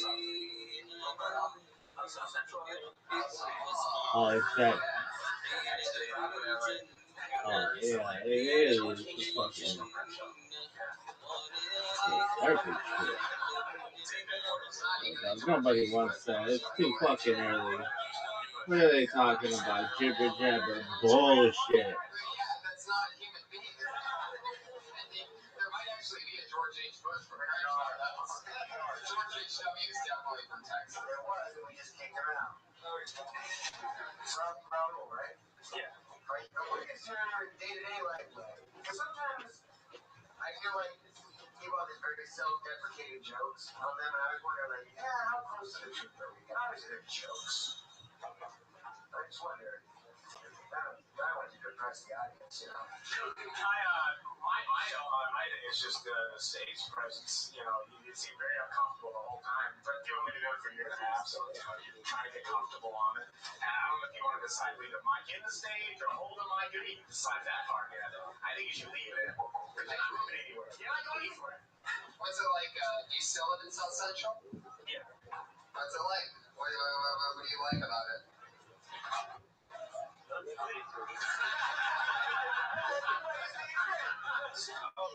should talk about it because I have a friend that lives there, and two people just got shot down the street from her house the other day, and it's just for her and as a little girl that lives there, it's just like very scary for her.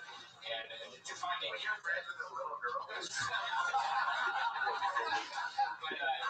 talking about that, because not many people know that room, and I barely know it. And just going there briefly, I was just amazed at the fact that she lived there, and at least where she lives.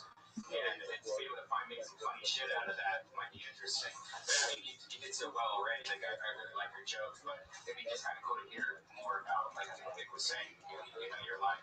Yeah, like just to distill a little more truth in it, because they seem like such one-liners, and they are. It's great, but just I don't know. There's somehow connected to your reality a little more. And unfortunately, I don't know exactly how to do that. I don't know if I have the answer.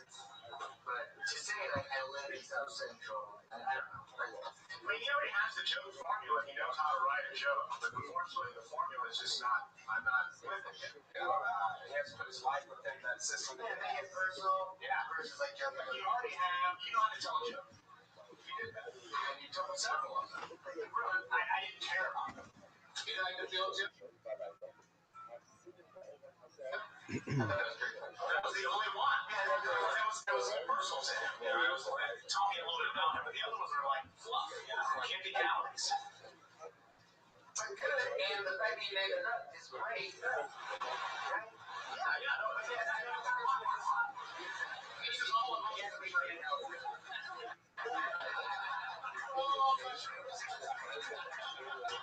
Secondly, a long run to be had about being a Latino growing up and living in South Central. There's a lot of things, a lot of fun combinations that you can make. Like maybe it's hard to do a drive-by when 15 members of your family are in the car with you. Maybe that's the worst example. It's a Latino thing. You know, the Latino thing, they all think that gives you people that are universal stereotype. Yeah. You heard about that? You heard about how the old joke about how Latinos take a family picture? They all sit in front of the car during a red light. Street joke. Street joke. Where are you getting up right now? Are you getting up to any local clubs that you go to for fights? Yeah, come here. I usually come here like I usually perform a lot at this Formosa Cafe. I do a show there and Ice House. Ice House, yeah. That's a great venue, Ice House. They have a new mic there, and for Latino comedy, it's Gene at Jerry Ice House. That's right, I perform a lot, and it's a fun audience too. If you succeed, you can succeed there very easily if you keep it up, keep going. Rock and roll Raoul. We hope to see you back again soon.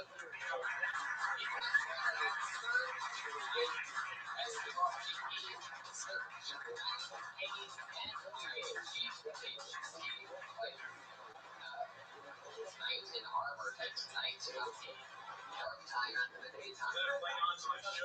So Surge Night, and if that wasn't enough for you, 29. 29, obviously Surge Night 1 through 28 were taken. I was in Dallas. I was with a bunch of friends, and my phone died, and I got back to my rental car. I was like, see you later, friends. And I didn't remember the name of the hotel I was staying at, and I didn't have a phone charger. So I had no idea where it was in Dallas, what my hotel was, and I had no way to charge my phone. So I'm like, shit, I'm driving around looking for like a gas station I couldn't find one. I'm like, all right, I better get on the highway, find a gas station. So I get on just the first highway, get off the first exit, Martin Luther King Boulevard in Dallas. Now, you know the old joke is like, every time you see Martin Luther King Boulevard, that's usually the bad neighborhood. I grew up on Martin Luther King. That theory is 100% true. The second I got on Tyler Perry was the headmaster. The second I got on the you guys from Lee.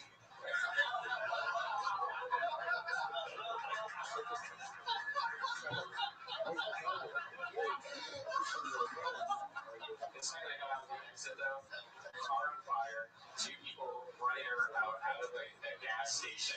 Like I was going to go to this gas station, 2 people were running out the front door. Like, it was exactly what you think Martin Luther King Boulevard at 3 in the morning. What was on fire? This car was just on fire on the side of the road. There were just people laying on the sidewalk. Like, it was like every business was out of like boarded up. It was just exactly what you think Martin Luther King Boulevard would be. You know what I do like about Martin Luther King Boulevard though? It's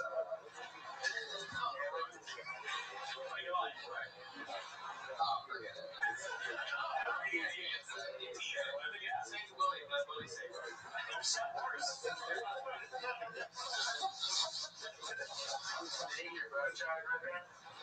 Yeah, I went to another episode.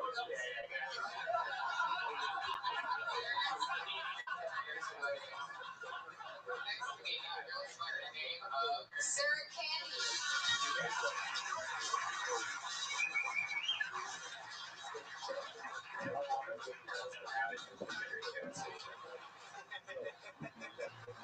So driving behind this woman had a baby on board sign in her back window, and then she stopped really suddenly. So I swerved not to hit her, and I accidentally ran over triplets. So that didn't work out all that well. So I've noticed lately that sometimes when I'm thinking things through in my head, I refer to myself as we.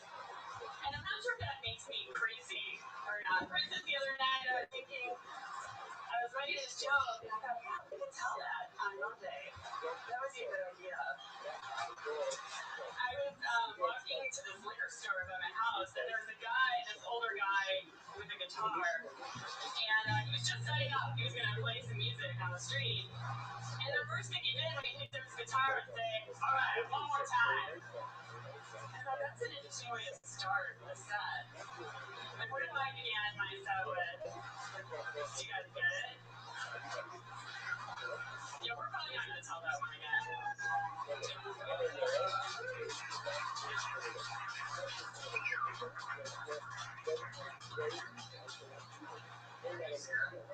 I get the first joke. Just like baby on board sort of implies that, there's valuable cargo, and so hitting anyone else is any better than not hitting the car. I always think it's odd to designate your car as having a baby on board because either way.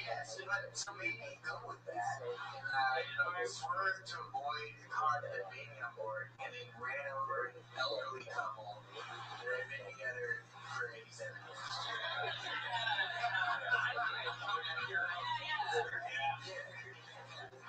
Wanting with the kid. I think you're over cancer right there. The true law. Like more of a contrast. Yeah. Be good. So I was more interested in their triplets on the side. Cheers, man. What was the second joke?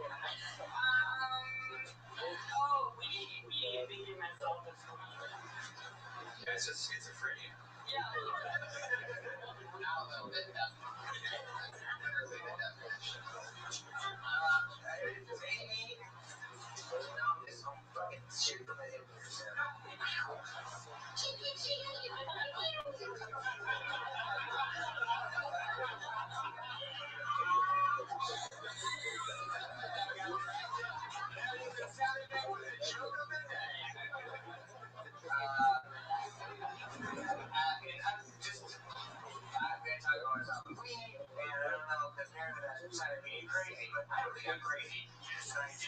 That's you know what I mean? Like maybe I'm up a little. Yeah, maybe it's a little bit of like a life associated style. Yeah, we can do that. Well, no, you don't. I just want to do a life, but you want to find your own thing. Yeah, that makes sense. Now, it's really when you're going, if you're going to take that approach and you're going to go, hey, I'm a little bit crazy, and then just be done with it after that, if you're going to say, I might be crazy, it's got to go crazy. Yeah. Why? Yeah, right. Yeah, exactly. And it could be a specific detail, like, well, my last two boyfriends done things so, and they're in my backyard. It's not very easy. Or it could be an act out that's a little crazy.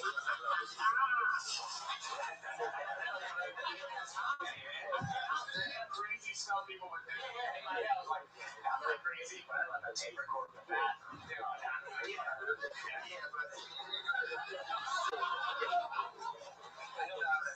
So I can hear what they're talking about. Something eccentric enough to where I'm like, I believe that you're crazy. Yeah, everyone's crazy. You can really let it rip. Yeah. Just have a total conversation. You can say that all the time. From one thing to Yeah, I need to crazy up on you can go like, then I should probably take my medicine at the proper times.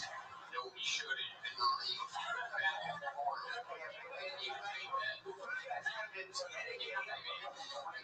I think we should. No, stop taking that medicine. That's a class ass, or I don't know if you're doing good with acting that out, or you're an act out type person, or like do you improv or acting or anything like where you can like convey that message? Yeah, I mean, I think I could. Yeah, I think I could ham it up a little. I've done a little improv. I do too. I don't know. I think it's more because you're so dry the whole time. She's not dry. She's a very dirty girl. Email me that on the show.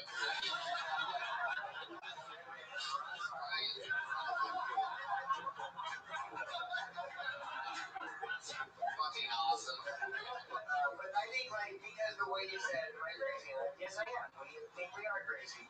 Like, I think maybe just find it funny, like, quirky detail that none of us would correct it to be like, I say we, but I'm not crazy. I know that because I've been institutionalized. It's like, that's the driest, not funny version. Like, that's what else would it be to get institutionalized? Like, but I know that because, like, I've only stabbed 3 mailmen or whatever. You know what I mean? These are, again, pew, pew, pew, pew. Actually,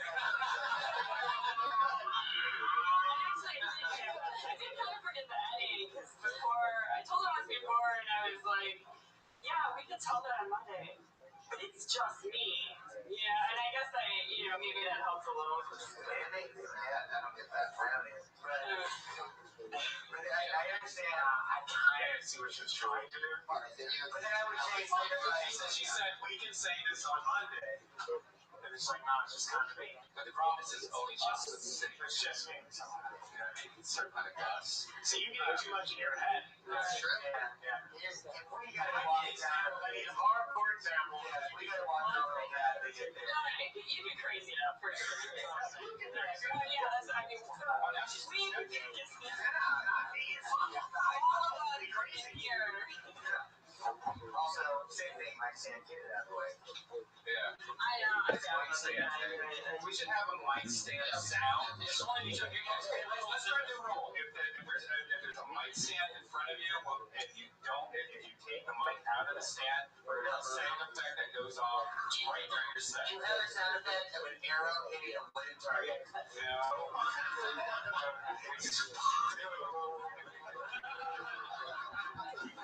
And also, listen to yourself. There's a PA system in here. You can hear yourself if you're not loud enough. Put the mic closer to your mouth. It's not. Put the mic closer. So many people talk like this. I can't hear anything. Just a little bit closer and talk into the microphone. You have a microphone. That's happened twice so far. Well, it's probably going to go the other way. I've got it. Yeah, that sounds. Next time I hear that, I'm going to hear the angry seal. Stand Sally. That's what we'll do. Sally, alright. Yeah. It's been a long ceremony.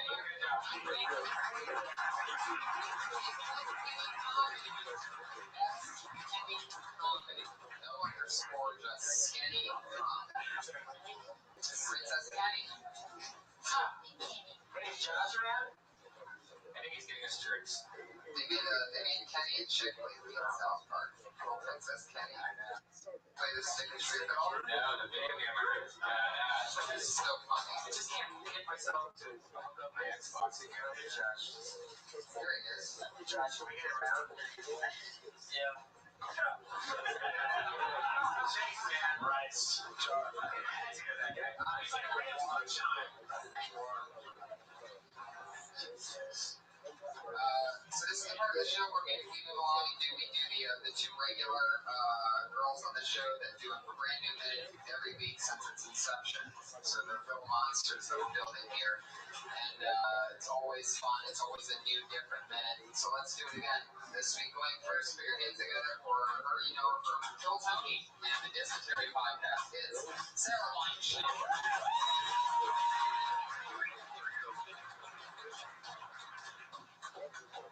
Trying to be more positive, guys. People keep telling me I'm always talking about what I don't like. I'm going to talk about what I like. I like playing with fire.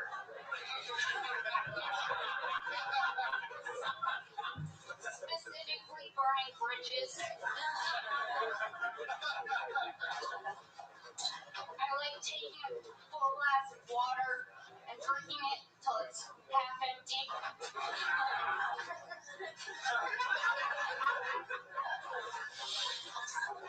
I like it when life gives other people lemons. I like taking silver linings and painting them black. That's it.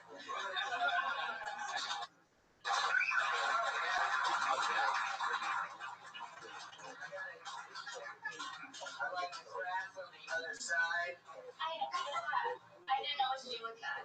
I had that, but I didn't get to it. So I put in When I said it, maybe it was a mistake. No, I took that or something there. I think the grass is okay. Yeah, it would be the grass is always greener on my side. Right. But isn't that the thing? No, the thing is the grass on the other side. And I hate so the estimation would be like, I always like the other grass. I always like the grass. The other side? My grass is over green. my neighbor's grass is green. My neighbor plays soft. Maybe not my neighbor. I mean, my neighbor. It's not very good neighbor in time. We talked about you doing like a positive set at last week. It was really interesting to see your take on a positive set. You really, I didn't know that is fun. That changes everything. Well, she was talking about how she always has a like kind of negative outlook on life. And so it would be interesting that she did like a positive, and you took it to a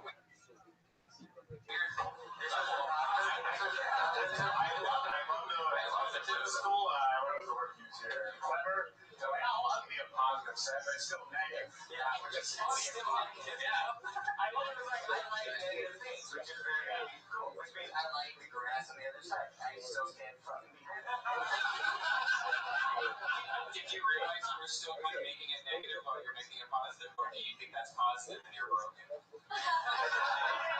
I knew that I was making it negative. Yeah. So you knew what you were doing. Well, yeah. Do you always root for the bad guys in movies? No. I'm just like kind of indifferent. I think there's a lot. That's the only movie villain I can think of. No? Say the bad guy from Twin Peaks? No. Little Mermaid. Little Mermaid. I think it came out in the city. Twin Peaks and Lord. I would almost ask if I want to go my friend because he had a really big house. That's why I signed it up. It's such an interesting thing that you play with. That whole positive negative is just so really funny. I like I like that a lot. I feel like, Tony, I can't believe you're not spelling this out right now. No, No, I know. It's just a little bit hard for me to think of positive things when you're in because you have to think of the positive thing first and then flip it. You know, so I was thinking maybe there's something like, I believe in the power of the secret. And then do the opposite. Right. Stop and smell the flowers. I like to. Correct me if I'm wrong. I like to run past the smell of the flowers. Am I completely wrong? You're completely wrong. Stop and smell the flowers. You need to ignore the flowers. I like to burn bridges, what you said. I like to stop and smell the flowers, but I smell them by picking them out of the ground first so they can die a slow death in the next few days. I stop and smell the flowers in a cemetery. Right. Pretty good. Stop and smell the flowers in other people's graves.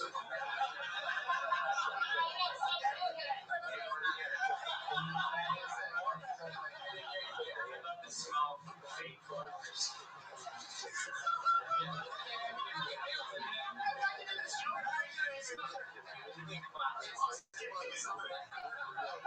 I like finding lucky pennies usually. What are those things called? What are these on the same called? Nine chains. Line chains? Line chains is like the opposite of what Ben Franklin tells us. You give us your version of it. Yeah, I like it. Yeah. It's very, very fun. I know this thing is but crass, but he has the way to go.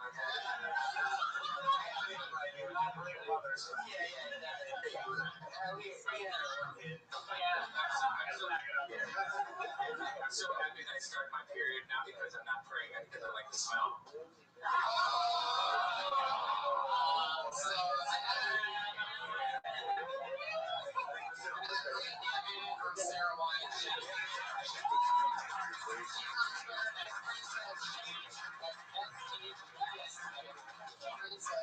Shake. I love that. It's another great one. Yeah, she's adding on to it. It's so awesome. Although when we saw it in La Jolla a couple weeks ago during the longer sets, they were killing, and I can totally see how that minute could rotate right into everything else that she's doing, give it a fresh breath of perspective mixed in with all the other stuff that she's just talking about hating everything, which she's really good at. And we have a little nervous.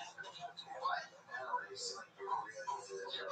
Well, I had two regulars on the show. Now I know, you just seem like you got a little schoolboyish. I'm very schoolboyish when it comes to these people. I'm very invested in their careers. If they end up turning into heroin addicted hookers, I'm an asshole. Yeah. And I'll be happy as fuck!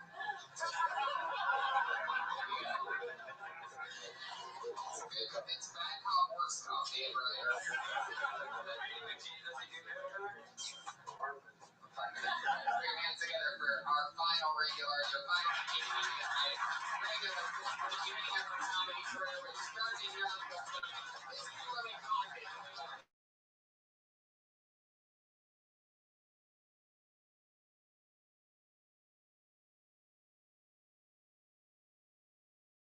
My name's Kimberly. I'm a comedian. It's kind of hard being a female comedian, because I feel like people don't take me seriously. I'm more than just a pretty face. I've also got a rocking hot body. I'm from Florida. I lived there my whole life. Believe it or not, I've never even killed a black guy. But I have killed a black erection.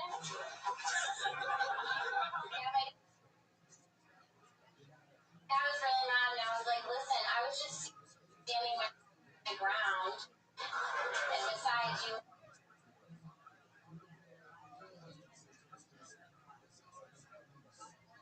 were deadbeat like 5 jokes ago. Well, thank you very much. You've all been decent. It's a very smart callback that you just did, but it's not that funny. 3 jokes ago, I think. Very smart, right. No, it was actually really, really smart. The number of jokes has nothing to do with it. It's only 4 or 5, but super smart, but that's one of the things which I always have a problem with. Because I'm a fucking genius.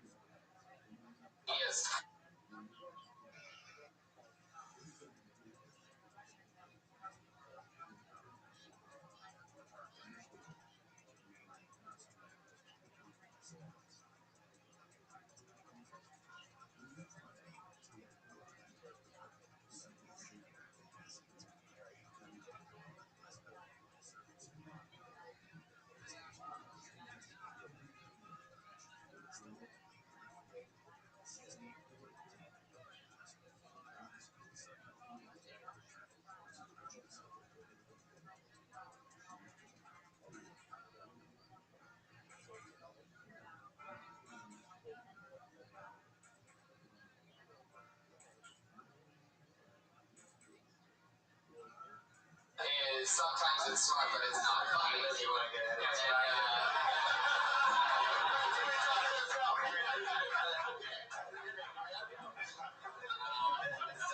But let's talk about that other stuff. If he calls me twice, it's awesome. That's fantastic. And there's more to be said with that. You can stay right in the pocket with that stuff. Since you talk about your mom, which we've heard a lot about with the many episodes that you've done, that's really something that we don't hear a lot from, and I'm guessing. You've heard that joke before, right? You've done this joke. I've done it on my set. Like, you've seen it on my set. Okay. Yeah. Because I did it in La Jolla, But you've already done it on black the time. kind of. What's the next step with that? My dad only calls me twice a year. Now, I know you're thinking, or don't worry, he only wants money. I don't know, go into the darkness of that. Yeah. Well, I kind of talk about my dad a little bit, like beating my mom in some of my sets, and he'll tell me. Funny stuff. Oh, I had a weird childhood because he wouldn't let me watch rated R movies, and he hit my mom in front of me. Oh, I like that. They were too violent.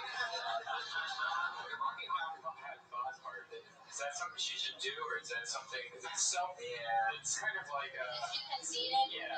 Toy Story. I mean, don't get me wrong, sis, you got rocking up. You definitely didn't commit to what made it funny. Yeah, exactly.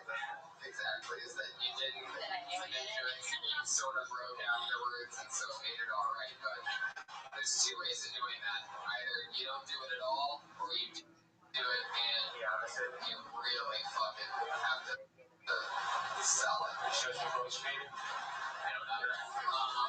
However, I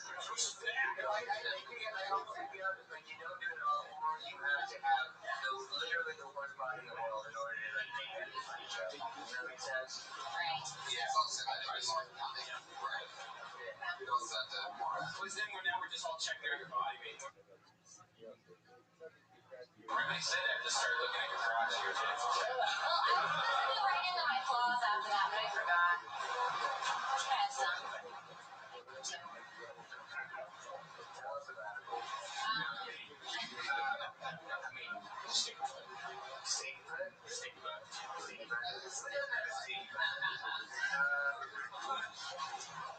Yeah, that was the only thing that stuck out for me was the rockin' out vibe thing. Although, you know what? It was so incredibly charming when you laughed at yourself that I immediately was like, oh, what else can I say? I guess that Defining moment is you can do it exactly the way that he did it. That's quite all the response. I played the response because once you said that, it was such dead air. I don't know if people disagree with you, or they just thought like, well, she's way over her head. I mean, as the audience, they didn't have a response at all. Bullshit, what happened? You played it all at the top. I mean, what did you expect me to do? I was like, my claws break after that one. let's say there's no goal point. Let's say you are literally like Barbie body, just picturesque body, like cartoonishly, like what we are told is a hot body. Just say that joke, and just around, everybody's like, fuck this fucking time. And if you were obese, we'd be like, oh, now she's making fun of herself. So if you're not either of those, you really can't like say that. Or you can say that you have a hot body because you have a flu and your temperature is like I twisted the I got a hot body. I'm walking and rocking hot body. Because I'm a mule for Harold. Like, it's just the bubbles for Really, thank you so much. Another great so much fun.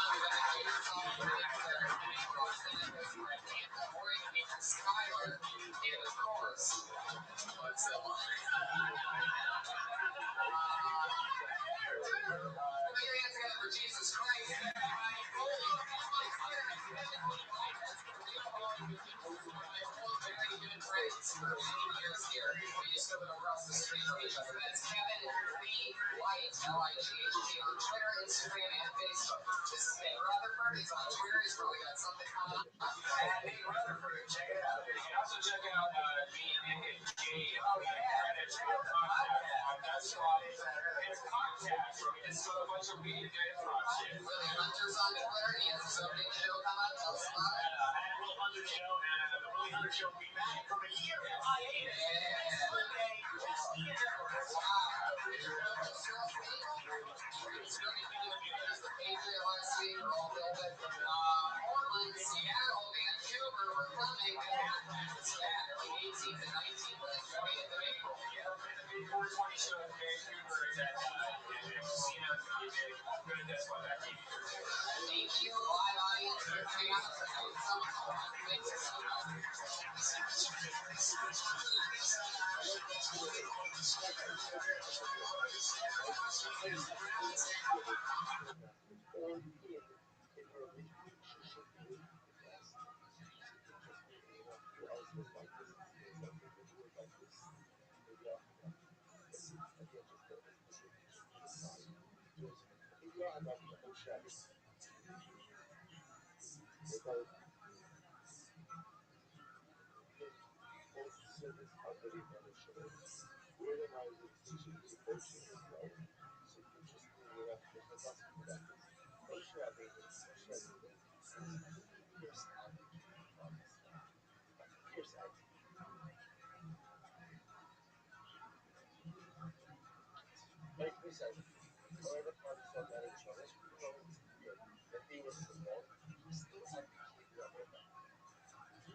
How exciting. Episode 44 of Kill Tony. Thanks for being here, everybody. How you guys doing? Happy Monday.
It's been a fun weekend, week / whatever for me.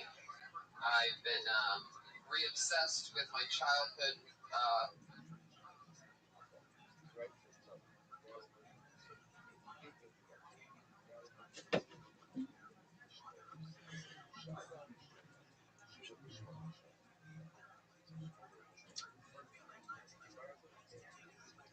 Fun of professional wrestling. WWE Network has debuted an entire new network that has everything from the Vault and everything that they're currently doing, so you can actually catch up quickly on modern stuff, which, I'm not a big... Obviously, we go up against Monday Night Raw every night in a ratings war, and it's very tough. Pretty accurate of the ratings war, I would imagine. Yeah, I mean, they have their millions, and we have our, anyway, Is there a lot of people that still watch this other than, like, oh my God, it's been the most watched event on Mondays. It really gives... For me, it's just 5 to 7. No. No way, Jose. Is there a lot of people that watch wrestling out here? Well, not here, not in this. That's what I'm saying. But who used to watch wrestling? Now it's 10 hours. Yeah, it's a little bit farther than 10, though. You're getting there, though. We started at 5 and 7, now we're at 10. Let's get to the truth. No, I was watching... Who's watching it now? Like you say that millions of people listen to it. I can understand that in the South there's like all the hillbillies that probably love it and shit, but and the kids. But I don't know. Other than you and some comics, I really don't know that. I don't really watch new stuff. But going back on the old stuff, it's the best bad guy, good guy stuff, and it's amazing to me because I've been watching it for a few weeks. And then guess what happens today? My old friend Roddy Piper hits me up, and I went and did his podcast, the Piper Pit Pod. He used to have a show every Saturday morning wrestling called Piper's Pit, and now it's evolved into the Piper Pit Pod. I got to meet his first guest, an awesome actor, Richard Tyson, who plays like the bad guy in everything. He's done like 60 movies, and hey, dog, fuck yeah! How are you, buddy? What's up? Go say hi to Todd, and we'll bring you out in a minute. Is that okay? He's in agreement with that. And then Josh will get you a drink, and we'll get you all warmed up. I love your style, though. He's so excited to be here. He just jumps right in. Now my rare is coming up, everybody. The best. That's how you make a fucking entrance right there.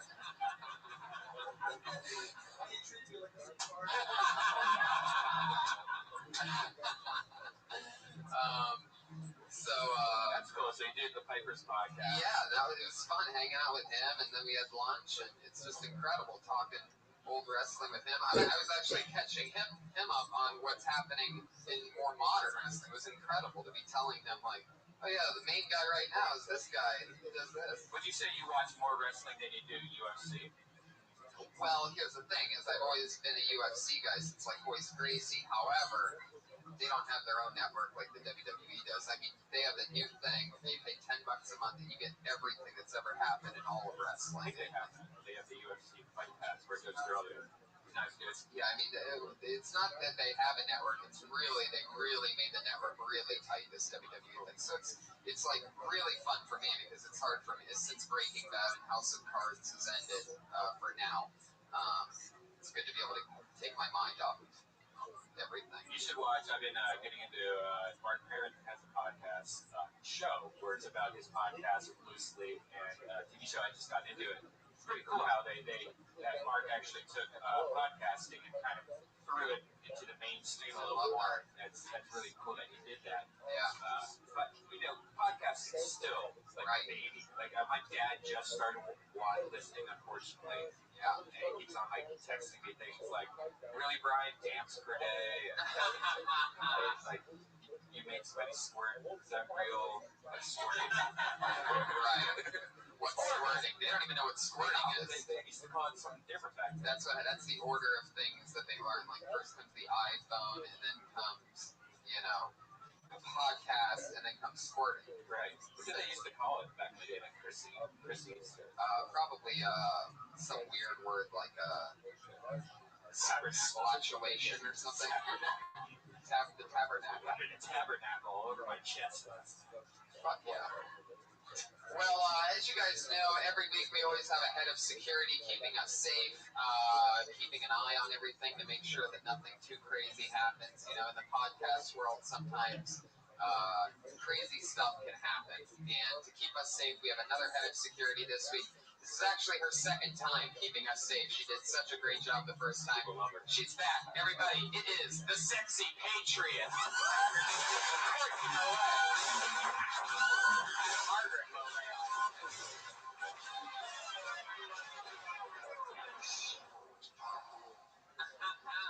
Fuck yeah.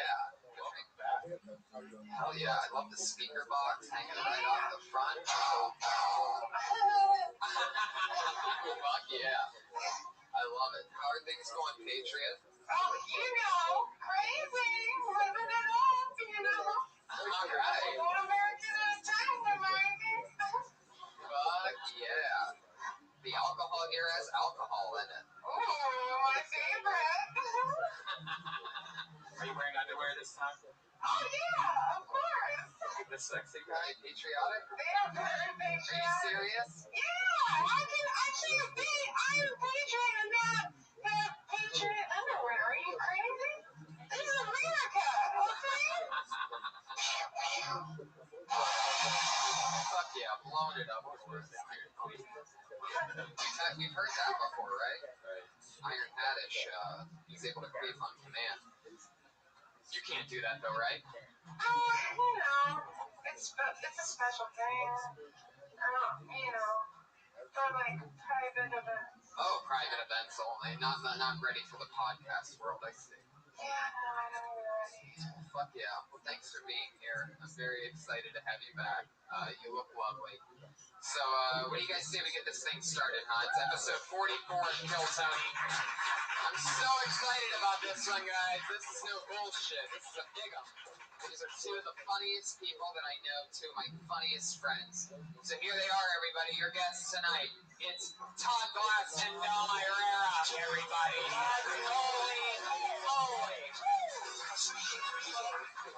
Wow.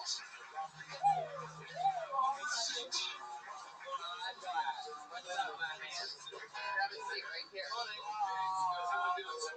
Great. Funny. Where'd Dom go, Josh? Dom said he's not ready yet. Okay. Whenever he's ready. Oh, here he is. It's Dom Herrera. Already killing it. Dom's a favorite from a few episodes ago. Not only was he on the panel, but he also performed. I got a minute. So welcome, guys. There you go. Todd, I've been trying to get you on this. I felt like I was overly annoying you. No, I felt like you were gonna think it was like a joke. It was always something weird. No, I get it. You're a busy guy. That's what I do. That's how you Look at the phone and see it. Just call it. You say no. We texted. Yeah, we texted back and forth a lot. There's a lot of Sunday night invitations coming from. You know what I don't like about Todd? What?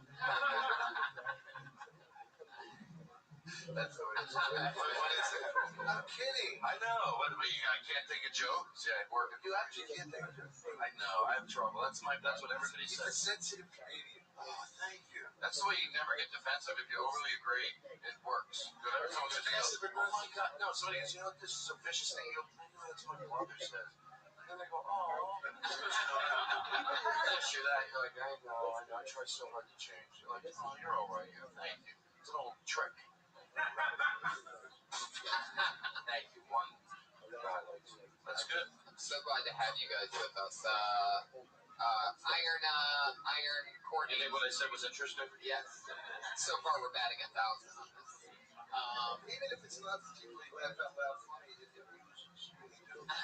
There's a lot of people go for the big laugh, but I've seen your act. You don't pander. When I was at the age gap seems bigger than usually. Maybe you've been doing comedy like 4 years, and I had just started. And I swear I was like with my high school friends and my parents' station wagon. And when Dom after the show, he goes, "Thanks for bringing the crowd down before you brought me up." And I thought it was a compliment. And on the way home, my friend John Beaver was like, I think he was making fun of you. I'm like, oh, it was? I had no idea. I'm like, oh, yeah, it was. You shouldn't bring the crowd down. I thought maybe it's the host that was like, thanks for bringing them down for me, but it's not what it meant. It made us all look so much better, thanks. Thanks for taking it for us. So I'm like, oh, you're welcome. Then we got these two people in the rest of our background. People laughing and like the rest of them are extras. Yeah. What the fuck do you want? It's Monday night. What do you want? Isn't that funny when that happens? Can two people be right and everybody else be wrong? Yes, that happens in this world a lot. Small majority is right. They think they're better than us. And they're high horses. Now, have you seen our acts? Together, we would have one great act. It's fairly mediocre. Courtney, do you have any questions for our guests tonight? Normally, the head of security always asks a question. You have anything for these guys? Yeah. Todd. Hey, what's up, Phil? I love everything you do. Okay. And I saw a video you made where you actually kidnap a child in a van. And then I was wondering, did you really kidnap a child, or did you get permission to kidnap a child? First of all, that I gotta get that mask wherever you buy it. That's gonna be a lot of fun for me, and I will order it somehow. The question is, that was. Now, are you seriously asking? Because my family, I had to correct them on that. They thought I really did that with like just a kid that's it. We just. Yeah, I mean, either way, I'm supporting you. Thank you. I appreciate it. Thank you. I was an actor. I was an actor. How about Dom? Do you have a question for Dom? Yeah. Well, yeah, I'd like to ask him. Yeah. I was wondering, where'd you get that shirt? Hold it out of my ass. Let me ask you something. I would ask you to blow me, but I see that you can't. Unless I have a sliver like feel. You could go through my eyes. No, I'm good. I did that yesterday. That reminds me, I gotta give my mom a call. I don't know what made me think of her.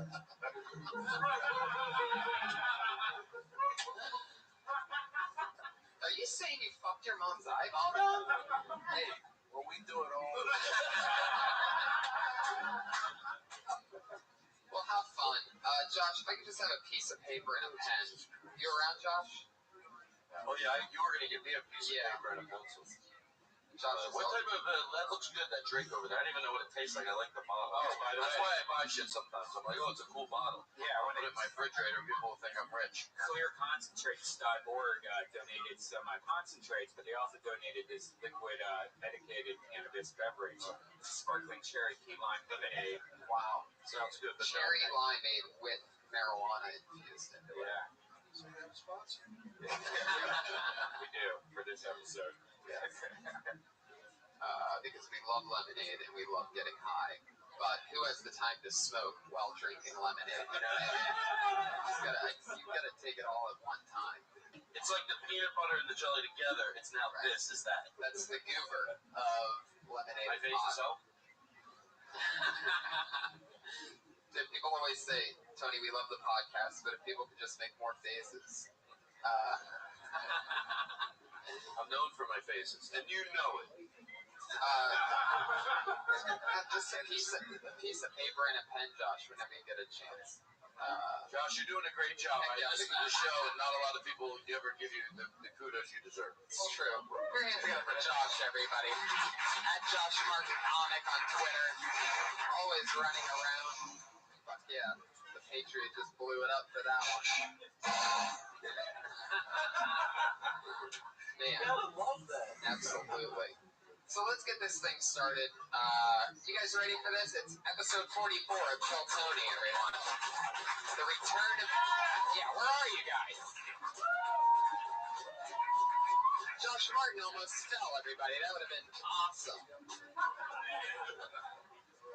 Now, as you guys know, you get 60 seconds each. You're going to know that your time is up when you hear the sound of a kitty.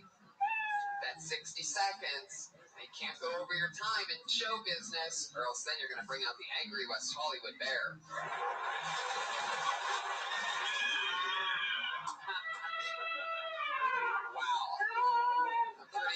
pretty sure the bear killed an elephant at the end of that. It's always a little bit different. So, anyway, let's get it started. Your first comedian tonight doing 60 seconds is Calvin Cat Eyes.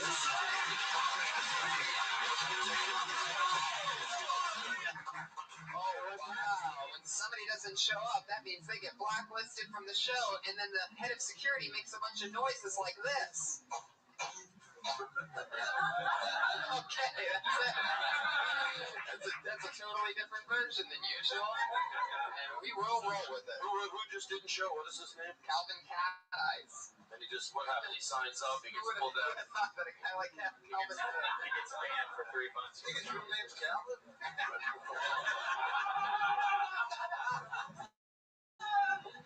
So let's keep it moving. Many more names in this bucket. Let's see who else in the Cat Eyes family. Tim Greer. Here he is, Tim Greer. So, I don't know, I'm concerned by the increasing number of Beyonce fans. I think there needs to be like a restriction, a limit to how much women listen to Beyonce. I'm serious. She's inspiring women in the wrong way. She is. I don't know, now it makes me concerned, but every woman's running around talking about certain women. Is it just me? I don't know. And then I don't know, women follow Beyonce in a weird way. Like, single ladies. Do women not understand, bitch, that's how you say that way? I'm just saying, like, I'm not trying to be rude, but like, that new song is called Drunken Love. As a man, I don't think anyone loves a drunk girl. They may want to fuck her, but I don't think anyone loves it. That's my thought. Yeah, that was, alright. Does Beyonce have a song about surfing? It's about dick. Oh, fuck yeah. Yeah, she's riding it like a surfboard, guys. Surfboard. Oh, I see. Now I understand completely. Yeah. That's just agreeing with what you said. You said women are into Beyonce, and then the woman on the show. I know I hate surfing. I hate it. Why? Oh, because I would much rather she say ride the dick than surfboard. I would. I'm old fashioned. Who cares what she's calling it if she's riding your dick? Damn, you just got told. You just got straight up security. How long did it do? About 35 seconds. Oh, okay. I thought that would be quick. Yeah, that was quick. How long have you been doing stand-up? 4 years. 4 years. Someday I'll get a minute.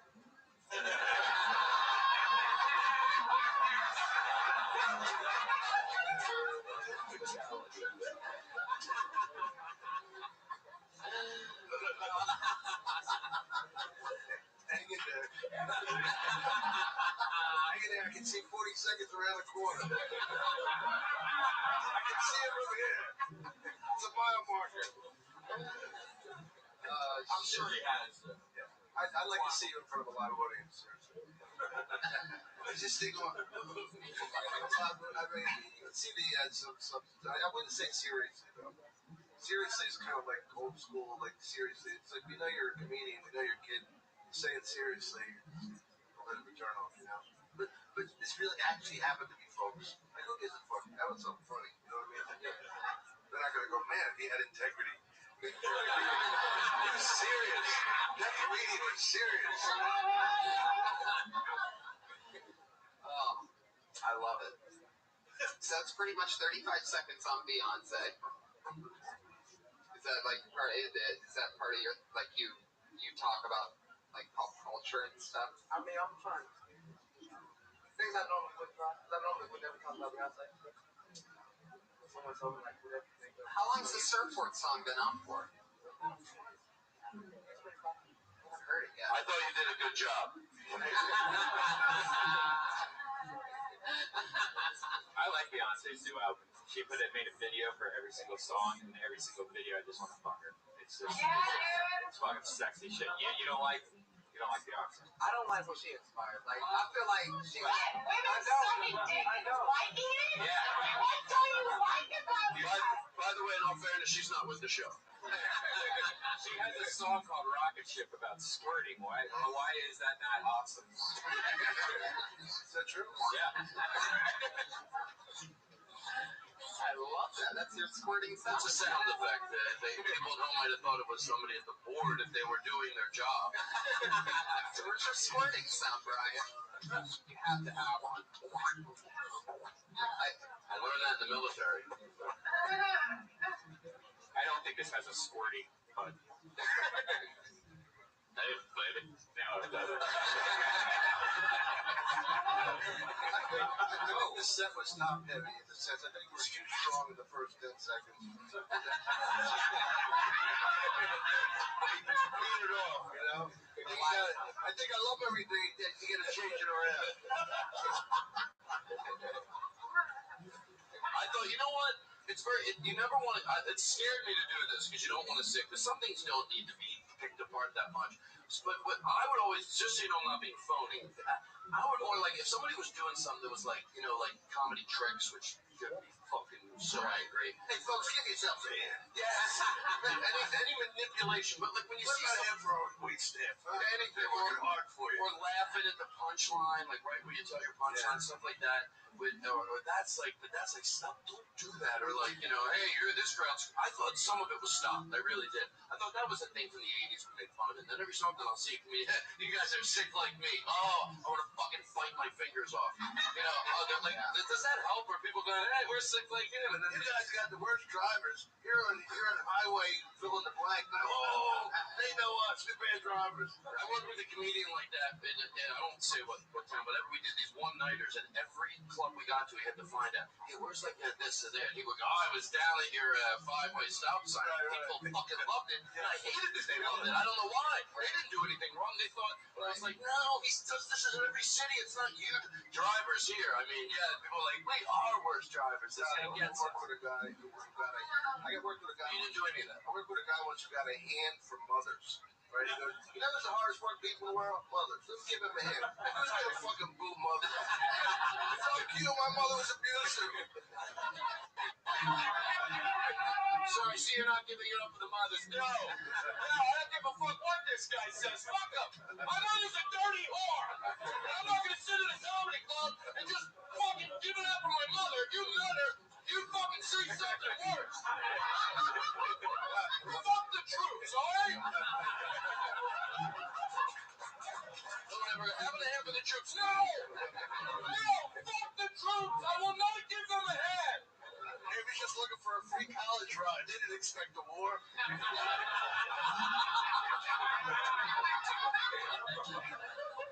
Oh, yes. So you didn't do any of that. So that's why I was like, just, 35 seconds of hitting. You just go, yeah, he knows what he's doing. Tim Greer, thank you so much. Follow him on Twitter at @TGreer, GREER33.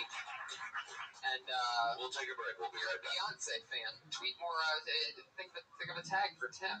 Because I don't know anything off that album. Beyonce on her knees. There you Water, go. daddy. Oh shit! Our head of security has Beyonce Tourette's. Just naming songs, and I like that. It's so true though about that trickery thing. I've learned about myself that it's harder for me to follow a comedian that uses tricks, and then I see the audience laugh at that, and it makes me hate the crowd. So like what you said, I'm just like, oh, you guys are idiots. Now I don't want to make you guys laugh, is what I'm thinking. And they're not idiots. Right. It's harder for me to follow a guy with trickery, because then it's not as much fun for me than it is for me to follow the funniest possible guy. I'd rather ride a wave of momentum of somebody that I respect than to have to fucking follow trickery, especially when they laugh at their own things. I hate that fake laugh at the when it's always the same. Right. But the hardest thing for me is to follow a guy who does 35 seconds, because that means I got to do so much more time. I got to do a fucking hour and 20. He did 35 seconds and then like, what the fuck? I love it. Let's keep it moving What's along. the other tricks? I'm trying to think of some of the other tricks. Well, always. Oh, saying a word wrong every night. Oh, that's got to be exhausting. You know, you go, oh, did I say, oh, really? Every night you got to pull out that gem? Oh, matter of fact, sometimes it's such, when I see comics with like 100 tricks, you know, by the way, I always say this, it's not that I think I'm the best comic in the world by far, but I care a little to not like just vomit all over it. But I care a little. I should be embarrassed that I care a little. It's the they say the wrong word. I forgot what I was going to say. Well, I understand what you're saying. There's so much. I understand what you're saying, Tom, because I am one of the best comics in the world, and from my perspective, I can imagine what it looks like from yours. This is great. What were we talking about? Going the thing about the tricks. Tricks. Yeah, when they saying the word wrong. Oh, when I see someone with like not one or two tricks or a new comedian, we're always talking 20-year veterans that still do it. You know, I don't judge anyone doing it for a short period of time, but they have so many tricks that I really start feeling bad for them. I go, oh my god, that's gonna be sad.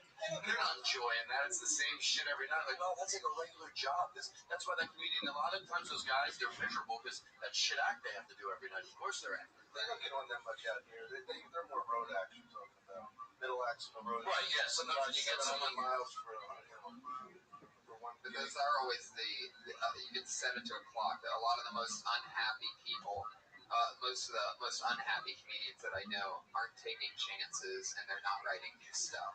Yeah, because I don't know if that's true across the board, but I always think that a lot of guys that have an aggressive personality on stage and you would think would be angry or real sweet off stage, but guys that are faking happiness that aren't, they're miserable off stage. Yeah. And by the way, those acts I said, they're not, a lot of times the guys driving club to club are fucking great. You know, it's just, I think there's an equal amount of MCs, headliners, 30-year comics, 20-year comics, 10-year comics that do those trick things. It's just worse when they're doing it longer because they might have think they throw out of it by then. You hate to see it work so hard being original. Right. You figure this got a bigger laugh than anything. Who ordered the tax? What some stupid fucking jokes. Remember that? I did all that shit, but then you get where that's not fulfilling anymore. You know what I mean? Sounds like you did it. We didn't know that. Here we go. Your next comedian, everybody, goes by the name of Scott Lazarus.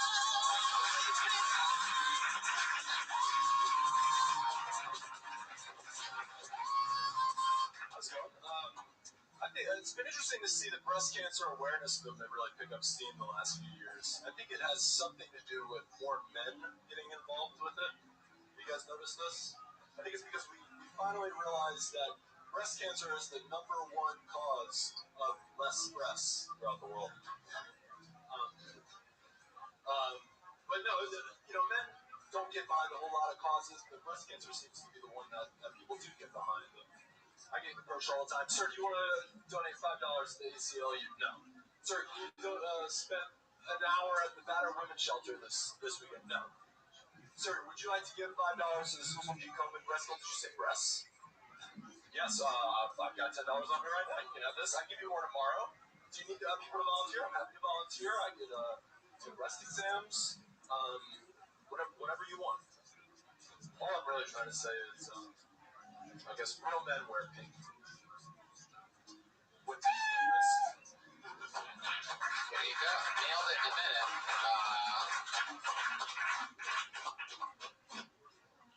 Boob heavy. Definitely boob heavy. You know what I find interesting about all the breast cancer stuff is that I want to know if I'm saving one boob or two boobs when it happens, because if they're gonna get to keep one boob, that's good. Like I'll invest so that somebody can keep at least one boob. But if I lost my sister to breast cancer. Really? Yeah, so it's really, I really enjoyed your act, by the way.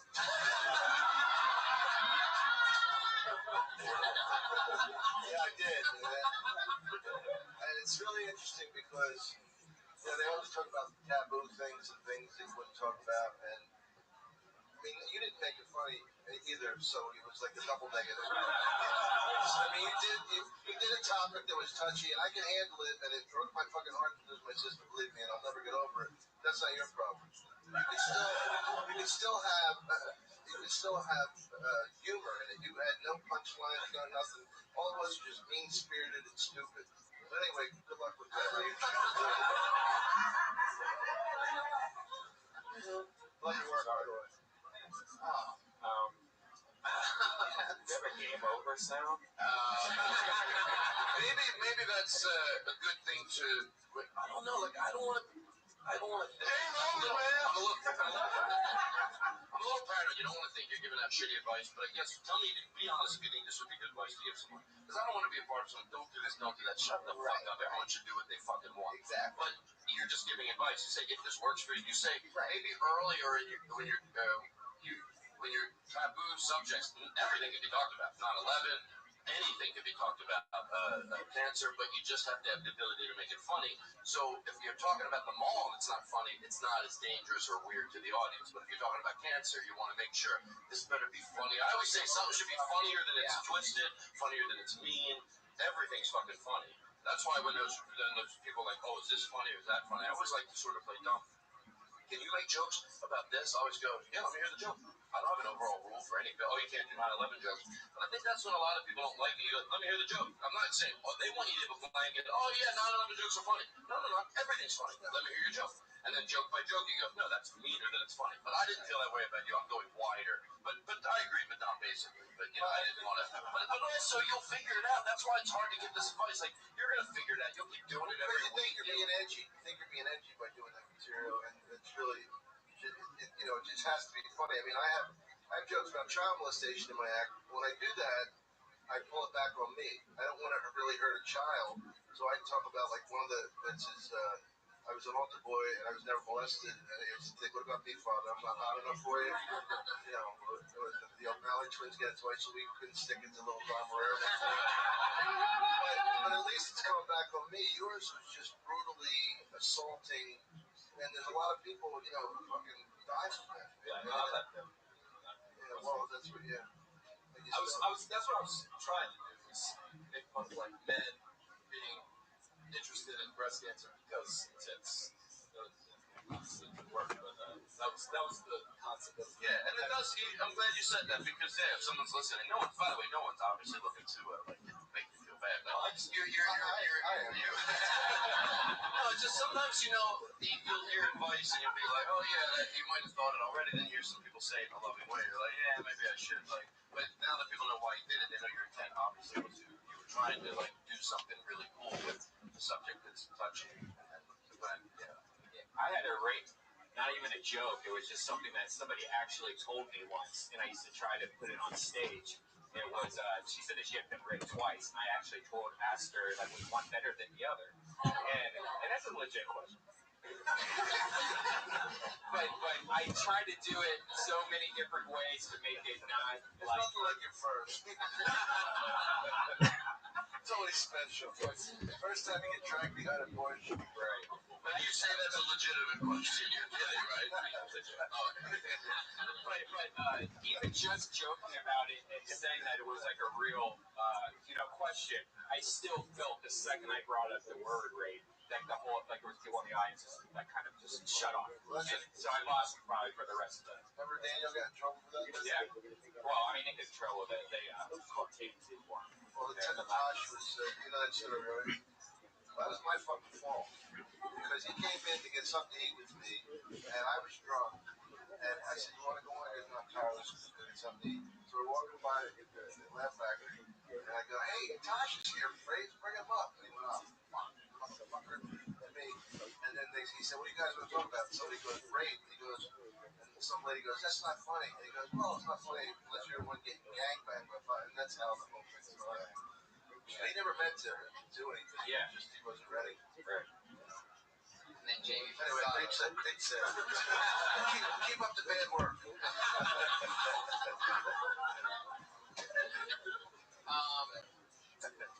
Scott, right? Yeah. How long have you done stand-up? About 5 months. Oh, there you go.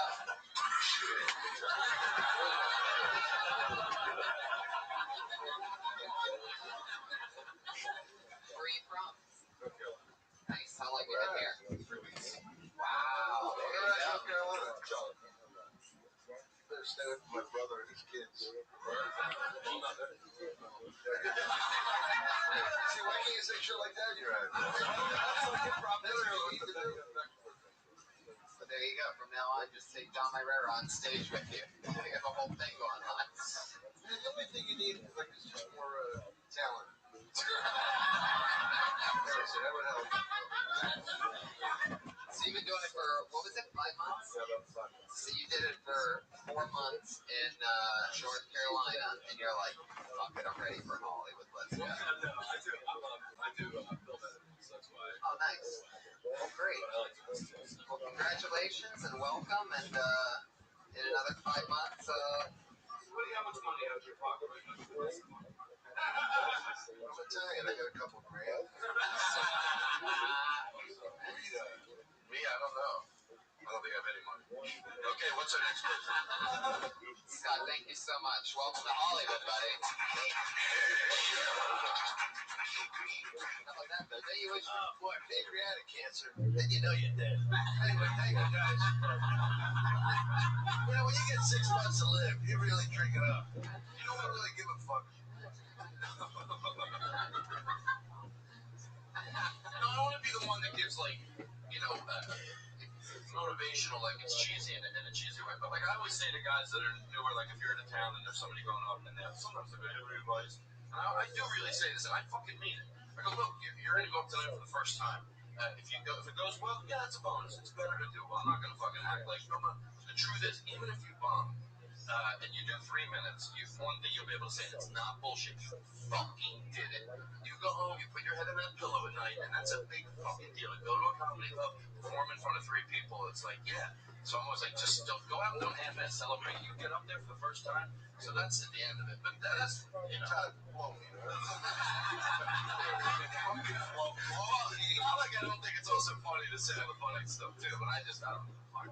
It's a shit. I do. I promised myself I wasn't going to cry tonight. You always get me for your motivational speech. I would have played it, man. Don't you fucking forget it. Scott Laz is at Skedaddle on Twitter, by the way. He actually has the handle Skedaddle, SKITDADDLE. 5 months. Do you guys remember any joke that you had when you very first started comedy that you can't believe you ever said on stage? Like, that you're looking back on? I've said this already, but I remember it being funny. This is earlier ones. Yeah, I ask every guest that when they come on. Okay, under one condition, I want to fix something other than laying in bed at night eating my brain. When I was talking about the first time on stage, I wasn't referencing Scott. No, I know. He's been doing it 5 months. I was just saying. No, I know. Okay, back to you. No, I know. I just use that as a segue. I didn't know. The joke, and I'll think about it. We'll comment. Well, I don't know. I have many jokes on my first joke. Maybe something, in the first few months, I mean, not necessarily your first time on stage, but something that you look back on and you're like, wow, I can't believe it.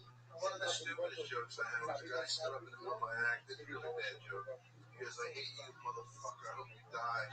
That was the owner of the club. That was like, is this thing on? Hello? That was the owner of the club, folks. Where did I lose you? What is this, an audience for an oil painting? Come on. Give a little. Boom. Boom. Is the sound system working in here? I don't know. What else? What's your first one?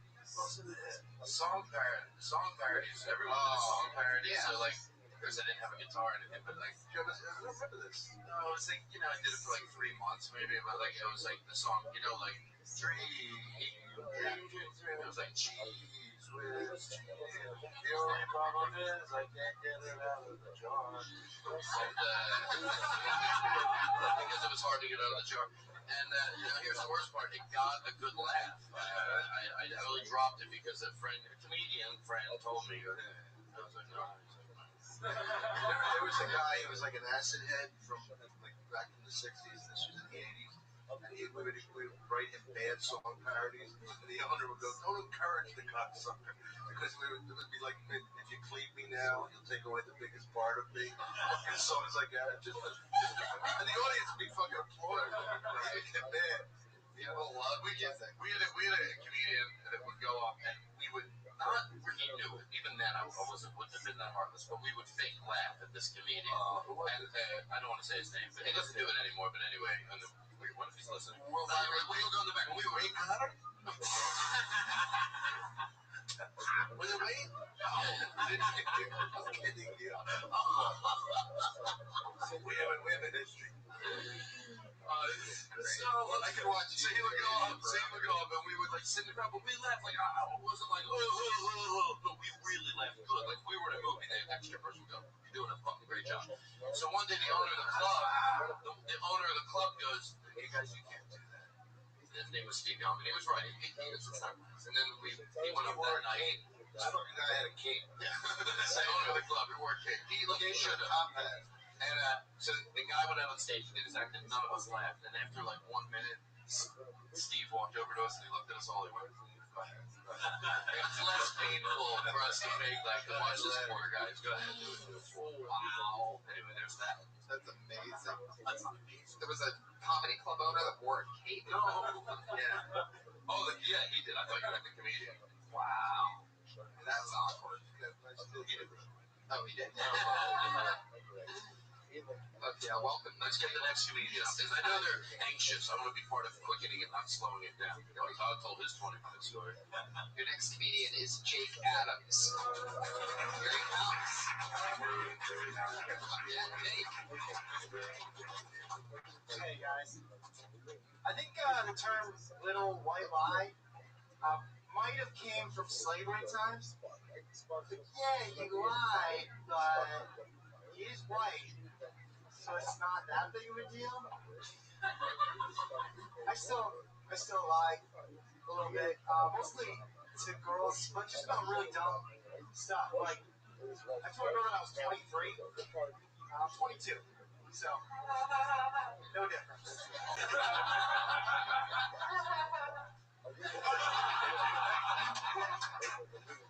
That was part of my time.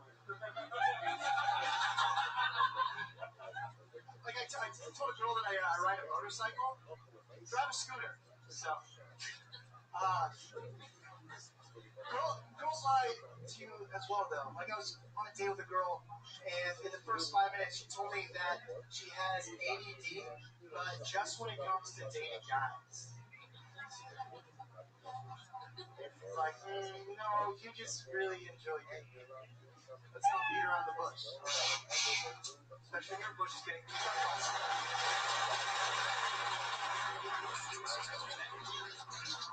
That bear came out. Fuck yeah. Did you ever think about writing something about breast cancer? That's what I was thinking. I like how you lie about things that don't matter. That's a fun premise. It's almost like it makes me wonder like what would happen next. You know what I mean? Like what if this girl finds out about your lies? All these little mediocre small lies. Right. You lie about the color of your scooter. You're like, it's blue, black, whatever. Right. There's just little ideas. What's your name again? I know, Jake. Jake, you're funny. I'm so glad you're funny. Jake does like the music on my podcast, and so I was like, oh, I wanted you to do it. We got some good laughs. Tell the story about, can I ask him, like, you get the whatever you want. When he was little, he told a story on the podcast where he would, is it okay if I tell this? Yeah. About he would hide under his, he said, in his Jake way, he goes, I gotta tell you, this doesn't normally matter, but my grandmother is like really big.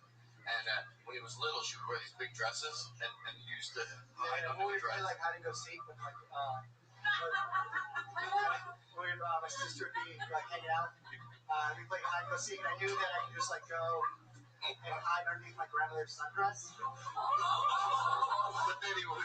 Yeah, but then like just like you're not gonna go find me under my grandmother's sundress, and you can't like as my friends, you can't go up to somebody else's grandmother. Be like, excuse me, can I look under your dress? No. But yeah, she was super fancy. No, well that's not. You said you would see stuff under there that you knew you shouldn't be seeing. It was like you were like, ooh, like hiding Stuart. That's amazing. Alright, I'm sorry, maybe that wasn't the best story. Go back to his stand-up, because that's what he did. I don't want to get knocked off points because of his drippy pussy story. I asked for a piece of paper to write down my ideas, and I'm really working hard on that idea. That's funny. Did they ever find you under there? How long would you be stuck under there without them finding you? What do you think if you had to guess? What's the longest you spent underneath your fat grandma's dress? Sometimes it would be a while because once you're under there, it's like your kid is like somewhat comfortable, like you're just hanging out, you know.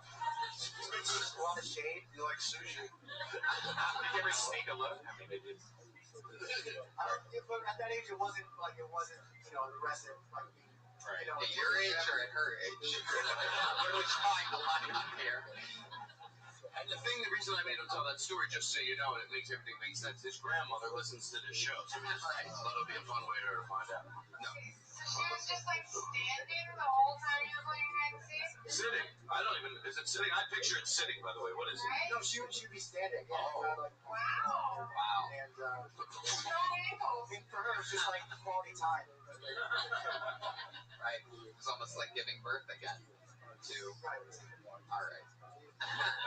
Crazy thing is that I think a lot of us have hidden under your grandmother's dress while playing a game of hide and go seek. Now, I can't remember what the stand-up was about. That story is so intriguing.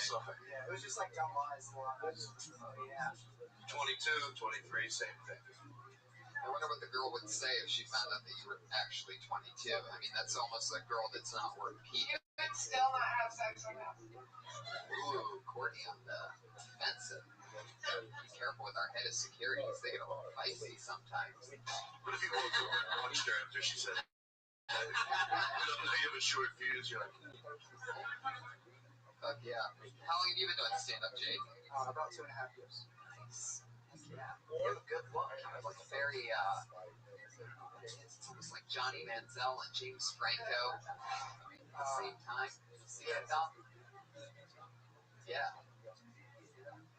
No. All right, forget it. You want to talk about the...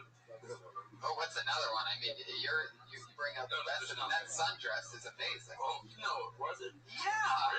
Would that be a funny movie? What I loved about it is how you kept almost secretly, not very politely admitting that his grandmother was fat throughout it. Well, it's and you don't want to make it like you're having you're being mean-spirited, but look, he really did that, so he was under there, and it was like, he told it more descriptive at the podcast. I think you're embarrassed in front of an audience, but he really, I'm just kidding.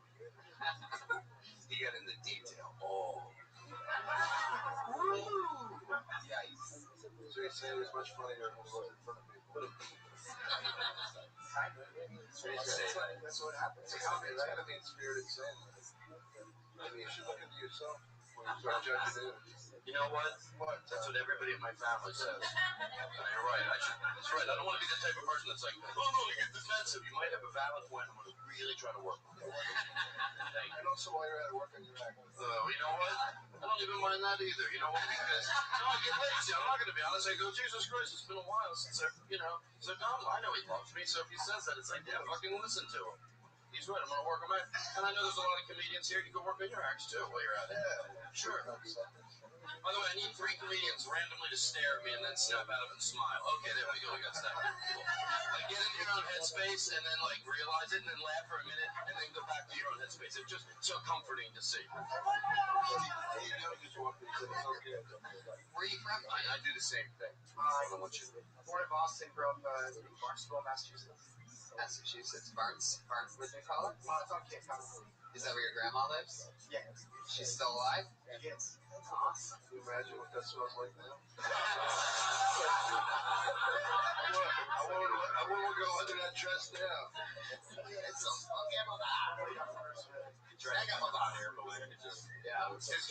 His other grandmother calls him. I know. We called her on the show, and she called. I go, call your grandmother on the show. He goes, this thing called the Signs of Happiness. You call people, you tell them, you read something that tells them how much you meant to them. It's sort of fun to do. So he called his grandmother, the other grandmother, and she calls him. It was so funny to see her just not knowing she was on a show or anything. She goes, oh, hi, Jacobs. We're like, Jacob, look at you. That'd be great to call that. I'm sorry. No. That'd be great to call the big grandma sometime and ask her what her thoughts were about having her grandson underneath her dress. Right?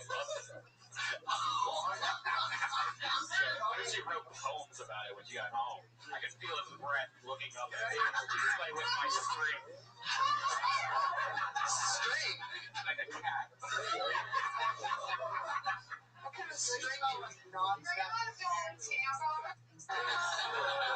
Sounds like a bumper sticker. Grandma's don't wear tampons.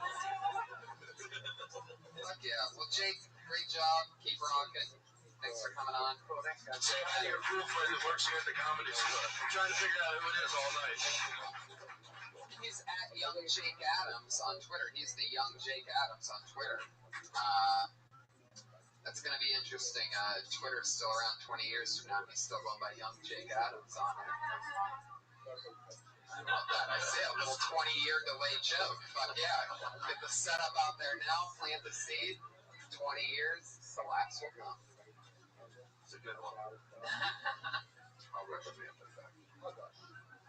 Put him back under his grandma's dress. Teach him a lesson.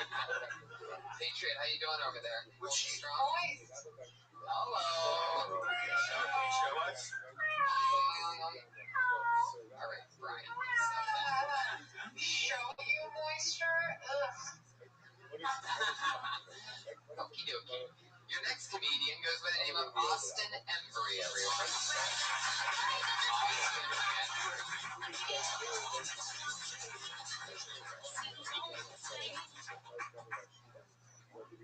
How's it going, guys? Yeah, job work done. So has anyone been molested in here? Yeah. That shit tickles, man.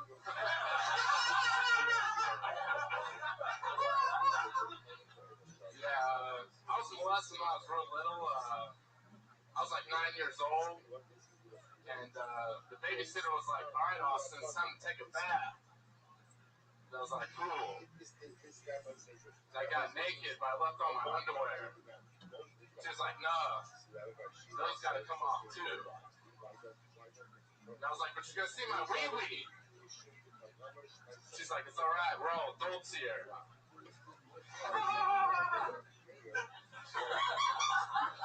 The assist right there. So I took off my underwear and she's like, my. There you go, Austin Embry, everybody. Here you go for Austin. That was fucking hard. Yeah.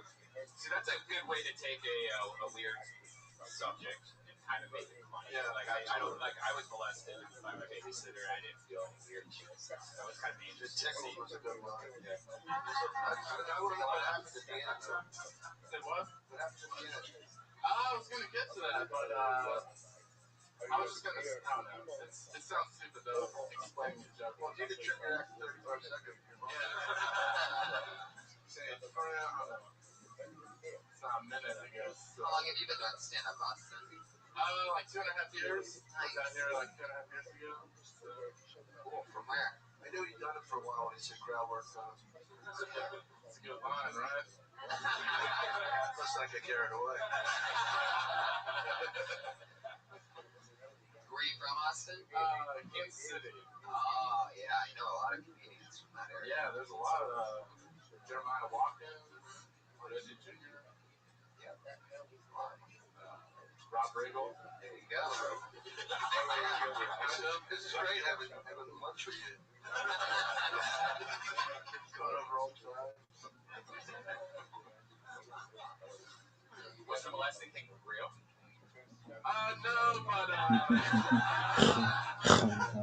it's kind of fabricated. It's just something that you get fantasies about. You know, like I remember my